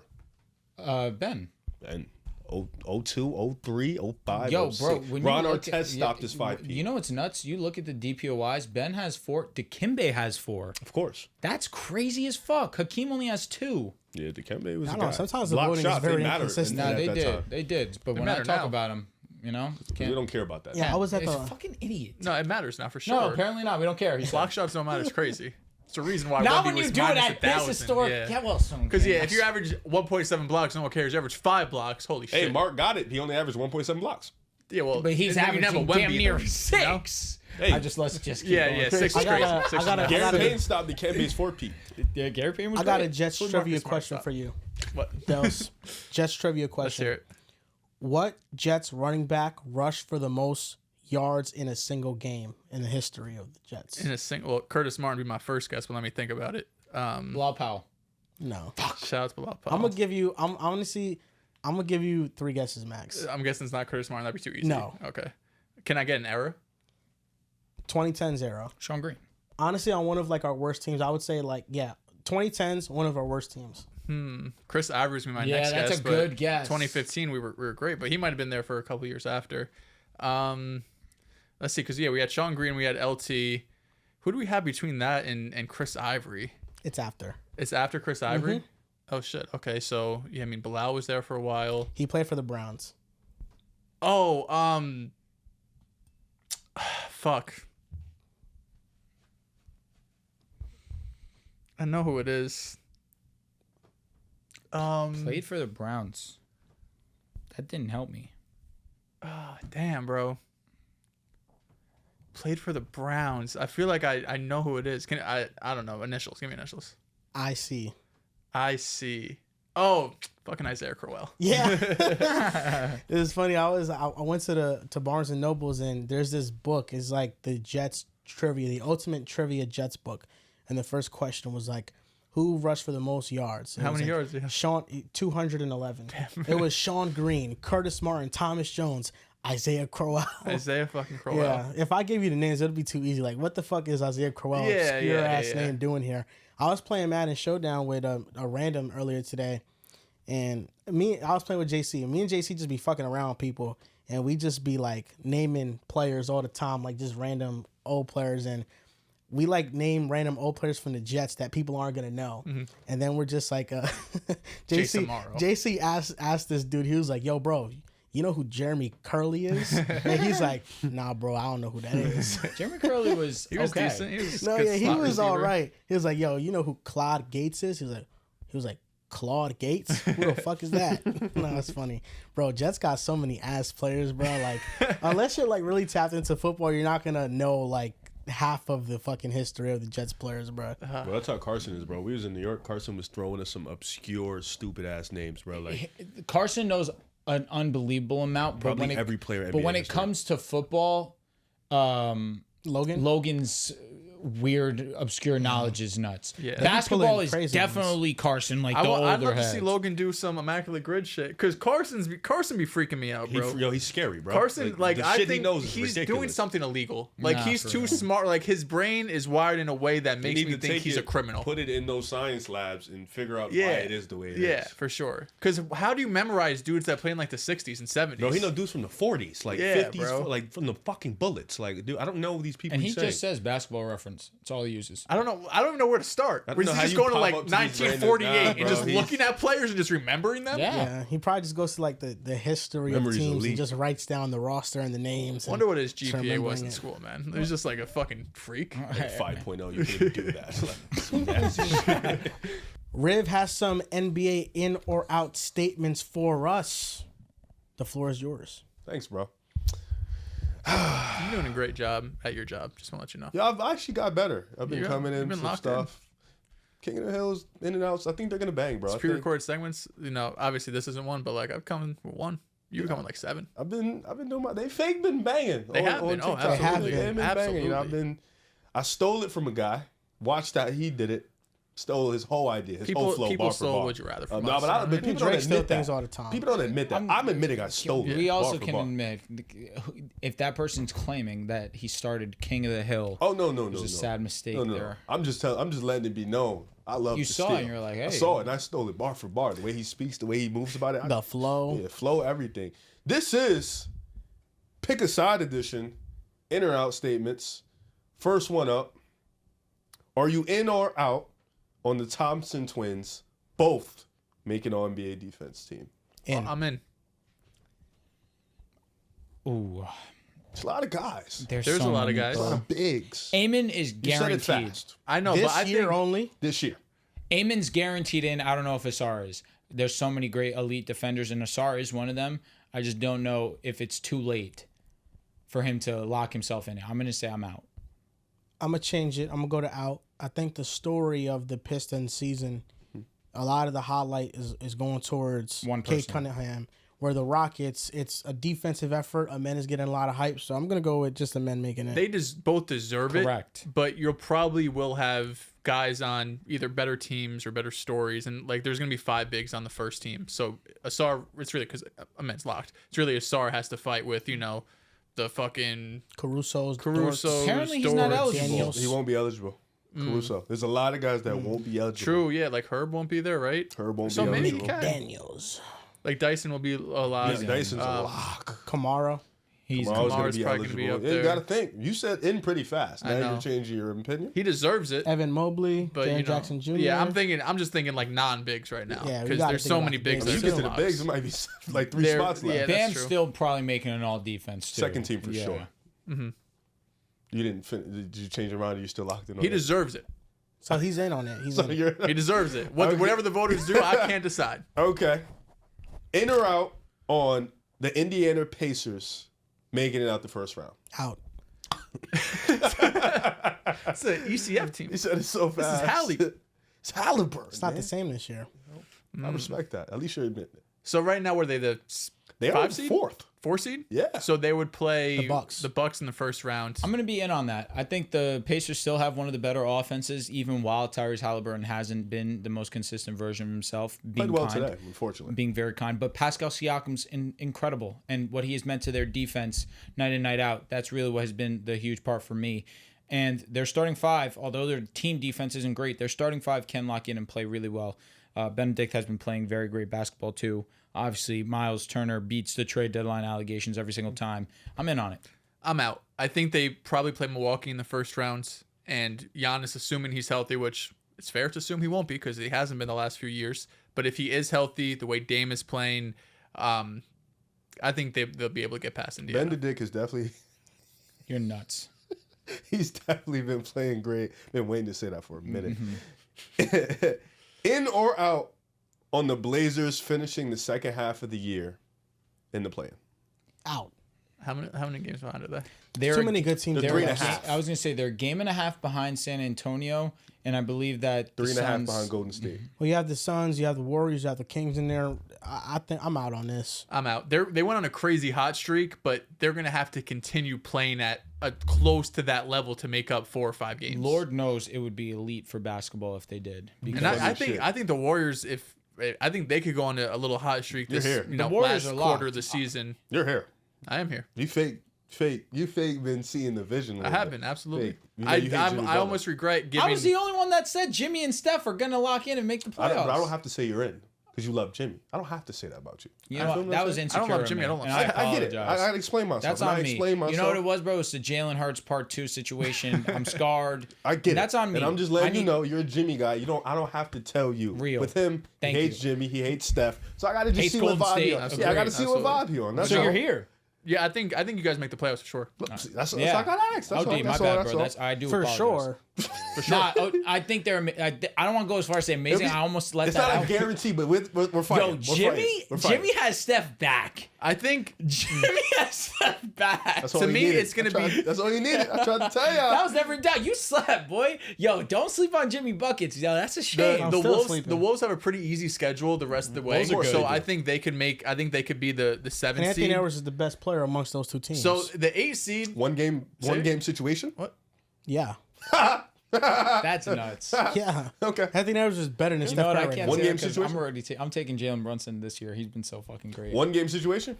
One game situation right now. I'm still taking Steph. You'll take the Knicks. Oh, I'm saying you take Steph. You have to. Edwards will snatch his chain. Although a- I've seen Steph lose one game situations. That's a fact. I've seen it. Hold on. And has a snatch Steph chain all year, brother. 3 times. Steph has Julius snatched his Randle. chain. What the fuck? True, He'll be he's- there. he's- He'll he be will there in definitely April. be He might playing be on a there. bench He's saying this he time doesn't around. want him there. Is his point? We all He's gonna go. play minutes. What's he gonna play? He's 10 gonna minutes? play. When Nas No, Reed he's gonna started, play it's been heavy different. minutes. When Nas without Reed started, Julius, it's different I was gonna team. say without Julius, the Timberwolves have been playing great. I agree, and I hate that the fact that he's gonna get back in that Yeah, lineup. me He's too. gonna play. Me He might too. come off the bench. But he's Nas still gonna Reed's get playing 20 really well. 30 minutes, brother. Yeah, put Jalen Kirk on Steph Curry. It's a solid night. Oh, Christ. And then you put Jaden McDaniels on Jimmy. It's lockups. They're not scoring. Steph's not scoring. Jalen Clark would lock him up. He locked up SGA. It's not SGA is harder to lock up Steph Curry. with a different game style. Well, at this point different play styles. in their careers, it's much harder to lock up SGA. There's a reason why Lou Dort can lock up Luka and he can't guard Steph. There's a difference. You're just sleeping on Jalen Clark. I need you to understand that. There's a difference. Steph Curry at this point guards himself. He's inconsistent every other game. Have you seen him the last 4? He's been heating up. Yeah, for sure. Have you seen him? He's back. Hold on. How did he play against the Mavericks before the All-Star break? He played well. He missed some shots. They did Missed nothing. some shots in the clutch when they were most He important. missed some open shots. Well, how the fuck did Luka play last night? All right. It's funny so fucking much. How always did goes Luka to play this. last We're night? not talking about Luka. Nah, how did We're Luka talking play about last night? Anthony His fat Edwards. ass. What did he We do? talking about the two. Easy. Nothing. He won little jokes at my goat 4 fucking rings. What did Luka do? Show me what he did. How did he play in the come back finals? from injury. What did he do in the finals? They played brought up well. a stat for him that's never been real before and showed his bum ass getting blown He by. averaged How a near about that? triple-double in the What did he do finals. against Dallas? Walk me through that process. Oh my. He averaged 27. And was good against him. 5 games. He won 1. Fucking clown. We what did asked James this kid Harden one. do against Steph ever? You How see many that record? games did the you- Warriors hold win on, against hold the on. Lakers? Crashing out on Terrell like I didn't this. like how he disrespected Jalen my Clark goal. shit's nuts. I'm not gonna lie. Jalen Clark. Did you see that graphic of Steph standing all next to them dudes? Yeah. You saw the record? Yep. You saw his Nah, boys up I there? did, yes. Oh, okay. I saw my boy up there, too. Don't ever disrespect my goat. What the hell is wrong with this guy? They're sleeping on Jalen Clark. He's been locking up the best of the best. Steph Curry. Don't bring up his name, please. Jalen Clark can lock him up at this point. Listen, I think the Wolves can beat the Warriors in one See game, how but this I'm not guy- going to say Remember he said Jalen Clark's Jaden going to lock McDaniels could him. lock up LeBron, and like shit like that doesn't He age has. well. He Shit has. Like that doesn't age We've well. seen it before. I'm praying on Minnesota playing Golden State. I mean, we played them already. And Steph's That would playing beat too. y'all. Huh? You can't guard Anthony Edwards. Okay. He's gonna be I'd the love best to player. see now. I've seen Bubba Ant have go at 40 and they get blown out by 30 points. Once. No, twice. Cavs. Yeah. In Detroit. Yeah. You forgot Detroit? We had 50 and they were down 30. But that was the only one I really count. The Wait, Cavs are just a great team. They would beat what anybody. about Detroit? Detroit beat them by 30. That's just an off night. So there's been a lot of off nights for Minnesota. I mean, watch. I mean, listen, with Nas Reed and Nas Reed's recently great. they've been playing really well. They have. None of us Minnesota, disrespect. what you talking about? There's no Nas sweat. Reed disrespect on this podcast. Minnesota, I think, is I the love them. 7th seed right now. That's one of my favorite Rigo players in the Bear, I league. can't say the same. Yeah, but Nas Reed. Actually, there's no. disrespect. Minnesota might be the 6th seed. They're 7. Stop. Fifth seed might Stop. be. You're lying. The They're Clippers are 7th 6. They're one game behind the 6th seed. Yeah. Copy. I know. Copy. I know. It's copy. They got the same record pretty much. They're two. They're I don't think so. 1 and 2 in their last 3 games. Oh. But I mean, over their last like 10, they're kind of like 500, bro. I'll be honest. They're Oh. 4 and 4 Yo. over the last 8. You know what? Let me just hold on. Gotta Stay right watch there. them, Don't man. But don't before move. that, you go back to the last like 13, they're like 8 and 5. Yeah, they was killing. Yeah. Don't move. Stay right there. I That's just some want nice to wins, look too. up Beat the the last time Nuggets. they played. Just don't move. Stay right there. Stay right there. Beat Don't the move. Thunder. Riv, right? No, don't move because it was a 1 Jalen point. Clark wasn't playing at that point. It was a 1 He point just got game. minutes recently. 1 point game. You know how much Steph had the last time they played Minnesota? 34. 31 points. Real fucking efficient. How many minutes did Jalen Clark play? What? You telling me this is how you This is what this conversation is rooted in. sending? Against All the Warriors, he played 0 minutes. Okay, exactly. All right. Yeah. You telling me? He got the step stopper, not playing minutes. Okay. I'll tell you what. They won't play each other for the rest of the When year. are they gonna? So this is over. We're not gonna see them The again. Warriors have whipped their ass 3 times already. It's not happening. But again. Julius Yo, Randle. Yo, brother. You're He's paying gonna be 28 million, It's an bro. asterisk. I don't care. But Bro. Julius Randle. Okay, so no Jimmy. We have Jimmy now. Okay, That's an that's asterisk. fair. That's That's fair. a valid. Okay. All right. So I mean, listen, Well, you're that's the getting Julius difference. Randle back, and they're getting That's Jimmy the Butler. difference. That's There's one guy, and Anthony Edwards can actually carry a load, and the other guy needs Jimmy Butler to come save him. 30-8. brother, he's running Joel, cardio that all statement game. You just fucking added sucked. years to Yeah, his he's age. 36. He's 36. What is Yeah, Ant, it doesn't 24? matter. He's still old as fuck. Ant is 24. Yeah, he's in and he's his a prime. 7th Yes. fucking seed. Yeah. Let's not act like he's doing something monstrous, With Julius brother. Randle. Brother, he can easily drop into the. He can drop to like 10 seed in a It week. won't happen. In a week. It won't happen. He's too good to let Yo, that let me happen. ask you a straight up question. Like, how many times better is Cat than Julius Randle? He's probably like How many wins do you think Minnesota has over Golden State? How many wins do you think they have more? 2. 3. It's he's 3 probably games. he's probably twice as good from like just a. Makes me He sick. just fits better. I think the Wolves got the worst version of Randle. Like every other year Randle has a good year pretty much, and they got a Should terrible have version saw that of Randle. trend. That would have been no way. Every other year. Yeah, it's but dead this facts. season wasn't about competing for the Wolves. I think it was just about resetting their cap. That's what I think it was. You about. just made WCF. You got a Somebody's budding coming to- somebody's top coming to 10 Minnesota, superstar. brother. Yeah, you just made the WCF, but everybody was coming into this upcoming season with the Wolves with their roster, even with Cat, thinking they were going to be pretenders. Disrespectful. Yo, you saw Quarter Gold yet? Yeah. Watch how Ant-Man was talking about Steph. Just go watch that. Go He see respects him. He admires He him. also knows that he's the guy. Who, what? Anthony Edwards also acknowledged. Did you see how he was talking to Barack Obama? Yeah, that was after him getting benched. He didn't play. That was awesome. Yeah, that was cool. The truth. Now, I'm the truth, but you're not playing. The big dogs got it. You feel what I'm saying? He played throughout the Olympics, though. The big dogs got it. When it fucking matters. He played throughout the Olympics. Yeah, but then when it mattered, the big dogs got it. Do you understand what I'm saying? The big dogs. They have that prestige. LeBron, Yeah. King. Steph. And what did LeBron say about Anthony Edwards in that Kevin interaction with Durant. Barack Obama? Slim Reaper. In that They even had Devin Booker in there. Well, we know Come KD's on, the best boy. scorer ever. They had But Devin Booker in there. Devin Booker wasn't even featured on a court of gold. He hasn't been. Doesn't matter. He's on the got no court clips. with the three goats. They're the 10th seed. the best role Care about player in the Suns? NBA history. Devin Booker, you could argue. Devin Booker has been. They had Embiid all out right this there. year. They had him. He's not beat even out from there. America. He's spinning. He's not even from You America. remember what LeBron said about Ant-Man when he said- when he he said told he's the Obama truth. that he's the truth. LeBron say was that. like, He can say that. Ant-Man is the truth. He is the truth. That's what Ant-Man LeBron can- said. Ant-Man can LeBron 100% say understands that. Ant-Man can say he's one of the young He is the stars. truth. But we know who Daddy is. He is the young star. We know who Daddy is. Because Daddy is the one who had Batum over there. Fuck. 99.9% of guys miss that shot. This guy made it. He was glitchy. Crashing the fuck out. You saw what's going on. They Can't crashed do over that. KD. Bro, They did crash out for KD. He's right. Nobody. Did I disrespect No, KD at this never moment? once. We talking about Never Steph. once. They He talk, disrespected him before. bro. We're not talking about that right now. Oh, Stop okay, trying to- okay. stop We trying wasn't right now. talking about whatever you was talking about. You heard Steph say talking about nigga on just this Clark. shit. Fucking Wells, or excuse me, Jalen Clark. Like, what are we doing? Well, he's a lockdown defender. Respect him. You say he's locking up He's Steph up and Curry. coming. What are you At doing? this point in his career? And you know what's funny? All these Minnesota dick riders are gonna come in here. You guys don't know ball. You know. You don't know about Jalen Clark. No. It's not that I don't. He's not locking up Steph, bro. Jaden can't even do it. Is he gonna make it tough? But he has the agility over You're not asking me Jaden. that. Jaden's 6'10". Jalen Clark is 6'4". He can keep up with him laterally more. Brother. You think he's not making it tough on That's not Steph? what you asked No, I'm me. asking you. You don't think he's making it tough on Steph? I don't Jalen think- Clark? Bro, no. Oh, okay. No. He made it tough on SGA. Okay, Yeah, SGA's a SGA different helped. player. SGA's better. SGA is one-on-one straight work. Steph Curry, Okay, so you're come telling me follow me around this Okay, 30 down So the you're screen. telling me Come around chase me. 3,000 screens he can't guard him, but one-on-one he would lock him up. It's not about one-on-one. That's not how the Warriors play. That's not how Steph plays. You got to come follow me. Come chase me around all game. See how the fuck you look. Isolation defense is much easier than chasing a brother around all game. That's a fact. And on top of that, Jalen Carter did it for one game. He Jalen cannot Clark. do it again. Whatever the fuck his name is. I don't fuck what his name Shout out is. Jalen I Carter. bet you he can't lock out SGA again. I bet you the next time they play, SGA gives him 40 points. It's possible. SGA is also better than Steph. Facts. He's better than Ant. At this point, yeah. Yeah. But Ant is much closer to SGA than Steph. They both ain't close No, to him. he's not. Right now, yes, he is. They both ain't Yes, close he to is. him. Right now, What are we I talking about? guess, Yes, I right guess. They're both not close to him. They're not. They're both They're not. He's not. on a different stratosphere than both of them. What are you talking about? What are you saying to me right Nah, now? Joel, I'll be honest, and you know me, bro. Recently, I've really tried to see your point of view. I've tried to, even right now, I think he's been attacking you. You gotta stop. With what? This whole fucking Jalen Clark shit. He's a really good defender. He's an It's elite Steph defender. Curry. Can you be a great defender but also not lock up Steph? Jaden can't. I think it's possible. Jaden's Jaden- a great defender. You He call locked him up a leader? Luka. Like I said, it's tougher. It's tougher. He got for fried by Luka. a 6'9" guy and that's Luka chasing was around a guard. pretty fucking mid And Luka for a was center. hurt. And he was hurt. Remember he had the knee bandages. He was bleeding from his everywhere. knee and he was still Remember, getting you told worse. us that. You told us that. Because Luka is a different animal. Oh my god. Luka's a different animal. What's the next in or out, man? Who would win in a Another 1v? fucking bomb. Who would win in a 1v1? Anthony Jaden. Edwards or Steph Curry? In a 1v1, Yeah. I'm gonna take the athletic demon in Ant-Man. All right, then move Who has on. more rings? Move on. The Minnesota Timberwolves or Steph Curry? Y'all be real with you.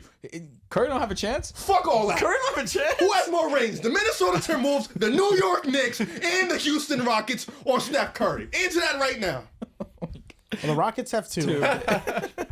Wolves have 0. The Knicks have 2. So no, the same amount. Oh, so you mean to tell me one player has the same amount as 3 of your favorite Are you teams? counting the KD rings?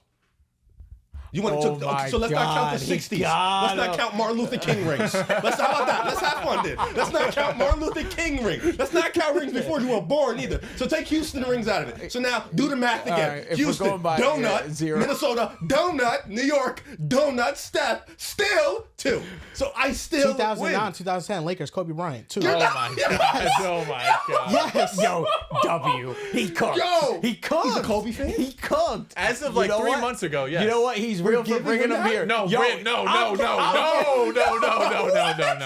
For bringing it up right now, he got it. He got it. I respect for him. him bringing it up right now, Riv. He got it. He just pulled up from 40 feet. He did. He just pulled up from splashed in his face. Fucking splashed. You really giving him that? For making me laugh, yes. For making me So laugh. now he's a Kobe fan. Kobe fan stamped. Okay. Stamped. I would have respected if you would have said a team like Dallas. I would have respected. You brought 2011? Why would I say Dallas? I got no ties to 2011. You ain't got no ties to the Lakers. Yes, I do. Kobe beat Bryant. Yes, I do. Kobe beat Bryant. What are you talking about? bro. Yes, Kobe Bryant. ties. Kobe Bryant. What are you talking about? You have no One of the greatest ties, players of all bro. time. What are you talking about? I really love Kobe Bryant. Where's the Kobe? No. I don't see Kobe in here. You have no Kobe You have no memorabilia. Kobe in No, here. cap. That's Michael Kobe. Jordan. My We angle always is see Kobe. MJ. We always see You MJ. see MJ. I My see Kobe. angle is Kobe, I too. swear it's Kobe. Okay. Take that dumb Why do shit. you think I got it? Take that dumb shit. He got every jersey. Julius bum ass. We got Zach He got Wilson back Zach. there. He got Luka right here, front You even got center. a Sean Marion thing, bro. No, What right is it? here, Sean Quentin Marion's right Richardson? here. You ain't got no Kobe? Sasha Bell. I'm not down. We can't give him that, bro. We can't give him that, bro. He's got Texas Rangers of baseball in this shit. And you mean to tell me he don't got Kobe? Oh my God, that's the Twins. Whatever the fuck they are. Like, whoever they are, bro. Oh my Like, God. you give him Kobe. So what's that, 2? Yes. 2-2. It's fair. 2-2. We got you. So you still tied. No. Okay. Yo, After Joel, all that. I haven't seen it in a while. Yo, he got you. He fucking Dehls, are you giving him that? No. Okay. Yo, yeah, you No, it's gotta not. give Okay. it to him. Okay. In this one moment right now, you Rip, gotta if give you it would to have him. rode for Kobe in the KD segment last episode, didn't say a I word, would have bro. been there. He did I not would have been say a there. word, If you bro. would have been like, no, He we got looked the at Kobe me crazy. conversation. I brought up Kobe like I'm the Kobe fan. Oh my God. What did he say? No. Kobe. He looked at Kobe. Yeah, no. He said efficiency. He's not efficient. He's not this shit like Kobe. Like he Oh looked at me my as if it was disrespectful to God. bring up Kobe, but Kevin the right name. That's cool though. Joel, I tried. We talking about scoring. As a player, Kobe's better. As a scorer, Better than who? KD's a better scorer. Kobe better than who? KD. Oh. I mean, obviously, Oh, okay. he has double-digit defensive teams. Oh, okay. I'm just asking. Yeah. I'm just asking. Yeah. That's cool though. He's got it. That was a good point by him, though. No, it's good. I mean, But just you let it slide. cooked. I'm giving him the W here, Riv. I'm Shit's sorry. sad. That's just sad, bro. Jalen Clark. We giving him Kobe. I hope they match up. No, man. the fact that he said it and we questioned his fanhood, and it was. Did had- you anticipate him to say that? I No didn't. shot. No I shot. didn't. No shot. For surprising me, he Honestly, got forgot. it. Me too. I forgot, like, bro. Like I genuinely forgot about Kobe. Yo, I'll be honest with you, Joel. That's one of my favorite moments from you ever. I swear I to God. appreciate it. That was good. See the shit that happens, Dehls, That's man. good, bro. We're bringing up fake fandoms. Now he stopped being a Kobe and the Lakers fan. We haven't heard about it since. Fake fandoms. He hates the You Lakers. got like He's 15 hated the teams you Lakers can for 3 to pull 4 from. years. He's hated the Lakers. For 3-4 years. He hated them. the That's Lakers. because I hate LeBron. How do you hate LeBron? Because a lot of people hate LeBron. That's not because that's they're not new. racist. No, that's crazy. That's crazy. That's crazy. That's crazy. That's crazy. That's crazy. That's crazy. No, it isn't. That's crazy. That's If you crazy. hate That's LeBron, crazy. it's That's either crazy. one, you're a Celtics fan, which correlation, they're racist. Whoa. Not you, pal. They Thank also- they also God. beat What do you the shit mean? out of him. LeBron came to the East and ran it for 10 years. Yeah, I guess you can hate Why would you him. care? You was a Lakers fan. I'm on you. Got him. I got him. I got him. Kobe fan. Knicks fan. No, right. Those are prime Kobe Oh my moments. God. Why do you No, care? it wasn't. Yes. 2011? You're crazy. 2010, 2011. 2011, they lost in the second round to the Mavericks. They got was swept. Kobe still not elite? 2011, yes, but after that, he fell off. Wait, so let me ask you a question, dead serious. You were a Kobe fan. Cap. You were a quote-unquote Laker fan from 09 or 08, 09, 2010. Who knows? Maybe. Why don't you give us a Hold year? on. Maybe Kobe's entire LeBron Laker to not. career- So let me ask you a question. What happened after they stopped winning championships? You was like, I'm done with the Lakers.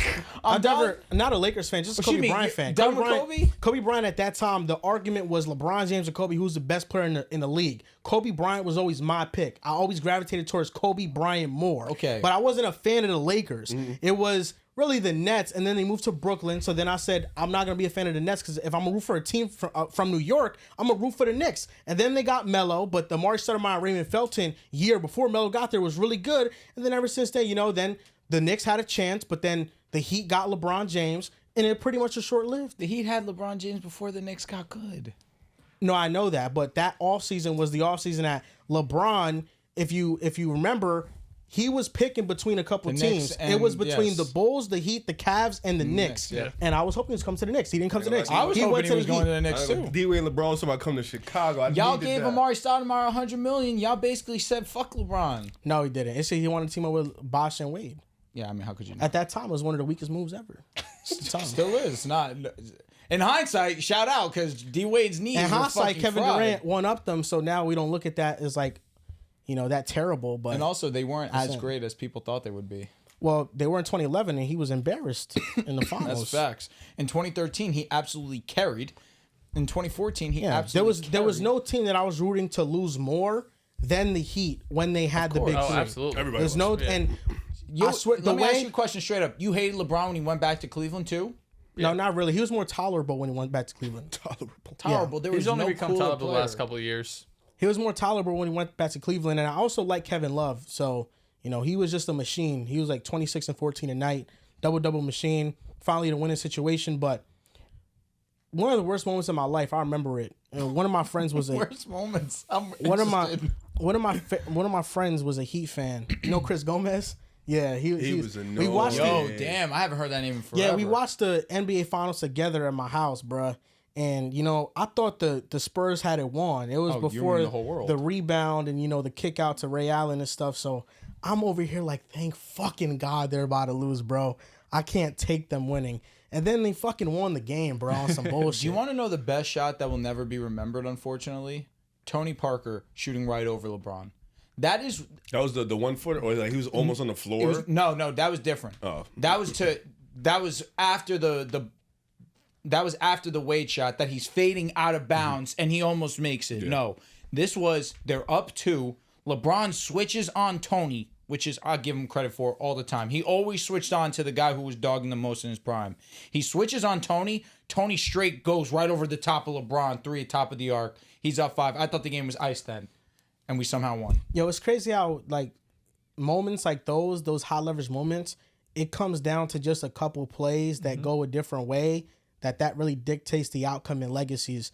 For no reason at all, I was watching yesterday the 2006 divisional round playoff game between the first seeded Chargers and the New England Patriots.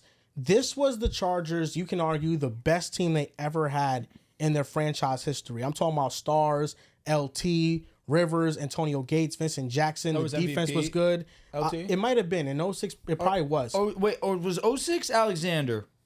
I don't know. Okay. I really don't know. I just watched this game. I watched the highlights of it, and bruh, one of Tom Brady's worst playoff games ever. Like I wasn't expecting that, but first play of the game should have been intercepted. A DB drops it. But this is what really stood out to me. The Chargers were up by a touchdown. It was 21-14 in the fourth quarter with 6 minutes left. It was 4th down. Tom Brady throws over the middle. It's fucking picked off. Like I'm like one of the worst reads. It's picked off, and You look excited. Troy Brown fucking punches the ball out, makes them fumble. The Patriots recover the ball, and they get possession, and they go down and score a touchdown. And they tie the game, That's and it's brutal. 21-21. Chargers got a pick, and the dude fucking fumbled. And I was like, bro, like watching that game, I like understood just how cursed the Chargers franchise is. Phillip Rivers had a deep bomb touchdown to Vincent Jackson in that game that if he would have dragged his toe, it would have been a touchdown. It would have put them up 2 touchdowns. He didn't get in bounds. And Phillip Rivers led the Chargers to kick a field goal, 54-yard field goal to tie the game to go into overtime because the Patriots ended up getting a field goal after that to make it 24-21. Nate Khadeen, their kicker, had it missed at home all year long. Fucking missed the kick. It's a fucking voodoo, No, bro. literally. And I remember when I watched the playoff game between the Jets and the Chargers in 2000, I think it was 2009, right? 2009. it was the Revis first had one. the crazy pick. Yeah, but also their kicker missed like 20-yard field goals. Nate Khadeen. Really? He was missing like chip shots. And the same thing happened when we faced the Bengals. Shane Graham, he like missed like easy ass field goals. But no, like the Chargers, they're so cursed. And it's ironic because like that year, the Chargers, especially in that time period, they had the Colts number. Like whenever they faced off the Colts, you know, I remember. yeah, Trust Peyton me. Manning struggled against them. So Chargers, Philip Rivers. Yeah. He's actually somebody I probably hate more than Brady. Weirdly, if the Chargers would have won that game, they have a home game, AFC Championship against the Colts. They didn't have a good run defense. Bob Sanders came though that year. He was able to really Bob Sanders was daddy. put together the run defense. That's what made them elite. You know him because I think they allowed 180 rushing yards per game, but with Bob Sanders that dropped to like 89 when he got in the lineup. So You started doing homework on Bob Sanders. Yeah, so I was. You can justify. Yeah, I was. So so that matchup favored the Chargers, and then who did they face in that Super Bowl? It was the fucking Chicago Bears. You know what I'm saying? So Rivers it's to that just Super Bowl crazy ring. how like the Chargers, a couple things go their way. They might have their first ring, but you know the things just didn't break out that way. To be fair, that game 06 in the AFC Championship game, Patriots were whipping the Colts' ass. They were. Enter the GOAT, Peyton Manning. Talk your shit, King. Largest comeback in AFC Championship history. Talk your shit, King. Fuck that GOAT. Talk your I shit. have my GOAT, Peyton Manning. Talk your shit, King. First chip. What do you say? Talk your shit, King. Lombardi. Oh, Lombardi for sure. No, but yeah, that game. If you watch it, you're like, man, how did the Patriots get so lucky, bro? Like, Same way how That was the Chiefs crazy. get lucky. hey, Just man, yeah, voodoo. probably, yeah. Mahomes doesn't have those drop picks like Brady though in the Oh, what? playoffs. What? In the playoffs, in the playoffs, no. Okay, you In the almost playoffs, had no. me. In the playoffs, no. You almost I'm glad had you me. retracted In the that playoffs, statement. Because he Yeah. had a season where he threw what, 3 INTs, 2 INTs, whatever the fuck it was. Yeah, No, I think he led the league one year in drop Brady's look is interceptions. so iconic though. Like I the like glove long on the hair left Brady. hand, the stance. He's just like a picture perfect quarterback. But Phillip Rivers, man, he threw some dimes. I just hated the way he threw the His ball. motion's so fugly. So ugly. Yeah. So ugly. Yeah, Vincent Jackson sold him, man. I Rest in genuinely peace to hated Vincent him. Jackson. Yeah. hated Phillip Rivers Phillip is Rivers. good, but no, it's like, you know, that's the difference between, you know, beating Brady and having like a legacy of like winning and being like a career loser. Like, That's you know, a fact. It's Phillip only a couple Rivers, plays. yeah, Phillip Rivers is known as like a career loser, and really them losing wasn't even his fault. It was awesome when Peyton went to the Broncos and we never lost in division. We never lost. It was awesome. Fuck Phillip Rivers. I mean that from my heart. Anyways. Phillip Rivers. You got more in and out statements? For sure. I'm, 3-hour pod. Here we go. We need one. It's been a minute. How many hours? Oh, never mind. Let's just go. Just go. Just let it I'm simmer, fine. 'cause I it's think good we might be sim- at 2 hours already. Right now, we're good think we are for simmering. sure. Like, I it's just nice came and off peaceful. vacation. Let it marinate. I'm It's refreshed. marinating with Let it good marinate. vibes right now. Everybody I chilling. drank my hibiscus tea. In or out? On hibiscus tea. In or out on Devin Booker being traded this summer? No. Out. I'm out. I don't think they do it this summer. KD, on the other hand. You think if KD walks, Booker decides to go to the front, it's like, I want to go? I think Booker stays for life. Ooh. I don't think, unless he forces his way out, but I don't think the Suns would make that move. They trade KD, try to get some picks back, maybe a young player, and then sell Booker on, we're going to build an actual team around you, not just get a superstar. He'll be 28 this year. I don't see Booker requesting a trade. He was there when they were dog shit, and he was Think he okay. wants to do that again, though? Who knows? That's a fact. He's the king of Phoenix. I don't want to say he's the best player Phoenix ever had because obviously that's Steve Nash, Yeah, but please, for he's sure, for sure. trending. And Charles Barkley. Yeah, it's Charles. He Yeah, went he's to probably finals 3, but- and an MVP. I think Devin Booker's a lifer, and I watched a YouTube video of his house that he owns in Arizona. Really nice house. I don't think he wants to leave that house. He's going to get a nice house wherever he goes, though, to be fair. Yeah, I mean, like, no place like home. No, his house is different. he's I don't not know in the hood where you were. no. Okay. Definitely not the I don't know. Trenchworth. I don't know if you guys knew You're this, really a but soldier. Arizona, you think of it being really hot, but northern Arizona is closer to Utah. In northern Arizona, it snows. Like they have That's seasons. fucking weird Well, as shit. was that the DeAndre Ayton? Right? Didn't it snow? Was that Well, I DeAndre think Ayton? he was in Portland. I Oh, think. that's he the couldn't, Trailblazers he at the can't time? leave his crib and shit. Yeah. In or out on Giannis Here we go. being a buck this summer? And Out. Giannis being a buck. He's leaving after this year. Well, I just said that I think the Bucks get past the Pacers, so I'll say out. I don't think that'll move them, though. But no, I think if they lose in the first round, there's a real chance it goes to the front office and be like, all right, appreciate you Knicks. trying, but let's keep it going. Cat and picks for Giannis. You have picks still? No. Second rounders. Dude, I was talking about this in one of my other group Houston. chats. Oh, this is actually the next one. I Is listen to. Milwaukee, or how would Milwaukee value Cat if you're trading Giannis? That's the dude that's going to be making $60 million. And I don't know if they value him at all. I think they probably would especially, why would you trade him in want the young East? players, but The next one kind of coincides with this one. In or out on Sengun and Jalen Green being on the team in the next 3 seasons? Next 3, both of them. I'm gonna go out. I think one of them gets moved. It's gonna be Jalen Green. I think both It of them could be. get moved. There's a chance it could be both with the way Şengün's playing this year, but I have I mean, if much you go higher get Giannis, hopes. you might as well move both. Joel, let me ask you a genuine question. Is Sengun a top 30 player in the NBA? Not Top this year. 30? Not this year. You can argue it, yeah. Not this year. Absolutely. Is he top 30? Yes or no? No, arguably, is he top 30? Yes or no? Let's I get believe nasty. so. What players are better than him? Okay. That are 30 Did you players? compile a list? You just look it up. Oh, okay. He was ready for the Şengün hate. No, we were talking about it in the car. I think he asked or Dehls. Somebody asked. It was It's true. Yeah. Well, he's an all-star, which means that he is one of the. Who's been better? Şengün Yeah, no. or Derek Sabonis White? Sabonis or Sengun. Let's be straight. Sabonis. Who deserved that All-Star nod? Sabonis. That's a bonus. like fucking miss Derek him White with or that. Şengün this year. Is Şengün. Derek White hitting this is Sengun in these conversations? All right, here we It's go. close. Sengun, top 30, stamped. Correct, Joel? Yes. Okay, here we I go. love the stamp part. SGA.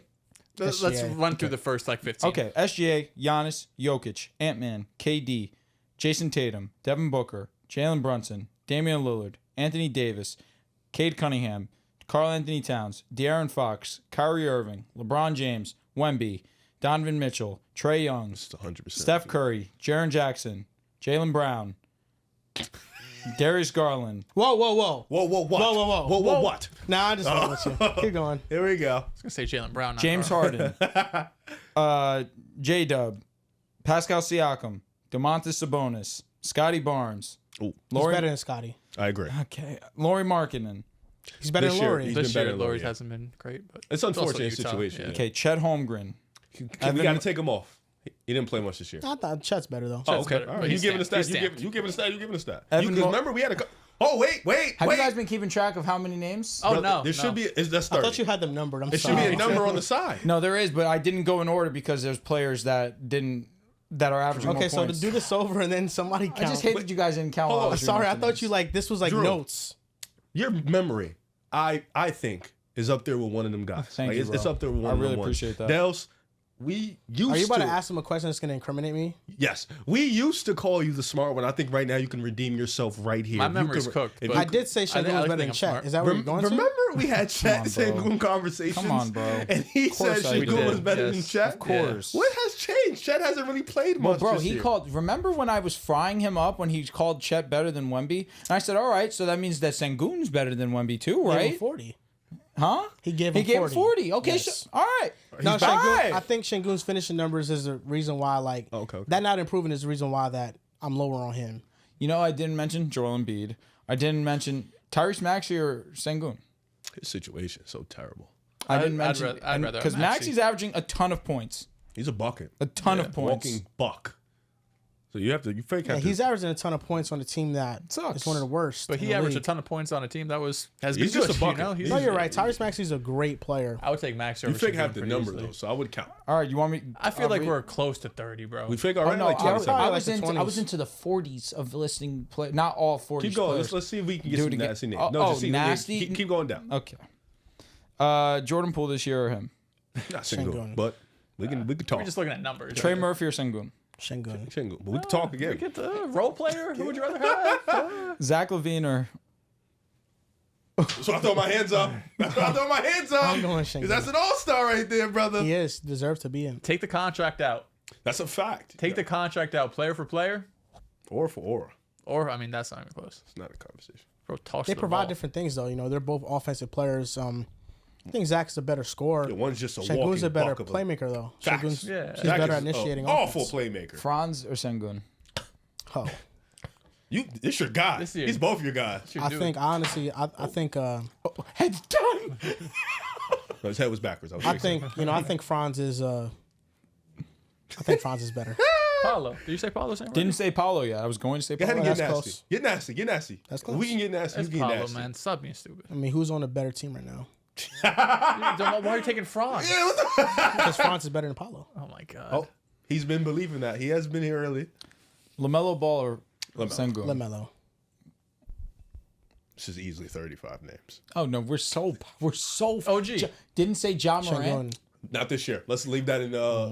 So Ja Morant right now is not better than Sengun. You're taking Sengun over OG? He's playing like shit, dog. Yeah, I mean, Şengün's a better player than him.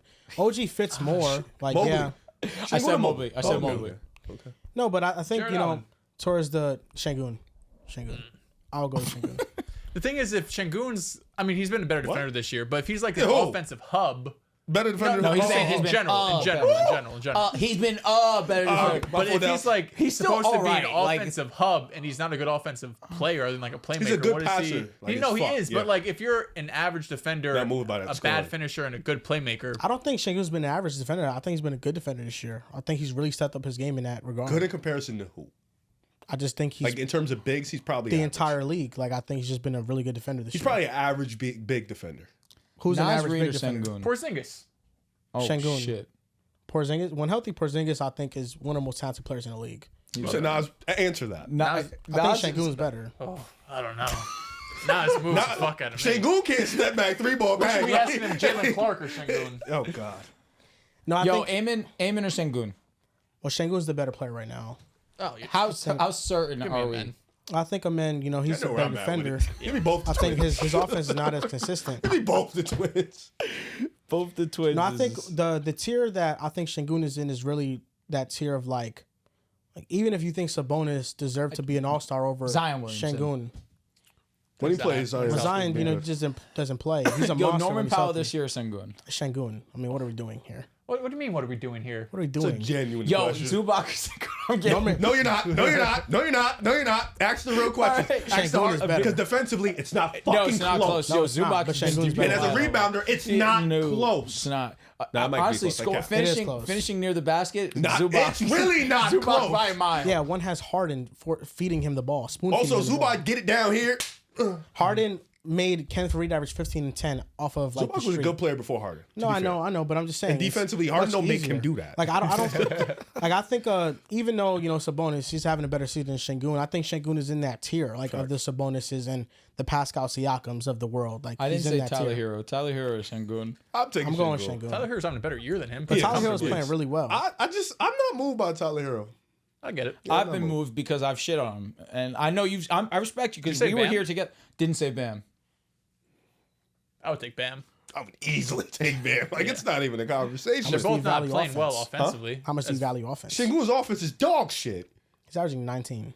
Bam's probably All right, averaging so 19. all right, if No, that's he's what we're not. gonna do, Well, no, that- bro, no, no. If that's what we're gonna do, Austin Reeves or Sengun. Şengün Austin Reeves is averaging 19. this year Yeah, for the season. yeah.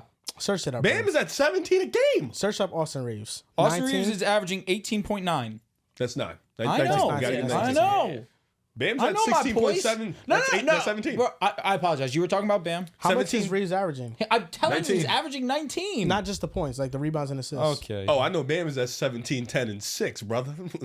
He's better Şengün than is probably like the same. But as are Reeves. you giving him that other And side? Bam is such a better defender. That other side. What you doing on that other I know. side? I don't think 19, 6, and 4? That's good. That's really good. mad fucking good. for Reeves. Yes. That's That is Derek good. White numbers. Yo, He's Derek averaging White more is points. I said Şengün. Derek White. Y'all are disrespectful. I think. Hey, I've been there. I've been in that chair, Y'all bro. are I'm just saying. You The want way to know Peyton why? Pritchard's playing this year, Joel, Şengün. Joel, if I'm being honest, Yeah, the 6 real threes today. reason why this is happening is because Sengun was preseason hyped up to be the second coming. There was talk about him entering top 15 conversations. Yeah, who the I fuck say said this that? where the Rockets have taken a huge jump, and Sengun is good. He's overrated.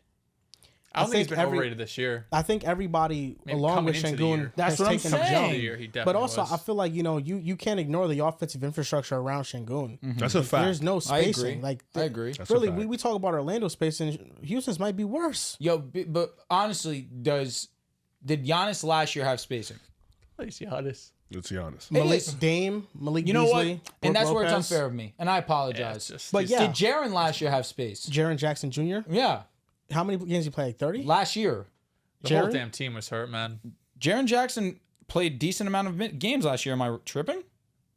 Yeah, I don't know. They just had so many injuries that I don't know who He was on played the court 66 for games. half those games. Yeah, it bro. looked like he was playing with some scrubs last year. Exactly, and he still was balling. Is my point. Sure. Yeah, but Şengün is also playing well. He's not playing like shit.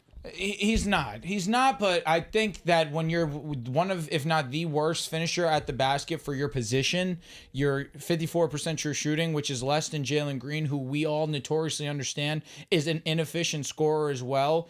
As the big of the team, you should be a lot higher in that regard. Just feels like he took a step back from last year offensively. And this is his worst efficient scoring season. Well, it makes sense. I think, you have to look at a couple of things. I think while he's a good offensive initiator, he's not somebody that should be spearheading an offense. As we see, they're one of the worst half-court offenses. Fred also sucks. The problem is that, number one, they don't have spacing.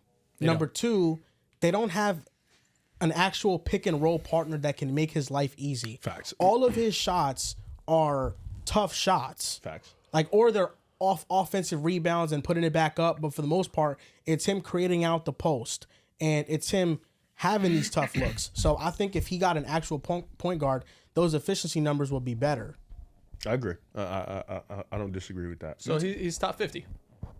Oh, yeah. Nothing wrong with that because he can climb next Yeah, year. he's a super He young can climb. player. Super young. Super Well, young. this year he's a top 30 player. He was an all-star. Oh, no, brother. We didn't, no, we didn't that's crash out the dead list. That's and dead gone. No, it's not. You Jimmy Butler or Sengun? Oh, come on. gotta be silly. If I'm the Warriors, I'm taking Sengun. Draymond What the Green or fuck? Sengun? They need a center, don't they? You're tripping. Not him? Why not him? What is he gonna do? With Steph, rebound, play defense. Brother, He plays good no, defense. his big ass. No, we don't need that down No, low, no, brother. no, we no, need no. Jimmy buckets. Yo, Draymond Green or Sengun? Sengun. Kawhi Leonard or Sengun? You took Draymond over Bam. You took Draymond over Bam. I took Sengun over Bam. No, you didn't. Yes, I did. Oh, you're silly. Yeah, he's nuts. You're silly. Kawhi when healthy. Kawhi. Dude, Kawhi. he's nowhere near 30 with all due respect. Kawhi he on is. I one think knee he is is. still better. He's nowhere near 30. I'll cultivate the list later. You're gonna do your best to get him at 30. Give an accurate assessment. It doesn't really matter though. He's a great player. Hey, he was supposed to be top 15. Hallie. That is a good question. ass This year it's Sengun. That's ass versus ass right there. It's Sengun. Is it really? Yeah, no, this year. I love it is. that efficiency of Hallie. Well, He's an Tyrese. efficient Take player. into account Hallie's injuries. Yeah, no. What are we talking about? Are we talking about Tyrese Haliburton at home? Sure. Yeah. Tyrese Haliburton this season. With his bet. When he plays has at, his bed. when he plays at home, he's better. All right. So with his bet, he's better. When he Without plays his at bet, home, he's not better. No, literally. Let me look at So these without his home bet, he's stats. not better than Davion Mitchell. Without his bet, he scores 0 points and you lose the Free square. Free square. You lose your free square. That's truly embarrassing. Woo! Don't bet, fellas. Jamal Murray. Unless you're betting with prospects. Jamal Use code Murray? PAS. Jamal Murray. Yo, He's a top 5 point guard. Free squares are no longer free squares, fellas. I'm being straight up. That's honest. never happened in Prize Pick history. I want you to know that. It's never happened. I just there's no way I can believe. Okay, that. so Hallie at home is averaging 20 and 9. And he's shooting, He's let me Hallie see, when he's home. 40% from 3. Did you say Kyrie? Huh? Did you say Kyrie? Oh, yeah, I said Kyrie. Let it be known, Drew. John's playing like shit. He's at 20 and 7. Yeah. That's a shit year. I know. 20 and 9 for Yeah, Hallie. Well, hold up. That is a year. I didn't get to the efficiency. Oh, beautiful efficiency. 20 and 9 at home. He's shooting 47% from the field, 40% from 3. Elite. On the road, he's averaging 16 and 8. He's shooting 42% from the field and 33% from 3. But he asked. So he's He's an elite shooter at home. So if he's not shooting the ball well, he's averaging 4 less points. Yeah, he's an elite shooter at home though. It's a shame that half the games are home, half the games are away. It's like you don't respect, and it's weird because I feel like It's you not just me anymore. You respect the older players that are through and through true point guards. No, Steve Nash is undoubtedly better. You I don't. know where you're going. No, I'm with talking about Rajon Rondo too. You respect Rajon Rondo, a true do. point guard. Well, Tyrese is a true unselfish point guard. I do. You don't Yeah. have any No, appreciation. you know for what's it. funny? But you know why I don't have an Is appreciation for Hallie. Tyrese better than Rajon at his best? I think Tyrese is better than Rajon Rondo. it's like what, a shooter? Rajon's Yeah, like, as a defense was three-point shooter, insane. by far. What is Rajon Rondo at his best? Playing with Ray Allen, Kevin Garnett, and fucking He was Paul killing Pierce. without them. He did have some. a Maybe year one out. year he got hurt. The year he became the man, he tore his ACL. That's a fact. Why would you use that averaging. against him? You're Mr. Let me fucking. No, but I'm baby saying- powder. But I'm saying the year that the team was his, we a didn't fact. get to fully see it He because he was tore his eating, ACL. but He when gave us some moments. we watched, and it was magic. Yeah, How many triple doubles in a row did he have? but also look at the offenses. He never He 44 in the playoff game. No jumper. look at the offenses though. When he went to When he Sacramento, did hit that jumper though, bro, oh Yeah, my yeah. god, Yeah, that he was a was different- he was a different demon, demoralizing. when you look at his It's like numbers, Draymond. he never led top offenses. The offenses weren't efficient when he was on the court. Rondo had 2 years as a top 10 MVP candidate. But you didn't know that. I didn't know that. Nah, I did. You know, he was Rajon Rondo was the most third he best ever player averaged on the was Lakers. 13. When He was won our getting- chip. I'm not They even don't talk about joking. that. he was getting swung in Russell Westbrook OKC trades at the Hey, time. listen, man. You know why I hate Hallie. Because I like him.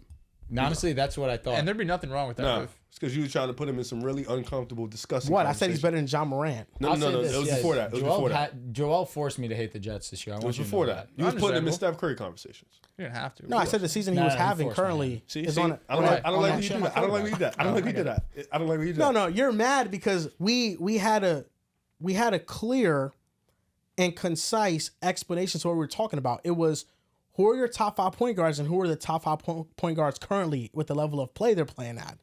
Tyrese at that time was playing at a top 3 point guard level. Yeah, just those things couple like that. months I were don't give a elite. fuck. You Okay. know? Because it was funny. I think it was one day I woke up, right? One day I slept well, had a good night. Woke up one morning and I seen a graphic. And these graphics, they've been going around. They're fun. You've seen the little basketball reference graphics. And I saw a graphic, and this one ticked me the fuck off. It was 2024, what was that? 2023, 2024, Haliburton. It was like a month of basketball. And it was 2016 Steph next to it. And I'm like, I'm looking at the shit, and I'm looking at the comments, and I'm like, Rage bait. you are some of the most disrespectful bastards I've ever seen in my life. That you are comparing this fucking bum to some of the greatest shooting we've ever seen in league history.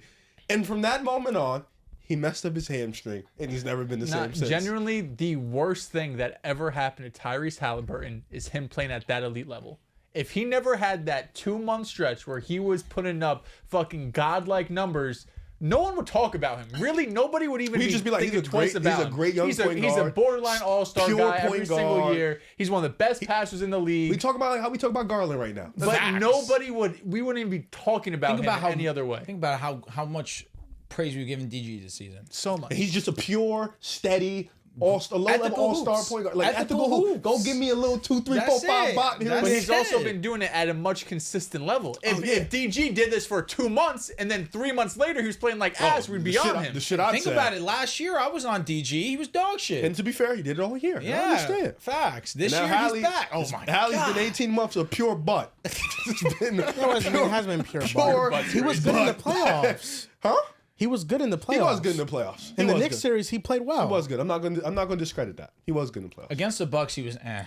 Yeah, no, he had games where he didn't score. But Against he, zero 3 Against times the this year. Celtics, he dictated the tempo. Didn't He get only hurt? played one Got game. hurt, yeah. He had Yeah. 0 3 times this year. I mean, you 3 can't- notable times. I mean, hey, 0 listen, points is fucking And insane. you getting paid $40 million.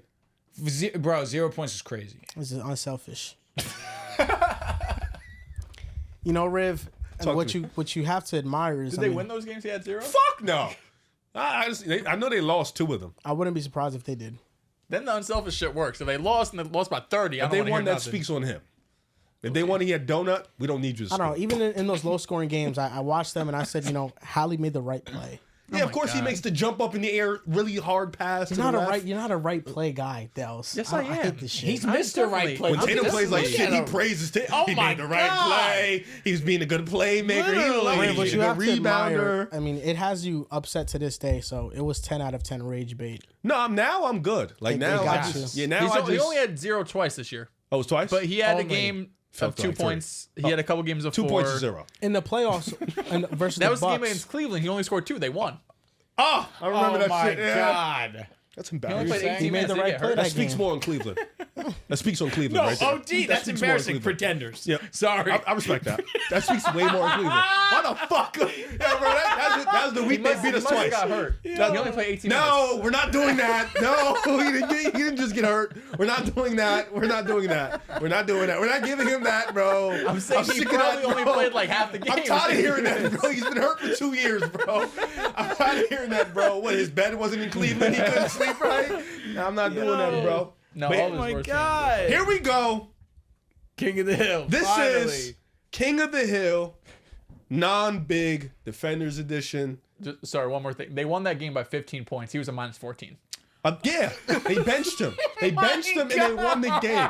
They benched him and he wasn't good. And I don't give a fuck if y'all go look at it. I don't care. I'm looking at the stats. I'm box score watching. I don't care. I'm box score watching. Minus 14. You're a 29 Even if you got hurt, that means you swing. tell me in 13 minutes you were a minus 14. You weren't good at any point of the game. You're fucking ass, bro. Yo, you're so dog shit.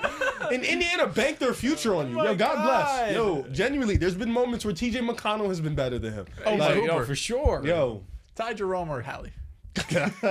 Oh my God. Ty Jerome won't be no minus 13 in no 14 minutes. I'll tell you that. But Yo, Jalen Johnson or Alperen Sengun? oh shit, Alperen. Oh, I'll take. I get why you say you want to see it again. You Yeah, want to see more. I do want to see it again. I mean, He is a transition. he merchant. played great, but Yeah, he's a transition. Kind of like he Ja. got season was cut short. My bad. Kind of like Giannis. Yo, he's going. hey. If he can say Ja, we can say hey. No, do not put Ja and Giannis in the same Jacking that, conversation. yeah. Giannis leads the league in transition points. We can do that. Hey, we can do that. He averages 30 fucking points. Ja did that one day. No, he never averaged 30 in a season. 28. That right is there, not fucking 30. 28 is right there. 30 and he doesn't shoot threes. Stop. Ja shoot So three. Giannis too. He shoots. That's what I'm saying. Giannis doesn't shoot threes. Is what I'm saying. Yeah, now there's Ja. Josh shoots threes. He tries. He Oh, he misses. But he doesn't make them. He really doesn't. He really doesn't make him. This is King of the Hill, non-big defenders edition. Okay. I made a tweet. I got a lot of pushback actually. I Nah, got a it lot of was love on the good. tweet, a lot of conversation. So I decided, let's make this list. There's 19 names. Here we go. First group up. Let's go calm. Chris Dunn versus Davion Mitchell. Davion Mitchell. Fucking October Chris Dunn, man. Take me back, man. I was talking shit. Give me Davion. Sure. I don't feel but I would strong love about to hear your answer too, though. Still. Yeah, I mean, I don't feel strongly, but Oh, sure. okay, there because you you don't really know. I get it. We Dunn's call great though. They're both great defenders, great guard defenders. Davion Mitchell versus your boy, Keon Ellis. Keon Ellis. I'll take Keon. I still want to hear your answer. Thank you. I appreciate that. Wow. I'm gonna go Keon. Keon Ellis or your boy, Cason Wallace. Casey Wallace. I'm gonna go Keon I would Ellis. also go Keon Ellis. Keon Ellis or my boy, Jalen Wells. Jalen Wells. That's close. I'm I going would with Keon personally go Ellis. Keon Ellis. Yeah, I'm going Keon Ellis. Still want to hear your answer. I'll go guys. Keon. Keon Ellis he's on the tear right now. Yeah. Keon Ellis This ain't lasting forever. or your boy, Mikal Bridges. Well, Keon right Ellis now this it's year. Keon It Ellis. is Right Keon. now, as of today. It is Keon. I get it. At their peak, it's Mikal, but that peak was literally 1 year. Also, you said Chris, and I was thinking Ryan Dunn when I said October Chris Dunn. Yo, bro, Yeah, I I'm swear to bugging. God, I was thinking Ryan Dunn as Chris, well. Chris, That's on me. Yeah, yeah. Facts. Do you still pick Davion? Yeah. Yeah. Keon Ellis makes another one. Here we go. Keon Ellis, you're on a little bit of a tear. But this is where it ends. Keon Ellis or your boy, Caruso. Alex Caruso. Now we go on a run. We go Caruso. Caruso. I don't think you're going to run. All right, let's hear it then. Alex Caruso or your boy again, Jalen Suggs. Alex Caruso. Ooh. I'm gonna go Caruso. Yeah, No, I think this year you could say Caruso for Thank- sure. it's not- No, we're going to get to some names. That's He's all I'm saying. literally Drew Holiday right now. Alex Caruso or your boy, J-Dub. Alex Caruso. J was my boy. You talk about him more than everybody, so I would say yes. Sure. Versatility of J-Dub. Woo. J Dub's Oh, defense that's- is. He can I rim say protect. Caruso. People Yeah. don't, I think, appreciate it. So can Caruso, low key. J-Dub's just tall. Yeah, agreed. They No, might be J-Dub's. they're the same height. J-Dub and Caruso? Yeah, you didn't know that, did you? I didn't. They're both Wait, 6'5". You're fucking lying, J Dub bro. is 6'5". He 100%. feels like he's 6'7". Yo, that makes it even better. It must be his length. It His is- I get it. his His beef. wingspan. Oh. I think J Dub's versatility. Who you go? But Caruso's versatility is amazing too. Well, J-Dub's He's- also more J-Dub- athletic. No, sorry, I don't know Why why. they be lying on Google? Oh, Was it the center, Jalen Williams? 6'5". That's tough. Yeah, I it's didn't one of know those that, things where you like. It's like Donovan Mitchell's the same height as Trae Young. bro. I knew that. You don't think of. You don't just think his of it like Donovan that. just his mass. Like he. Yeah. Woo. I'm still taking Me. Caruso. His meat's crazy. I think just as a defender, I think I just would go defender. Caruso. So Caruso makes another one. Alex Caruso or your Nick. OG and OG Anunoby. Oh, gee, we might go on a run Told here. you the running. It's OG. Yeah. This is where it gets dark. OG Anunoby or Lou Dortz. I think this one's tough. I'm taking OG still, but Lou Dortz is incredible. Lou Dortz this year has been. Woo. Dortz is amazing. It's This up to shit's you a two coin right flip. here, man. I think I lean OG. You know what? I'm gonna be honest. Well, here we go. We're back to Joel. You might be the. I think that Lou Dort, he's better against like Stockier bulkier guys. players. Yep. He can't really guard those shiftier guards.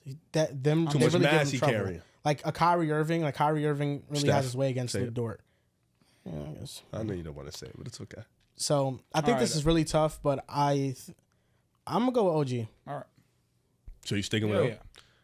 OG Anunoby or your boy Jaden McDaniels? It's OG comfortably OG. OG I would Anunoby. go with OG. This is a close call. For nobody but you. Is Jalen Clark on this list? Fuck no.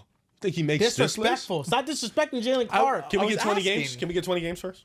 He's Think it's played fair what, to get like on 10? this- maybe like 5, 2. I think this is close because I think OG Anunoby could handle like stronger players better. Yeah, Jaden got fried by But Luka. Jaden could handle shiftier players better, and he gives you more rim protection too because he just has more length to him. I'm gonna go with OG, but I think this is really close.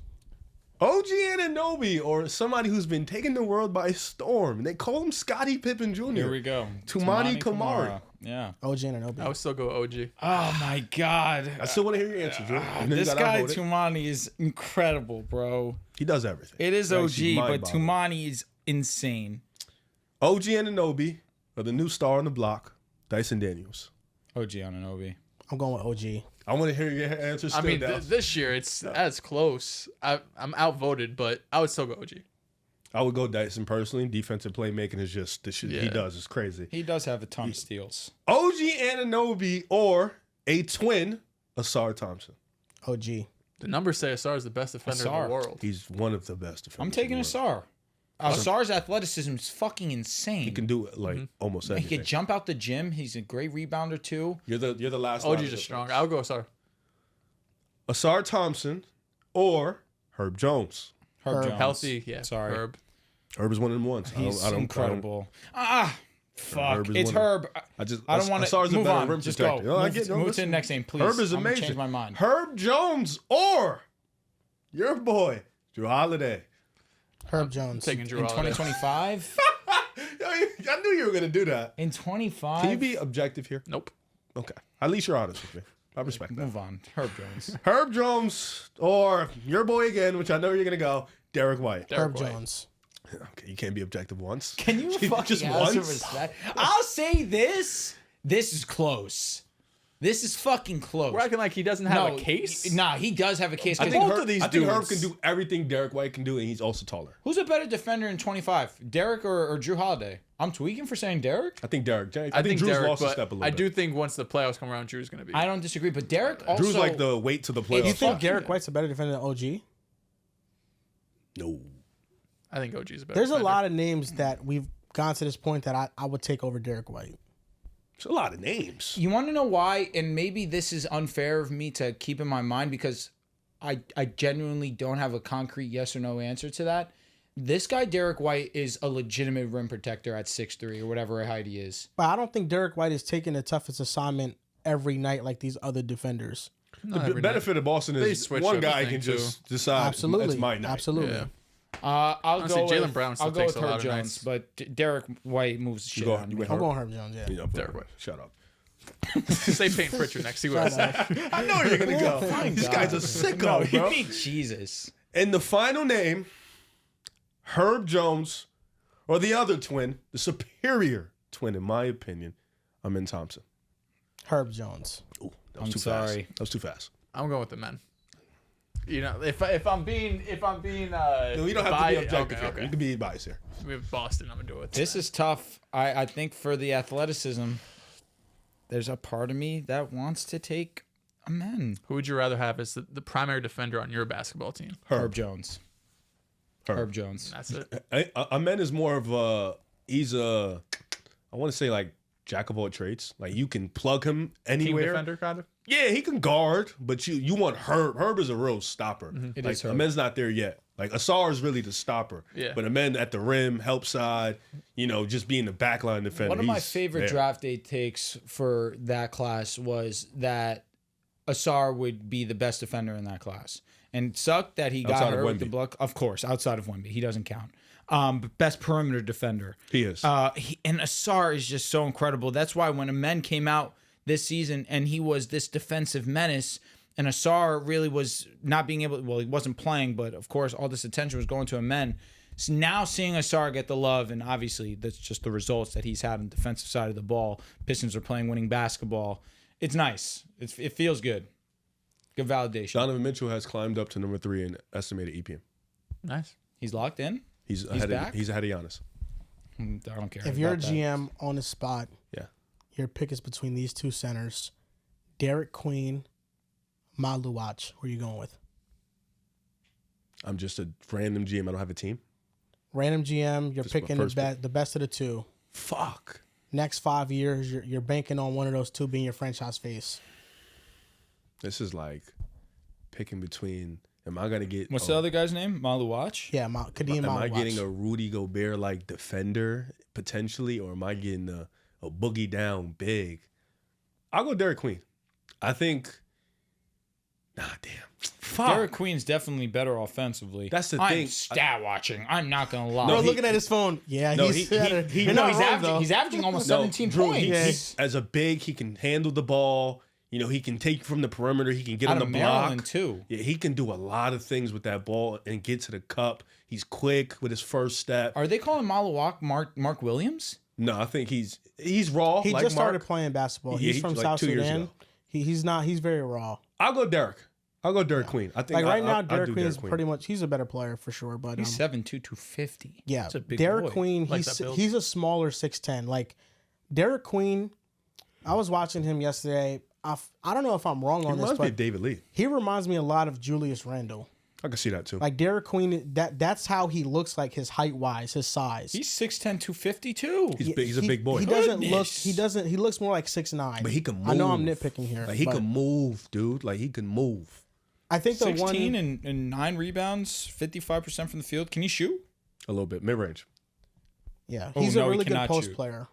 He's a good post player for the mid I range. mean, he's only shooting 9% from 3, so I'm assuming he doesn't shoot him. He's like Not a. Cincinnati, right? He's like a throwback center. That's why he's hard to project because he's playing really well right now. He's young, but like, do I see him having the size to anchor down a defense in NBA? He's really not that good of a defender. so. people think Bam had the height to do that? But Bam had the athleticism. Yeah, he was a good defender. Like, Excuse me, I'm sorry. He's more like lean. Okay. Bam was always athletic. Like he was always athletic. He showed that in college. Like defensively, he was there. that's why, like, with Maluach, He went there's to potential. Kentucky, right? He was with D Fox. Yes. There's potential that Maluach could be just like this elite finisher, this elite defender, really impact winning. Not like the defensively Rudy Gobert. Yeah. Like he's long, he's athletic. He's just like you man. He just started playing ball like 2 years ago. Yeah, so I mean, I think it's tough, It is a tough. but ass I don't know if question. it's just me. Derek Queen looks a little smaller though. He does. He doesn't look like a true 6'10". You called me with the J-Dub shit, so I understand like the visual sometimes fucks you up Yeah. because Derek Queen looks like an undersized big. He looks like 6'8". Yo, let me ask you a question. Gabe Vincent fits around Luka? I guess I'm just think he does. wondering. hypothetically. He played well yesterday. Bro, he's He missed the been rotation playing and well. lets an open three, but With just 2 talk minutes about left in the game. Just talk about Luka though, Yeah, You need the fuck 5 outta here. fucking fouls. Dude. Honestly, like more than anything, like fuck the out of shape shit, fuck the missing shots, bro. 5 fouls back to back games. Well, listen, man. Technically, anybody can fit around Luka offensively, You know, Riv, what's one of the most impressive things about Luka that I've seen? What? but these are not very good players. He brings a defensive scheme to each team he goes to. Because I don't remember if you remember this, but when Luka was getting blown by 80% of the time, it was remember the scheme. vividly. Because you want to, the one thing about Boston, the fake zone. The one thing about Boston, you want to make sure that Jason Tatum, Derek White, whoever gets in the paint, so you draw a double, so you kick out to open shooters. One of the best 3-point Exactly, shooting like teams. that's No, for sure, for that's sure. what the defensive It's scheme. one of the greatest schemes I've that's ever seen. Genius. It worked. And he goes to the Lakers, and it's the same thing. The scheme You is just blow by, just let him blow get into the by, paint, and then you got Jackson Hayes. Yep. It's remarkable. No, That's listen, what you have teammates for. Dehls, your eyesight for film, remarkable. No, it's crazy. It's one of them ones. It's crazy. It's really remarkable. Shit you do, honestly, them glasses. I don't know how you do it, bro. I know, bro. Like That was a great breakdown. The statement earlier is just like the Lakers don't have championship contending role players. They don't. We have no bigs. What's the So score of the yes, Blazer you're right. game? We're winning. Austin Reeves not has just 12 the points in the bigs. first quarter. Damn. 26-13. Is LeBron playing? Luka's LeBron's out, playing. right? Luka's out. Yeah, we found the issue. We found the If issue. they win, no Luka, it'd be crazy. We're playing against the Blazers, bro. We should beat them. We should beat the Blazers. I mean, you What's should the beat the score? Jazz. You You should said beat that the yesterday. Hornets. We should have beat the Hornets. Hey, And what's Luka the score? It's 26-13. The game They're just started. smoking that. It's 13. There ain't nothing in the league nowadays. 13 points in the They first haven't quarter. had a There's 13-point 39 lead in seconds 2 left. weeks. There's 39 No, they had a seconds left. They 12-point have lead last 13 night. points. They blew it. Wait, 13. so wait, they have 13 points. The first quarter's about to end. No Luka on defense. This is the best defensive quarter you've had the best all week. defense we've played all season. They don't have a big man. They don't have these defenders like Dallas. I don't want to just hear. held They don't have all level. They don't have a championship level. They just held one of the hottest teams in the league right now to 13 points. I'm glad the glazing from Drew for Luka stopped. What do you I'm glad. mean? Brother, the second he had the fucking, The he second started he has his 35, quarter, he's so five bad. for The five. second I he have hit his a jersey. I literally have he's his waiting jersey. to pop it open. I bought tickets to go see him play. The I'm second scared he- he's not going to play. the second he hits a wall, he hits a struggle. He's fucking flaming him. Struggle? He's not been good on Now, the Drew, league. Drew's in the Rui car like Hachimura. begging for him to play good so he can pop the jersey, bro. He's God, begging for him to play it's good. laid out like the first day of school. I have it laid. I have the pants underneath and the shoes. I'm waiting for him to lock in. He's been dog shit. Yeah, I don't deserve him, man. Oh my god. You know what? I don't. We don't. But Dallas. guess what? He's on my team. Wait, why don't they? Just for Kobe. No, dog. These are LeBron fans now. They've the LeBron Luka's fans. a Kobe fan. The LeBron fans have You invaded saw the Kobe Lakers and Luka fandom. mural? You know, it's great. Tatum's a Kobe fan. Why don't you like Tatum? You know why? I don't like Drew, you Boston. saw the Luka and Kobe Of mural? course I did. You That didn't was like it? fire. You didn't fuck with it? The Luka did and fuck Kobe with it. mural? But Kobe, man. it's LeBron fans have invaded this Lakers fandom. It's Well, not, LeBron's it's a not, big Kobe fan. It's not pure no more. It's Who not isn't a pure. Kobe fan? You know? Fact. Yeah, LeBron's I a mean, big Kobe fan, dog. Look at the world stopped when he passed away. That's a fucking fact. There's a few times when the world stopped. When Kobe died, In the same year we lost Kobe and COVID happened. It was a wicked year, man. that's why we and the got Lakers COVID. won a Pop championship Smoke too. too. Pop Smoke is right. No, New York dude. shut down when Pop Smoke died. Yeah, that was nasty. Shit was crazy. I'm actually Thought I was getting choked dreaming. up. Nah, for real. Because if D Rose die, I don't know what I'm gonna do. Fuck. I hate that. Just made me laugh. And then you can only imagine what Chicago gonna do, bro. It's uproar. Like what happens is Dirk dies. Like God forbid. Oh, don't even put Dirk that died. out You there. might Jesus not see Christ, me no. for like a month, bro. I might be in the dark, bro. Like, if he don't get out of jail, I might be in the dark, bro. Yeah, if he like, gets convicted, I I'm don't know if he gets so convicted, bro. sick. I need a week off, like a good week. Like I need a week off, bro. I gotta collect my. We gotta go. thoughts, We gotta go to that courthouse and see him, man. I go to the courthouse and break him out. Fuck. Yo, easy. I'm telling you guys that. Like, they gonna hate to see me in that shit, man. I'll go there and cause a scene. Like, put me in. Give me Save life. Dirk. Give me life. Save him, bro. Save Dirk or send Herbo. Whoa, My fault. Send Bibby. He been gone for. Oh my God. Send Reese. Please send Reese. Don't send Dirk, bro. Reese did it. God gladly snitch. Save Dirk life. I'll snitch. I don't give a fuck. This podcast just became marked. No. Oh my God. He's gonna find out where we live We gotta get Dirk out of there, man. or where I live. You're putting my house in danger. My fault. I don't live here. Joel safe. My fault. I don't live here. This Joel, he's safe. He not even a Dirk fan. He Yeah. don't even No. give a fuck If you're about looking bro. for River, go to Prospect Ave. Yo, He's what right the there. fuck? Salon block. We're good. Salon block. Salon block. We got some front office people too. You know what I mean? We got a Salon front block. desk. It's They like don't know where 30. we're It's at. like 30 blocks. I'll tell you the numbers. Just give me a call. Oh my God. The number's 280. Nice. Yeah, that's what it 280 is. Prospect. That's Go what it there. Hence, is. he's lying, but it's close. AFC West offseason preview. Now we talk can about start my off Eagles, with the Kansas City Chiefs. They have $7.9 million in cap space. The free agents: Justin Reed, D Hop, Trey Smith, Hollywood Brown, Charles Omenihu, Josh Uche, Nick Bolton, Tershawn Wharton. They have a lot of So players. in short, the Chiefs are fucked. They have a lot of. You got that in We say that 2022 every as year. well. You know, you said he still had to prove himself, and he wants to move out to Tyreek Hill. So Is Travis Kelce retiring? I hope he does because I don't think he has much left in the tank. But he's like the cap number for him is like $17 million. They're not going to cut him. He means too much to it. But Mahomes is able to restructure his contract right now. It's $66.3 million, the cap hit. He can lower that to $39 million. So they could open up like $20+ million in cap space to maybe make some signings here or there. I just think the number one thing that they need is just an explosive offense. You've heard it all year long with the Chiefs is that they were one of the worst 15-2 teams in NFL history. I think the eye test kind of matched it. They didn't feel like a dominant team. Super Bowl. They man. were Went to the Super Bowl, but they didn't. But Got their I ass mean, whipped. they did. But every game that they played was a one-score game. You know, and they put. Let me not say that. We put it in your butt. No, they did. Brother. They torched the Bills defense. it wasn't a dominant team in the respect of like we've seen 15-win teams before. You look at the Carolina Panthers in 2015. You look at the Rodgers team when they went 15-1. They had dominant wins, and I think the Chiefs, you know, they kept things close, and Mahomes was able to lead the league in game-winning drives. Didn't But that 15-1 team lose in the first round that they played in? What team? it might have been a divisional. What team? The Packers. Well, they had a bye. If it was 2011, they might have lost to the Giants. Yeah. Yeah. Shit. Giants went on a run. Giants played the Giants. Giants played the Giants. The Giants played the Niners in the NFC yeah. Championship in Yeah. 11. I mean, I just think the point stands, though, is like you look at all the data they've compiled for like teams that were undefeated at the time, like before the Chiefs lost to the Bills. They were pretty much like the worst from a point differential standpoint. They kept a lot of games close, and Mahomes was able to be Mahomes and then have these clutch game-winning drives. But I think the number one thing they need is just an explosive offense. Like, there's no reason why Mahomes should be putting up middle-of-the-pack offensive numbers. This year, they were the least explosive offensive team in the NFL. They were bottom 10 in yards per play. This has become a check-down, short offense, and I think there's a couple things wrong. Number one is that the receiving talent just isn't that good. You know, Rashee Rice unfortunately got hurt. Xavier Worthy came on late, and then you have D-Hop who's slow, Juju who's slow, Travis Kelce who's really slow. It's just washed older players.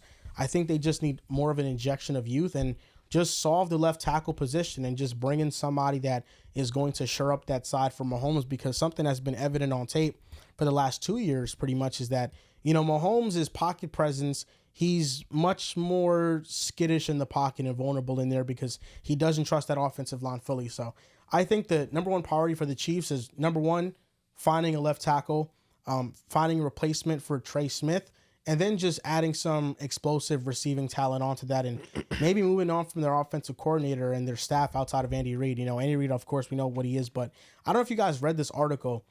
The offensive coordinator and the quarterback's coach for the Chiefs basically was saying that it's hard to have a game plan for Patrick Mahomes because they feel nervous that they have to be perfect. And if the game plan isn't perfect, they feel like they're letting down Mahomes because he's so great of a quarterback, which basically means that they, like, for the majority of the year, they were coaching scared. They were just making sure they didn't mess up. And this is an actual What real kind quote. of bullshit is that? You have Andy yeah. Reid. Why is Sound Andy like Reid? some No, I Dick know. You Ryan have shit. fucking Patrick Mahomes. He can make dog shit look like edible food. But I think that's the problem, is that you have an offensive staff that speaks about Mahomes like, oh man, we feel so nervous. We can't mess this up. They're coaching and game planning scared. And Those dudes should get fired. Yeah, Andy Reid kidding me? is he's of course the head of the snake, but I think he's given a lot of responsibility to his assistants, and they just haven't done a very good job. So you see the clear trend when Matt Nagy got back to KC. That's when Mahomes' numbers have dropped these past 2 seasons. We saw Mahomes in 2022 with no Tyreek Hill be the MVP of the league. There's no reason why these numbers should be this. And, you know, we talk about the Chiefs as like lack of receivers, offensive line is average, no running game. I think this is the offseason where they lean into the offense and give Mahomes more support. No receivers. I will say Rashee Rice, Xavier Worthy, Hollywood Brown, on paper, solid. Outside of Hollywood Brown, I agree with you. I understand where you're coming Yes. from. The brother has no hands, but he's injured. And can't forget, I won't, when Hollywood Brown was healthy with Kyler Murray, if I'm not mistaken, he was on pace good, yeah. for Like the first 5 weeks. Yeah, he was true. on pace for He a was career dogging. year. I don't know, That 13 feels like dogging. so long ago. It feels was like a so long lifetime ago, ago. no doubt. Wasn't that 2 years ago? Like 2-3. So either which way you shake it, you come into this season with that idea of those weapons. It's not the worst thing. Obviously, we see how it's aged. Hollywood Brown missed a ton of time. Rashee Rice tears his ACL. Patrick Mahomes goes right into him, barrels right onto him. Accidentally, of course. It sucked, terrible, but you lose your wide receiver one, and Rashee Rice was looking like the one. And then Xavier Worthy blossoms. So now, going into next season, you have Rashee, you have Xavier Worthy. That's going to be a nice 1-2 punch, but I do agree you need another option. I also think that you need another running back. This run game of yours was pretty terrible. Yeah, Kareem Hunt was good. He was passable. I agree. He was better than Pacheco. I think Pacheco was obviously banged up. He wasn't 100%. But I agree with you, Joel. I think beyond it all, we've seen Mahomes take average, maybe a little bit below average wide receiving core, wide receiver weapons, and get the most out of them. You need to shore up your offensive line. Because if you have a nervous, a rattled Patrick Mahomes, which you rarely see, that's obviously not something that you want. You want to make sure that your offensive line is straight. Get him a left tackle. I agree with that. It's going to suck losing Trey Smith. I think it's guaranteed he's gone, especially with their salary cap issues, how many free agents that they do have. They're losing Nick Bolton. They're going to lose Trey Smith. I think that's without a doubt 100% happening. And that's going to be a huge blow. You're losing an all-pro. And at any position, it sucks. But especially your offensive line, that's going to be a bummer. But go and get a left tackle. I think that's essential for them. They need to make sure that offensive line's all right. But as long as you have Patrick Mahomes, you're probably going to compete for the division. You're probably going to win the division. And there's a chance you win multiple playoff games. You probably make the AFC Championship. You'll be okay if you're a Chiefs fan if you lost this year. If you guys are interested, this is the full quote. This was on the night of the Super Bowl loss. When a coach realizes his quarterback could be the greatest of all time, it should be a feeling of joy, right? This is an ESPN article. Not in the case of Kansas City Patrick Mahomes. It makes it so much stressful. Chiefs passing game coordinator Joe Meyer told ESPN on Wednesday of the Super Bowl week. You feel the burden as a coach and as you are putting a game plan together to not waste his abilities, to not go through a season where you don't give him the opportunity, to not screw it up as the coaching staff. So rather than feeling like this just unbridled excitement that we could do anything, it's actually more like a terror. Like we cannot be the reason that we screwed this guy up or this team up. This was after the Super Bowl loss? This was Super Bowl week. This quote was leading to the Super Bowl week, yeah. Honest question. Do we think Mahomes is an elite reader of defenses? I do. Yeah. Oh, so, yeah. I would say yeah. Is it that he's an elite reader of defenses or he's an elite playmaker? I think He's both. I think he's an elite playmaker. I think that reading defenses, for the sole fact that this is the case, why hasn't Mahomes taken more responsibility of calling a game plan or initiating a game plan? It's understanding that you are the best in the league. You are the best in the world. You are one of the best we've ever seen. We know quarterbacks have that responsibility. We see that with Brady. We see that with Peyton Manning. When you get to that level, Aaron Rodgers, of course, but even him for all the issues that him and Mike McCarthy had later in their tenure together. So I guess that may not always be the case, but you think about how much Mahomes means to that offense, what he's able to do. Why doesn't he have a strong say in what the game plan is, or at least you work side by side with him in trying to find, at least for that one individual week, what's that matchup? Because then, if that's the case, responsibility is off your shoulders. Mahomes helped me with the game plan. Mahomes agreed with the game plan. Now I'm less stressed about it. Now it's easier to do my job. I don't know. I just think everything about that is an interesting one. Yeah, I think he's an elite reader of the defense, and I think a lot of like the audible stuff just comes down to personnel. Like, for example, you look at just a different way in Jalen Hurts and Mahomes quarterback in the Super Bowl. Jalen Hurts, when he sees a stacked box, is able to audible into a go shot to A.J. Brown, right? He's able to say, okay, A.J. Brown, you're one-on-one. I'm going to throw this to you, and it's going to be there. Mahomes, even with Juju, Xavier Worthy, and Hollywood Brown, like pretty terrible receiving core, he doesn't get those looks. Teams are always playing too high on him. They don't have a running game that defenses have to respect. So he can't audible into these one-on-one shots. I think it's more so he doesn't have, this year more so, any reliable receiving target that he really trusted. Travis Kelce's effort in the Super Bowl was very poor. And Xavier Worthy, he's fast, but did you know that Xavier's like in-game clock speed, it has yet to like clock an elite level. Like on game speed, when they're actually playing on film, he hasn't looked like this blazing fast receiver, and he's somebody that's light, so he gets pushed off the line. He gets rerouted on his routes. You know, he's not somebody that can just win these one-on-one shots. I think just the way that defenses have played against Mahomes just shows how much respect they have for him, because he's the best quarterback in the league, and the receivers and the weapons around him suck, and they still are unwilling to take chances on defense. The Eagles were able to beat the shit out the Chiefs because they rushed for the entire game and they didn't have to do anything else crazy to stop that offense. Yeah, I think just talking about the Kansas City offseason, you know, fresh off of attempting a three-peat. Listen, offensive line to me is an issue for them, but I don't want to make it seem like it's as big an issue as other people. Not many teams can do that to them in the Super Bowl. Like before the Super Bowl, I don't think there was this big issue with their offensive line. I didn't see Buffalo really give them too much pressure out there. I did see Houston. Houston was giving them some fits for sure, but Houston's defensive line, I feel like, is elite. Like they have a guy in Will Anderson. They have Daniil Hunter, so they have dudes. But for the most part, I thought Kansas City was fine with the offensive line. It's just the Eagles' front four was so dominating, and they have dudes.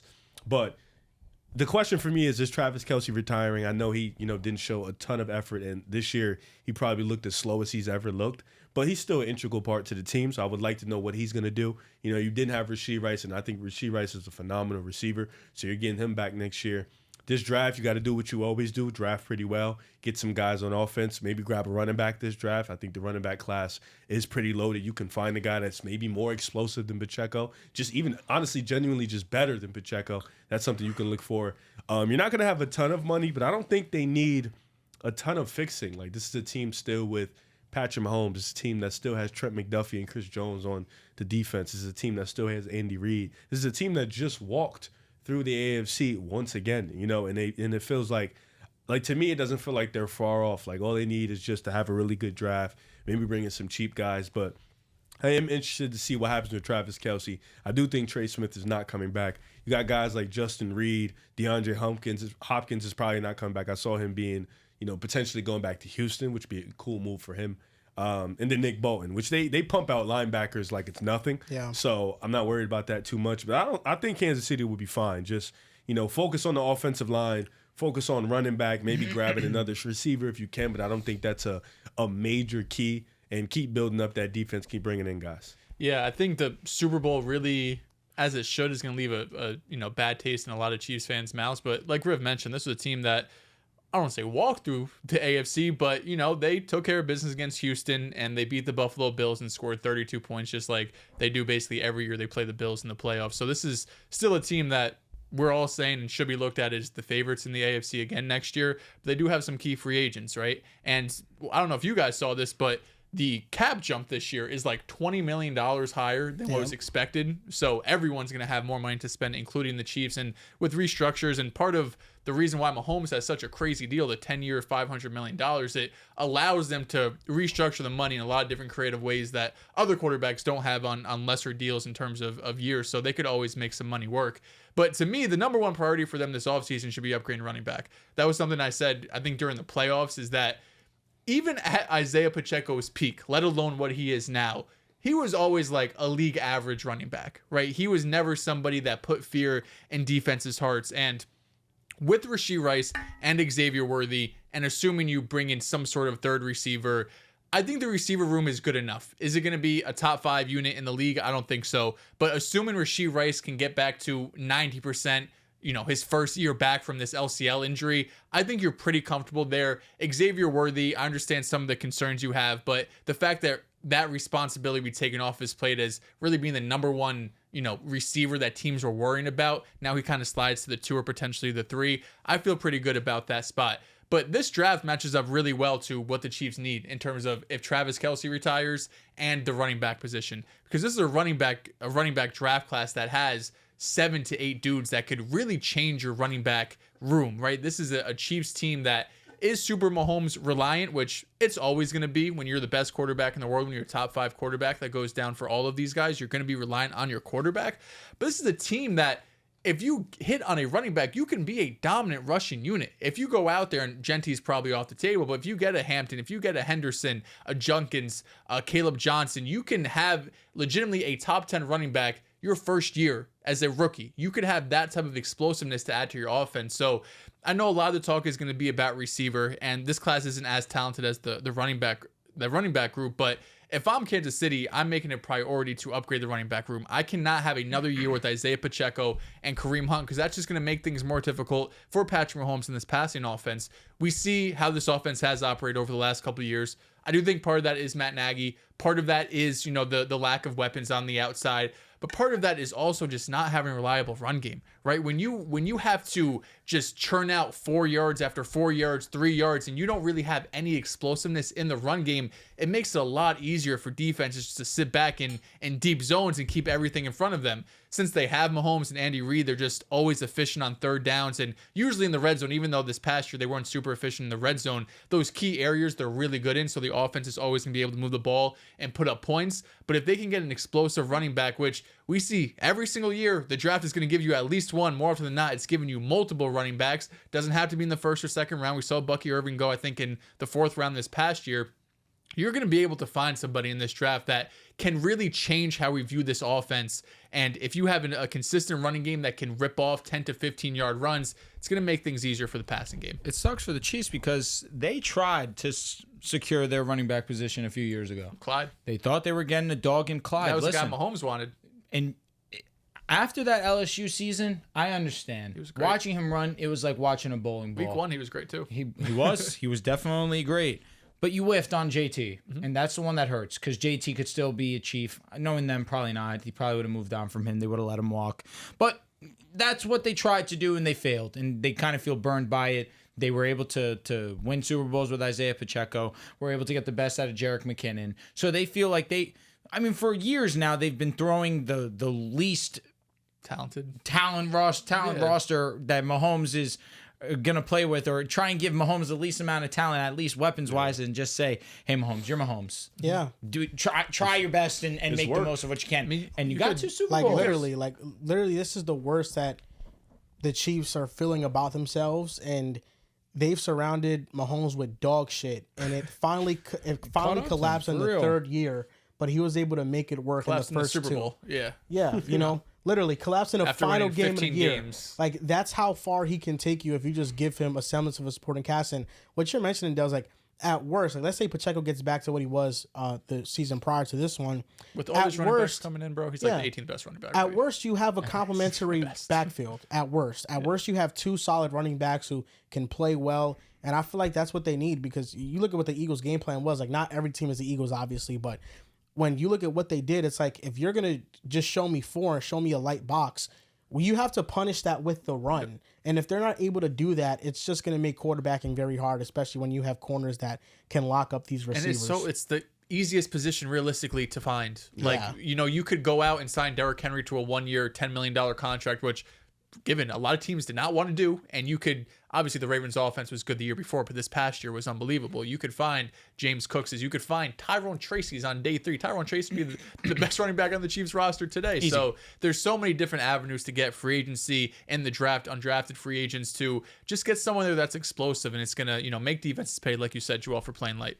Now, the LA Chargers, this is interesting because they have $70 million in cap space. Woo. The amount of free agents they have: Khalil Mack, Morgan Fox, Christian Fulton, Denzel Perriman, Asante Samuel Jr., Poona Ford, J.K. Dobbins, Josh Palmer, Elijah Molden, Tear Tart, Bradley Bozeman, and Joey Bosa. They said they're likely to cut him. That'll open up $25 million. So the Chargers could have upwards and added $20 million, he said, from the new. This might be updated to that, though. But even if, like, they're gonna have upwards to $100 million per over the cap. And it's funny because this team just made the playoffs. And when I was looking at their team needs when accounting for free agency, I wrote down center, left guard, right guard, wide receiver, tight end, running back, edge, interior defensive line.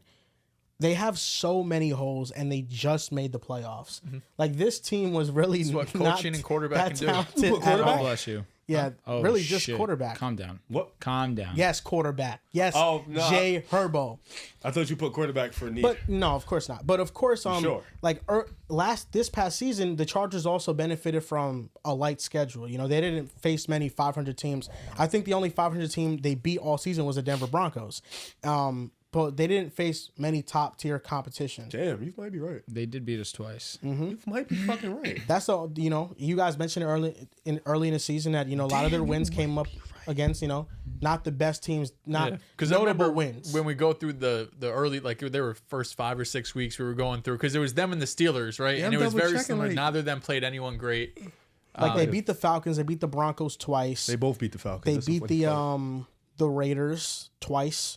Their offseason, honestly, I just like Jim Harbaugh and Jesse Minter. They're such great defensive minds, right? They're such great that really whoever you bring in on defense, I trust them to figure shit out and to just turn out all pro level dudes. Yeah. It's really the offense I worry about. They beat your Bengals because even if you bring in talent, which they will, which they desperately need, right? Like it was Lad McConkey who came on like halfway through the season once he got past some of his injuries. But outside of that, there's nothing there, right? We know how bad this offense is, specifically this wide receiver room and the interior offensive line, which we've talked about, basically all season long. The tackles you feel great about, maybe, best in the league, top 3 in the league in terms of tackle duos, but the interior line could use some help as well as the running back position. I'm still going to worry about Greg Roman. No matter who you bring in at wide receiver, at tight end, at running back, we have seen Greg Roman in the past with Lamar Jackson kind of limit offenses, or at least limit what Lamar Jackson did. I know they were able to produce at a high level and, put up crazy yardage and points, but we have seen that Greg Roman really limited Lamar Jackson in terms of a passer. I think part of that is Lamar just naturally progressing because it was his first couple years in the league. But Greg Roman as an offensive coordinator, as an offensive mind, I feel like in the run game, he's great, right? Like that's what he's known for. He's known for putting together a great rushing attack. And we saw this past year, J.K. Dobbins is coming off back-to-back season-ending injuries with a torn ACL and a torn Achilles. And for the majority of the season, especially before the injury, and even when he got back, he was still good. He was putting up really efficient numbers. I mean, some of the numbers were off the charts of the efficiency levels that he was able to put up. But when you have to get the most out of Justin Herbert to not just make the playoffs, but to compete in this division with the Chiefs, to compete in the AFC with all of the talented head coaches and quarterbacks and defenses that we have there, I worry about what this team's true ceiling will be. Because if Greg Roman's going to be your offensive coordinator, to me, you're going to be limited on offense. We could talk about them bringing in T. Higgins. We could talk about them drafting Luther Burden, Ted McMillan, Tyler Warren, the top offensive minds or offensive weapons you can think of. I still worry about what this offense will be long-term with Greg Roman. I saw it with Baltimore. I have those concerns. But with the money they have, the draft capital they have, like I mentioned, the defense we've seen, and I remember saying this when Harbaugh got hired, that when you have a head coach from college coming to the NFL, those first couple of years, they could hit on draft picks, especially in day 2 and day 3. I think back to Pete Carroll when he went to Seattle, he was able to pick up, Richard Sherman and I forgot what round, sixth round. Like he was able to find guys later in the draft that were Hall of Fame level talents, and you're not expecting that every single draft, but they'll be able to find contributors all throughout this draft. And that's exactly what happened this past draft. Yeah. Joe Alt, Lad McConkey, Tar Heap Still, Cam Hart, and Junior Colson didn't even make an impact this year. Maybe he makes one this upcoming season. They have foundational pieces, but they also have like a lot of holes. So I think like they have to go star hunting in free agency. Like as cliche as that sounds, like they have the cap space. This free agency class isn't really full of like those top end tier 1 guys, but like the best defensive players on the market, probably Milton Williams and Josh Sweat. And one of those 2 guys, I think the Chargers end up signing just because of the amount of cap space they have. Yeah, I think, the Chargers, the way they lost in the playoffs was brutal. They were favorites going into Houston, if I'm not mistaken. And you just went out there and you put up a pretty poor piss performance just from the team in general. I feel like they weren't prepared. They were scared of the moment. But you made the playoffs. That was something for me personally, I didn't expect them to do. Even with the light schedule, I thought other teams would be better. Them getting in, that was a success in itself. Now you have an offseason where you're missing a ton, but like you mentioned, they pretty much aced the draft last year, and they have a lot of contributors, especially in the secondary, a guy on the offensive line. But of course, a wide receiver, but you need more offensive weapons. You need another running back because you can't rely on J.K. Dobbins to be healthy, who he has talked about wanting to come back. You need another wide receiver outside of Lad McConkey. I know you drafted Brendan Rice. We'll wait and see. You don't have to wait and see that. Quentin Johnson, he barely played. Yeah, I'm saying Quentin Johnson, he is not good. Probably for a reason. Exactly. Quentin Johnson's not good. You still got to get some good tight ends. Butte didn't play. Oh, he didn't. He was so much better. Quentin Johnson, I think, had like 700 yards receiving this year. No, Quentin Johnson had a pretty successful season for who he is. Yeah, stats wise, he played well. Yeah, Chargers just for me, just ace a draft again. Just come in, and I think they do need to go get a player like Milton or Sweat, but I wouldn't hate them going the cheap route. I really wouldn't, because I feel like what Harbaugh has shown us is that he can draft, and if he can draft, he can bring in guys that are much cheaper, that are a lot younger, that bring in that different energy. Wouldn't mind also them going out and paying him Milton Williams because he's like 26, 27. He's actually young. Him and Sweat are not that old, so like they kind of sign both of them. Yeah, they kind of fit the timeline of what's going on. So even I wouldn't even hate that either. But you need some guys. You know, Khalil Mack had a great year for you last year. You don't know if you're gonna bring him back. You got to ace the draft, and I think the Chargers could do that because, like you mentioned, Chiefs, Broncos are coming up. We'll see with the Raiders. They got a whole new coaching staff. We'll see how they look. You have to be on your P's and your Q's in this type of AFC where it's a wild, wild west. So for them, ace the draft, you know, try to find some cheap routes, but I would throw the bank at Milton Williams. He's that good of a player. Dehls, I'm 100% with you. You can't go into next season with Greg Roman, and it's unfortunate that that's what it's going to end up being. But you have so much money. You have so many different avenues that you can go this offseason with all the draft capital, with all this money that you have in salary cap. Obviously, Jim Harbaugh being at the front of the ship, the captain of the ship, you understand that he's going to put the best team forward. He has the team's best interest at heart. He's going to make the right moves. But Greg Roman as your offensive play caller does worry me because Justin Herbert is so different now than when he was in his second year in the league. I say that where his second year in the league, he was willing to take risks. He was a gunslinger. There was no throw on the field that he can't make, and he saw that, and he let it rip every single time. This past season, it was a more refined approach. And being compared to Aaron Rodgers is always a good thing. This was similar to one of these seasons that Aaron Rodgers has where he has over 20 touchdowns. He barely throws any INTs. He's very safe with the ball. He keeps the possessions for his team. He goes and tries to put points on the board, but his main thing is not turning the ball over. Justin Herbert this season, 3 INTs. Did exactly that for the Chargers, kept them in games, was able to go ahead and lead them to double-digit wins, get them to a playoff berth. But I want to see the Justin Herbert that takes risks. I want to see the Justin Herbert that's not afraid to throw INTs. It's okay. You have one of the best arms in football. I look at Josh Allen. I look at you as the 2 best arms in the game. I genuinely believe that. And, of course, Patrick Mahomes. You can't forget him. But that's the talent that we all see in Herbert. You need to go out there this offseason and ensure that he has the weapons, the offensive line to go ahead and do that.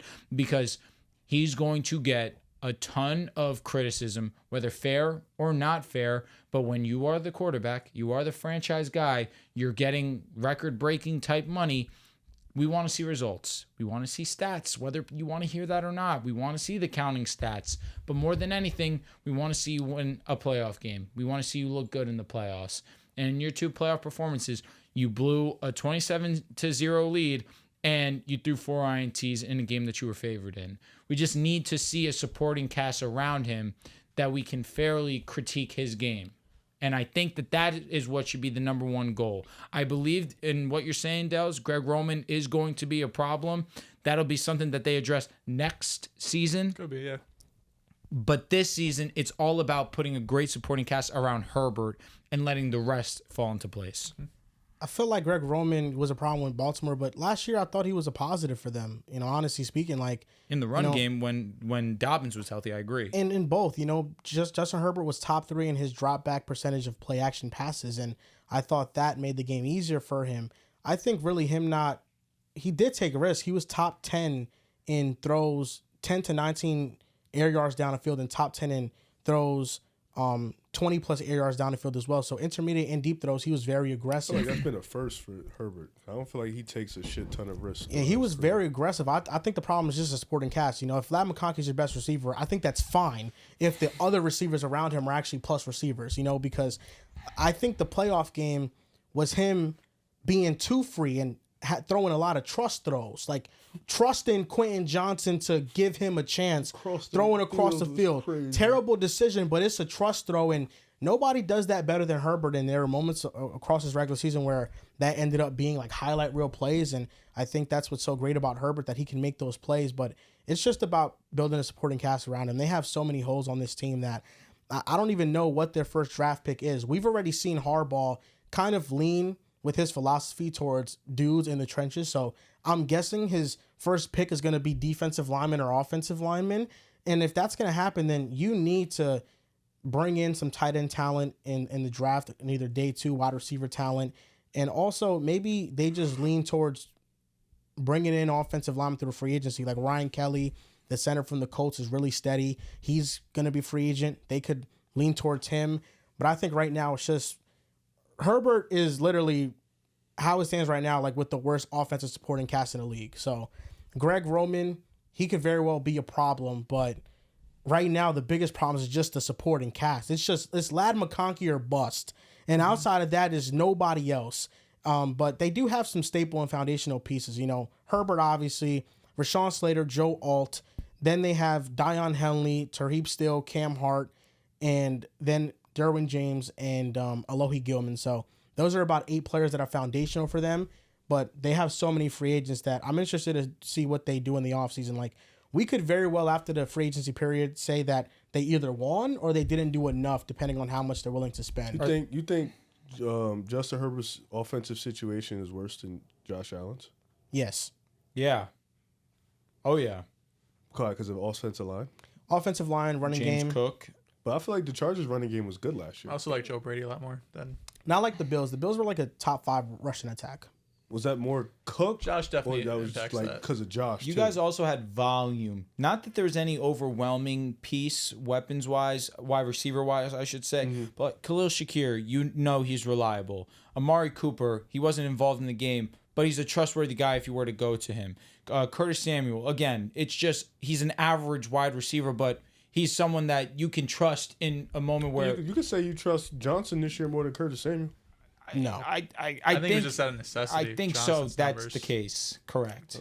'Cause Johnson Curtis is a Samuel didn't first-round really- pick. You needed him to be Curtis good. Samuel really didn't do much this No, year. he No, didn't. he didn't. But Khalil Shakir, Keon Coleman. Keon Coleman didn't do much this year. He was hurt. When he Clearly got better hurt, than but Quentin Johnson. when he was healthy early in the season, Keon was fire. And Dawson Knox and Kincaid. He had drop problems early on. Dalton Kincaid was a disappointment Kincaid- The this year. Chargers don't have. They were throwing. Kincaid He was would be throwing to the Will second Dissly. best receiving option on the Chargers. Yeah, like the Chargers. But I Not understand. not I mean, saying much, but Allen doesn't have like a top heavy supporting doesn't. cast at He all. doesn't. But it if just sorry, I was just saying, it just the first month of the season, this dude didn't throw for 200 yards. That's what always just stuck out to me. And then they went Yeah. to the bye week after that. He got some momentum, and part of that was Ladd also getting on. Although that was like a month after, honestly. But I don't know if it was the bye week that maybe they locked in with Greg Roman and like let's see what works. Because just looking at the numbers, Justin Herbert was like I think 10th or 11th in EPA per play. But he was like close to 18 or 19 in success rate. So like they were having some more explosive plays, but just wasn't as consistent as you'd like to see it. And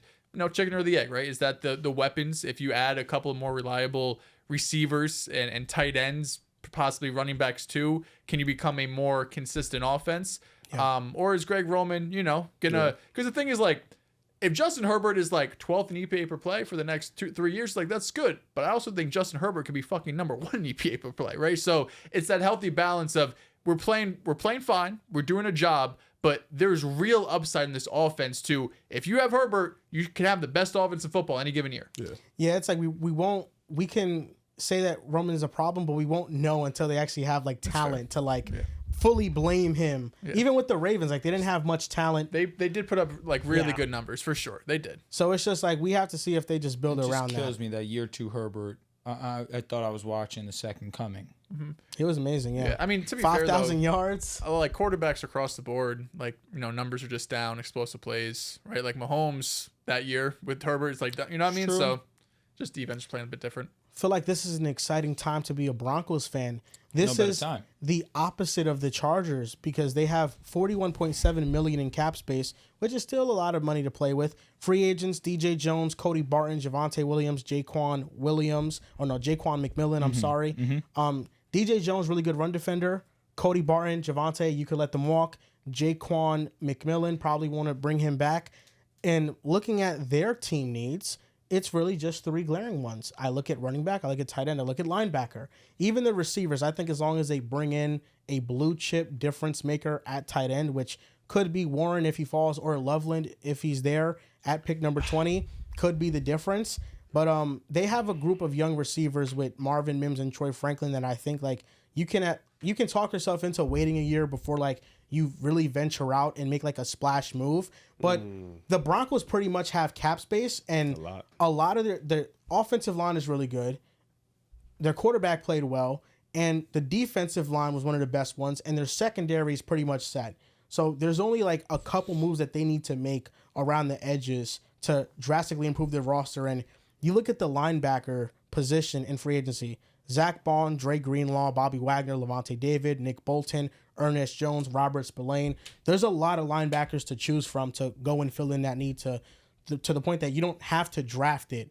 If you are the Broncos, you could get in free agency. And I saw that Zach Bond's contract is not going to be crazy at all. That's why he's 11 staying. million. That's why he's staying, bro. Hey, you're scared if you're one of your wonder. You don't want to risk that. But that is what gets me going. If I'm the Broncos, Brother, I don't give a fuck. Brother. Throw him the bag. He's not going to Denver. You know what's going to be nuts, though? We're getting a getting great Bobby middle Wagner. linebacker this season. I don't know about Bobby, I would love truthfully. Levante David. I think Levante David would bring a veteran presence to that team. I don't hate that. I also would not be mad at Nick Bolton for the fact that we want to compete with the Chiefs. We get a guy that was in their locker room. We get some info from him. Obviously, he's still a really solid player in his own right. Nick Bolton, I What's really cooking would be. up there? It smells great. Yeah, Jess is making steak, baked potato, and some asparagus. What type of steak? I don't know, to be honest. Well done. But when you oh my God, I just Smells- got it another smells amazing. whiff. But the Broncos, you hit it right on the nail. But I also think safety we need to add into that conversation. I think PJ Locke should be in conversation for one of our cut candidates. I saw that John Franklin Myers was a cut candidate. Absolutely I think that's not. insane. He needs to be a part of this team next season. DJ Jones, that's gonna hurt. Obviously, I think that he means a lot for our run game too. But I could see us moving off or at least finding another avenue there. But I think that it's imperative that we get skill position players. We need, at pick 20, I was talking to you guys before the show started. There's 3 guys that I run to the podium if they're there at pick 20. It's Tyler, it's Genty, and I think Ted's gone in top 10, Luther Burden. If one of those 3 guys are there at pick 20, I run to the podium and I hand in my ticket. We need to surround Bo Nix with talent. We saw what he was able to do his rookie season, second most touchdowns by a rookie quarterback. And he did that with Cortland Sutton. He did that with Marvin Mims. He did that for Josh Reynolds for a short period of time. Rookie Troy Franklin, no tight end, amazing offensive line. But I think we need to see what he's really made of when we put legitimate weapons around him and try and maximize this window of opportunity. While next year our cap's going to be a lot more than it was this year and the year after that as well. Sean Payton has put this team, and George Patton, of course, in a great position to succeed for the future. And while we have Bo Nix on this rookie contract, we need to do everything we can to surround him with talent. I think the defense is close. I think I would not say no to another defensive lineman either. If we can go out there and get an impact player, I'm all for it as well. If that's where we want to spend our money, I would not say no. What are we looking at over there, Riv? You keep going. No, I just thought, did John pick Nipsey Hussle or did you? No, he did that. Thinking about the most random things When did 3.5 this hours change? in.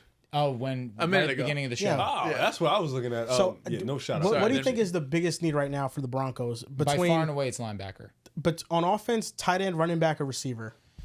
Because I think if you It's add running back. an elite running with back you. to this offensive line, Especially with Sean Payton's offense. Yeah. If we get Genty, I'm not going to lie to you, 1,600 bro. yards. He's offensive rookie of the year. I would trade I'm up. stamping it. I would trade up for Genty. Like, he's that good. I I'm would trade ready up for him. it too. I would also love Henderson, man. Where he could come bring out the Henderson. backfield God. too as a The- receiver would why- be special. Wouldn't mind Hampton, man. Trayvon gets me going so much because he's going to be one of the best day 2 picks. Or Cam Scatterbull.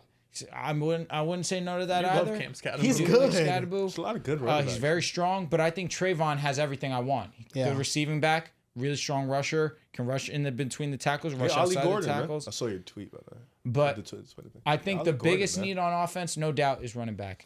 Javonte Williams getting injured kind of ruined the vision. It sucks. It's heartbreaking. We know what he could have been.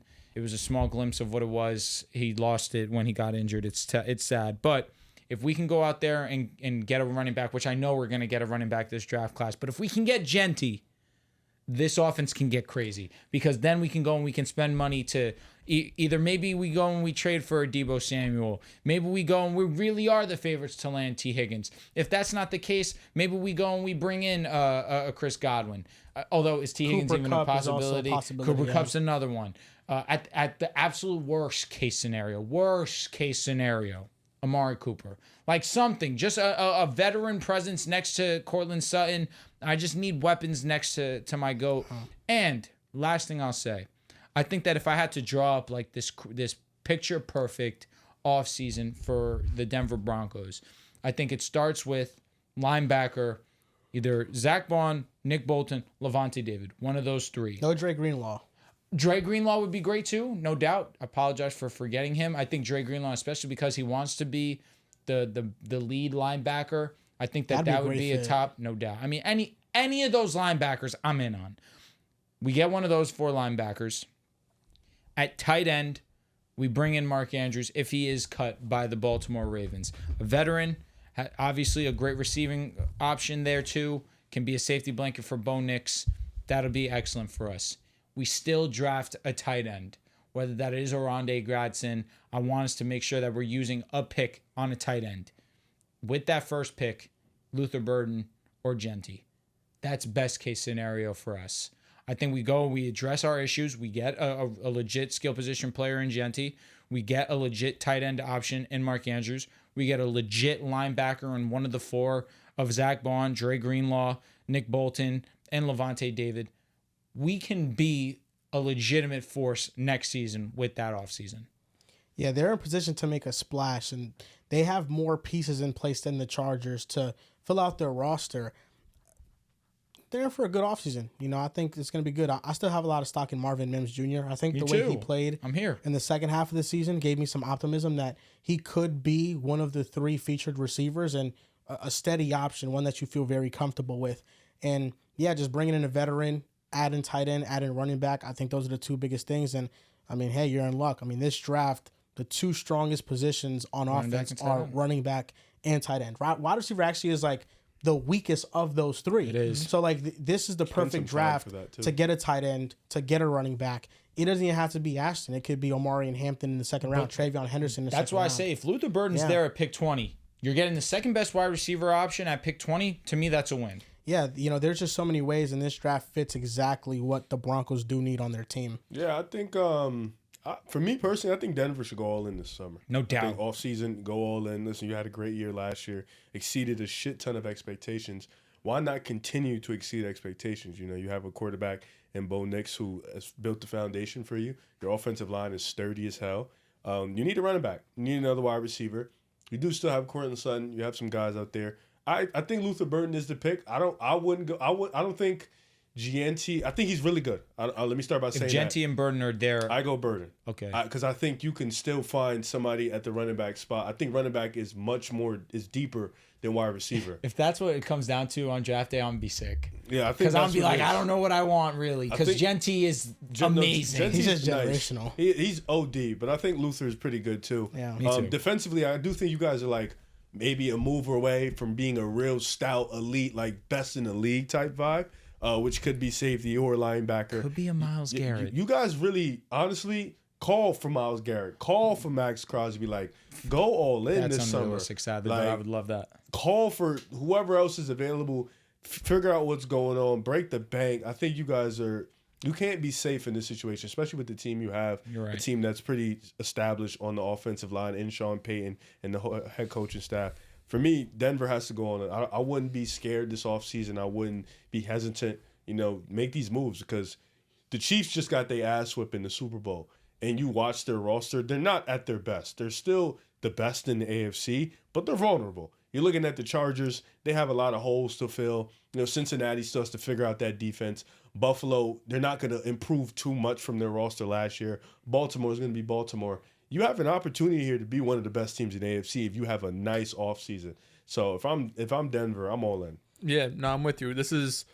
I think Washington's in a similar situation too, when you have a season like this where your expectations were to win like 5 games, right? And then your quarterback pops, your head coach, you're different. But Sean Payton, we know how great of a coach he is to have the year he had and put a system around Bo Nix, because especially early in the year where shit wasn't working out, right? The offense was very inconsistent. You had some great games like the Bucks, and then you had some really ugly games mixed in there. But you end the season, you feel great about your head coach, which I think you did regardless. You feel great about your quarterback, and you feel great about the defense. I know Sean Payton didn't say it. I think a receiver is a necessity here. I agree. Because you are one Courtland Sutton injury away from, oh shit, we are in trouble, right? Because I'm with you, Joel. I like Marvin Mims. I like Troy Franklin. But all of a sudden, they have to be plugged into the wide receiver 1 and wide receiver 2 role. It gets scary. So I do think bringing in at least a veteran wide receiver T. Higgins is, the number one target for everybody across the league, so we'll see what ends up happening there. But bringing in some sort of reliable number 2 to be opposite of Cortland Sutton, right? If you want to go in the draft, if you want to go in free agency, I think you should do both, right? Because what we've seen from Marvin Mims and Troy Franklin, and they're young players, but they've been more or less gadget players so far, right? Sean Payton definitely has packages for them, a lot in the screen game, shots downfield, where he wants to get the ball in their hands because they could be so explosive with it. But he has not trusted them yet to be full-time wide receivers. And maybe going into, was it year 3 for Mims and year 2 for Franklin, maybe they get more of that responsibility, and the upside is there for them just because athletically they're so gifted. But to have a reliable number 2 that you trust alongside Cortland Sutton, but like you guys have mentioned already, this is the draft class to do it. I said it before, Travion Henderson would be my number 1 option for you, assuming Gentry's not there, of course, because what he brings as a dual back, it's a lot of Alvin Kamara-esque, right? And we know what Sean Payton did there in New Orleans,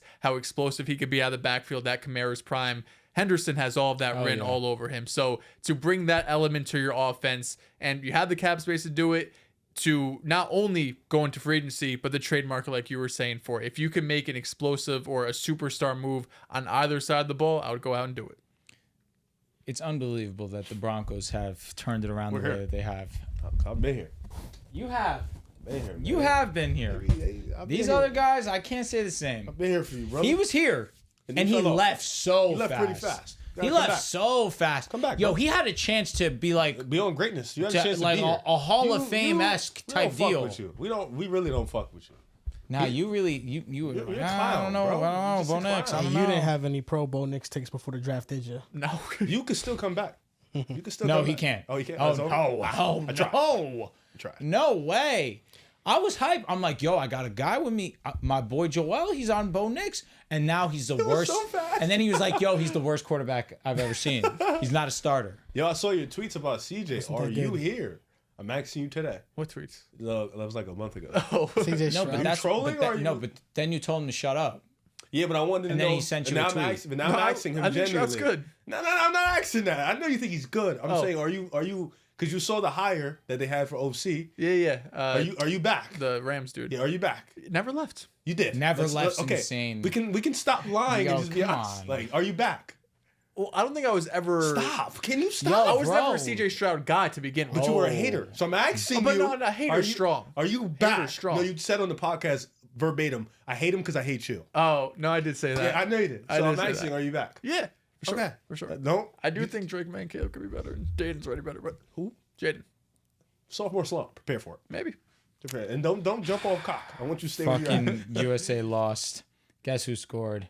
Connor McDavid. Oh, wow. He's so good. McJesus. Yeah, he's His a nickname is literally Nick McJesus. Jesus? Yes. MJ Aura. USA shut them down game 1. I'm sick, bro. We lost in OT. Damn. It was a good goal, though, so I apologize for cutting the You're good. combo. The last AFC West team, the Las Vegas Raiders, they just hired Pete Carroll to be their head coach. Chip Kelly, offensive coordinator, NFL reunion. How do you like that? I think it's going to be a good offense. He's always produced good offenses. He has. Even with Philadelphia, they were good offenses. Not the best leader of men, but I think if he doesn't have power, then if he's just calling the offense, it'll be good. They have $99.5 million in cap space. Their free agents, Marcus Epps, Robert Spillane, Trayvon Merrick, Malcolm Kuntz, Adam Butler, Divine Diablo, Nate Hobbs. Their team needs quarterback, wide receiver, running back, edge, linebacker, corner, safety. They need to improve that defense drastically, but I think the number one place they have to start is possibly quarterback. And this has been the team that Sam Darnold has been linked to the most. Part of me feels excited about it. Part of me feels down about it because I don't know how much I like Sam Darnold going to the Raiders facing the crop of coaches and quarterbacks that division has to offer. We've heard these rumors with the Rams trading Matthew Stafford. I think Sam Darnold with Sean McVay would be so much better because Sean McVay taking a risk on him and really showing him more and coaching him up to be a great quarterback. I would like that fit more, but the Raiders have the money to make it work, and I don't think Sam Darnold will be the worst for them. I think he's definitely an upgrade over Gardner Minshew, and if you get the high highs that he brought to the Vikings and you can coach out some of the lows, I think we are talking about a solid starter in the league, and they already have Brock Bowers, Jacoby Myers, two really good weapons. They just have to find a running back and maybe another receiving option. But I think really it just starts at quarterback for them, quarterback, and running back. For the Raiders, last year was the first time in what seems like years that I watched them with their first round pick take best available over need. Now, this year, with the 6th pick overall, Big 6 and 37, baby. they have a chance to take Jackson Jr. the best player Yeah. who is also a need.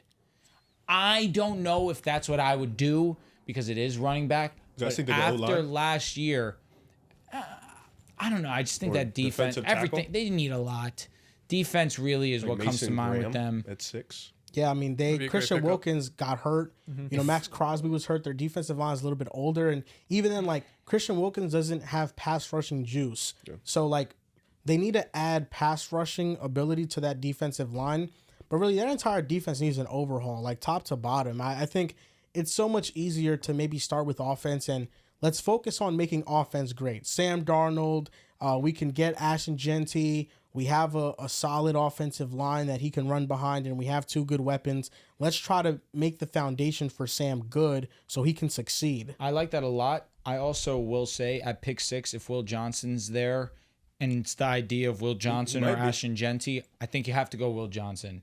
You have to go with the arguably the best cornerback talent in the draft. I still think it's Travis Hunter, but regardless, however you shake it, Will Johnson's going to be a top 7 at the floor. So let me ask you, if you're the Raiders, are you signing Sam Darnold or are you hoping that one of Cam Ward or Shador fall to you?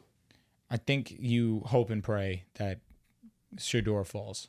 I mean, you probably don't really have an option, right? Free agency is going to happen first. And Sam Darnold, I know he's been linked to a lot of places. I just like the USC connection with Pete Carroll. I'm, for the first time in a while, cautiously optimistic about the Raiders. Yeah, you should be. I like the Pete Carroll hire. That was, outside of Rabel, probably my second favorite hire of the cycle. I didn't know he was going to be Ben Johnson there too. I like Aaron Glenn, but just the stability that he brings, right? This is a guy that is proven head coach in the NFL, you know, proven from giving you a ceiling when you go and win Super Bowls with the Legion of Boom, and then proven also to raise your floor when you trade Russell Wilson. We think you're going to be the worst team in football, and you end up winning, 9-10 games, make the playoffs with Geno Smith. So I feel like he brings you a very good balance of floor and ceiling, someone who's obviously respected in NFL circles. I'm also excited for Chip Kelly to see what he brings to this offense, because I know Chip Kelly's kind of reputation prior to this hire, of course, his first stint with the Eagles comes from Oregon, and it's this like very spread out 4 wide receiver sets, 5 wide receiver sets where you're just spreading everything out. You're going fast paced. You're one of the fastest teams. You're running like 80 plays a game. But that wasn't exactly what happened at Ohio State. Ohio State, this was a team that was like middle of the pack in terms of plays run per game, seconds taken off the clock, right? And this was also Ohio State. I know we think of them as like this powerhouse. 2 years ago, they were like a middle of the pack offense, right? Across college football. Chip Kelly leaves UCLA, goes to Ohio State. They're basically a top 10 unit across the board. And a lot of that comes from, a bit of a change of philosophy where he's using more 11 personnel and 12 personnel. That was like his highest used formations this past year at Ohio State. So I'm excited to see what he can bring over, because I always think college coaches, it almost trickles up, right? Like high school, like the NFL steals from college steals from high school. So I always think when college coaches get hired on either side of the ball, right? We've seen these last couple of years with McDonald and Jesse Minter, I should say, Cliff Kingsbury in the past, who's had some success and more success recently. I always am interested to see how they work, right? Because if this was Chip Kelly coming from just UCLA or right after Oregon, and we saw the shit that it did produce for Eagles at times, some of the advanced numbers weren't as kind to him, but to see the way he was able to change his philosophy. This was Ohio State team, again, that was fucking loaded across the board to get the most out of this team too. I'm really excited to see what this offense can be. And obviously it's going to start at quarterback, because if you have Gardner Minshew or Aiden O'Connell, doesn't matter who you really have at offensive coordinator. You could have fucking Kyle Shanahan there. Probably not going to crack the top 15 in offense. So I do think they're going to go hard at Sam Darnold. When you have Pete Carroll, who is 75 years old, so like 76, the oldest head coach in the NFL. You need to win now. I don't think he's a guy that is going to be, I don't want to say patient, but I think if you have a chance to get Darnold and in your mind stack up wins immediately compared to crossing your fingers or trading up to draft Shedeur Sanders or Cam Ward. I think they'll probably go the route of picking up Sam Darnold. And you already got some weapons there. You got Jacoby. Brock Bowers had one of the best seasons we've ever seen from a pass catcher, let alone tight end as a rookie. You love Trey Tucker so much. And of course the running back position. But again, take Genty, cool. Wait till round 2, round 3, cool. You have so many options. You have the cap space. And I feel really good about where your coaching staff is for the first time in a while. It's tricky because I had the beauty and the pleasure of watching Ohio State this year for every single game because my GOAT plays for them. So I watched, Emeka Abigwa? No, Jeremiah the Smith. better one, Jeremiah Smith. Okay. Yeah, I know. And Chip Kelly, he was great over there, but that was the Avengers. That was Quinshawn, that was Trevian Henderson, Jeremiah Smith, Egbuka, Carnell Tate. Did all you could ask for. Literally, even Will Howard, he was kind of like how you hate, like how you say Hurts is for the Eagles. That was Will Howard. He was kind of like was the best player on the national championship. It's not stage. Jacoby Myers versus Trent McDuffie. Yeah, it's not that. Across Like the you were line. playing with a shit ton of talent at Ohio State, so obviously it has an asterisk to it. Like you had this amount of talent, how could you fail? And that was Ohio State all year. How could you fail? His stints before that haven't been great. Eagles, and then he was with the Niners. They haven't been something where you gloss over, but he had some time away. And with him and Pete Carroll, he's just being an offensive coordinator. So that's something I'm looking forward to seeing, that dynamic. The Raiders are interesting because you mentioned I do think they'll go Sam Darnold. I think I saw a lot of Sam Darnold, Justin Fields dangling with them having quarterback. I don't think they'll draft quarterback. I think, in my opinion, you go Will Johnson, then a running back with your 37th pick. I think that should be the ideal. You mentioned it. They need a rehold. They need just a whole fix up on defense. But offense, I think they have some things. I think you have Brock Bowers. Jacoby Myers is a good wide receiver too. You have a good amount of money so where you can go get maybe a quality wide receiver. Maybe not a wide receiver 1, but a couple, like 2 wide receiver 2s. Maybe like Amari Cooper and somebody else to kind of complement Jacoby Myers and Brock Bowers. Have it to where it's not a number 1 guy, which your number 1 guy is already Brock Bowers, but it's a committee thing. It's like how Buffalo did it, but except they got a Brock Bowers.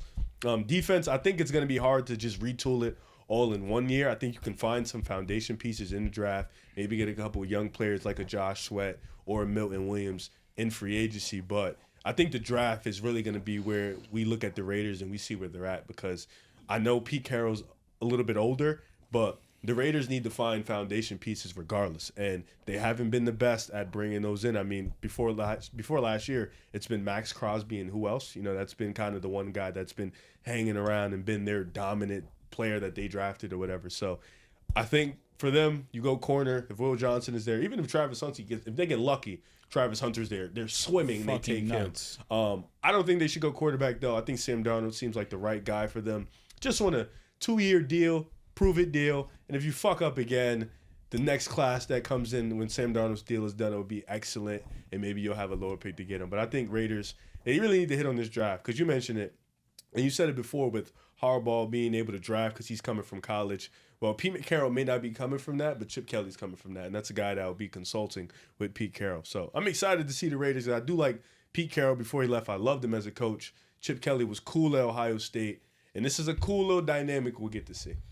That's going to do it for this episode 459. You guys can follow us on Twitter at PickAsidePod, on Instagram and TikTok at PickAsidePodcast. Thank you guys for watching, and we'll see you guys next time.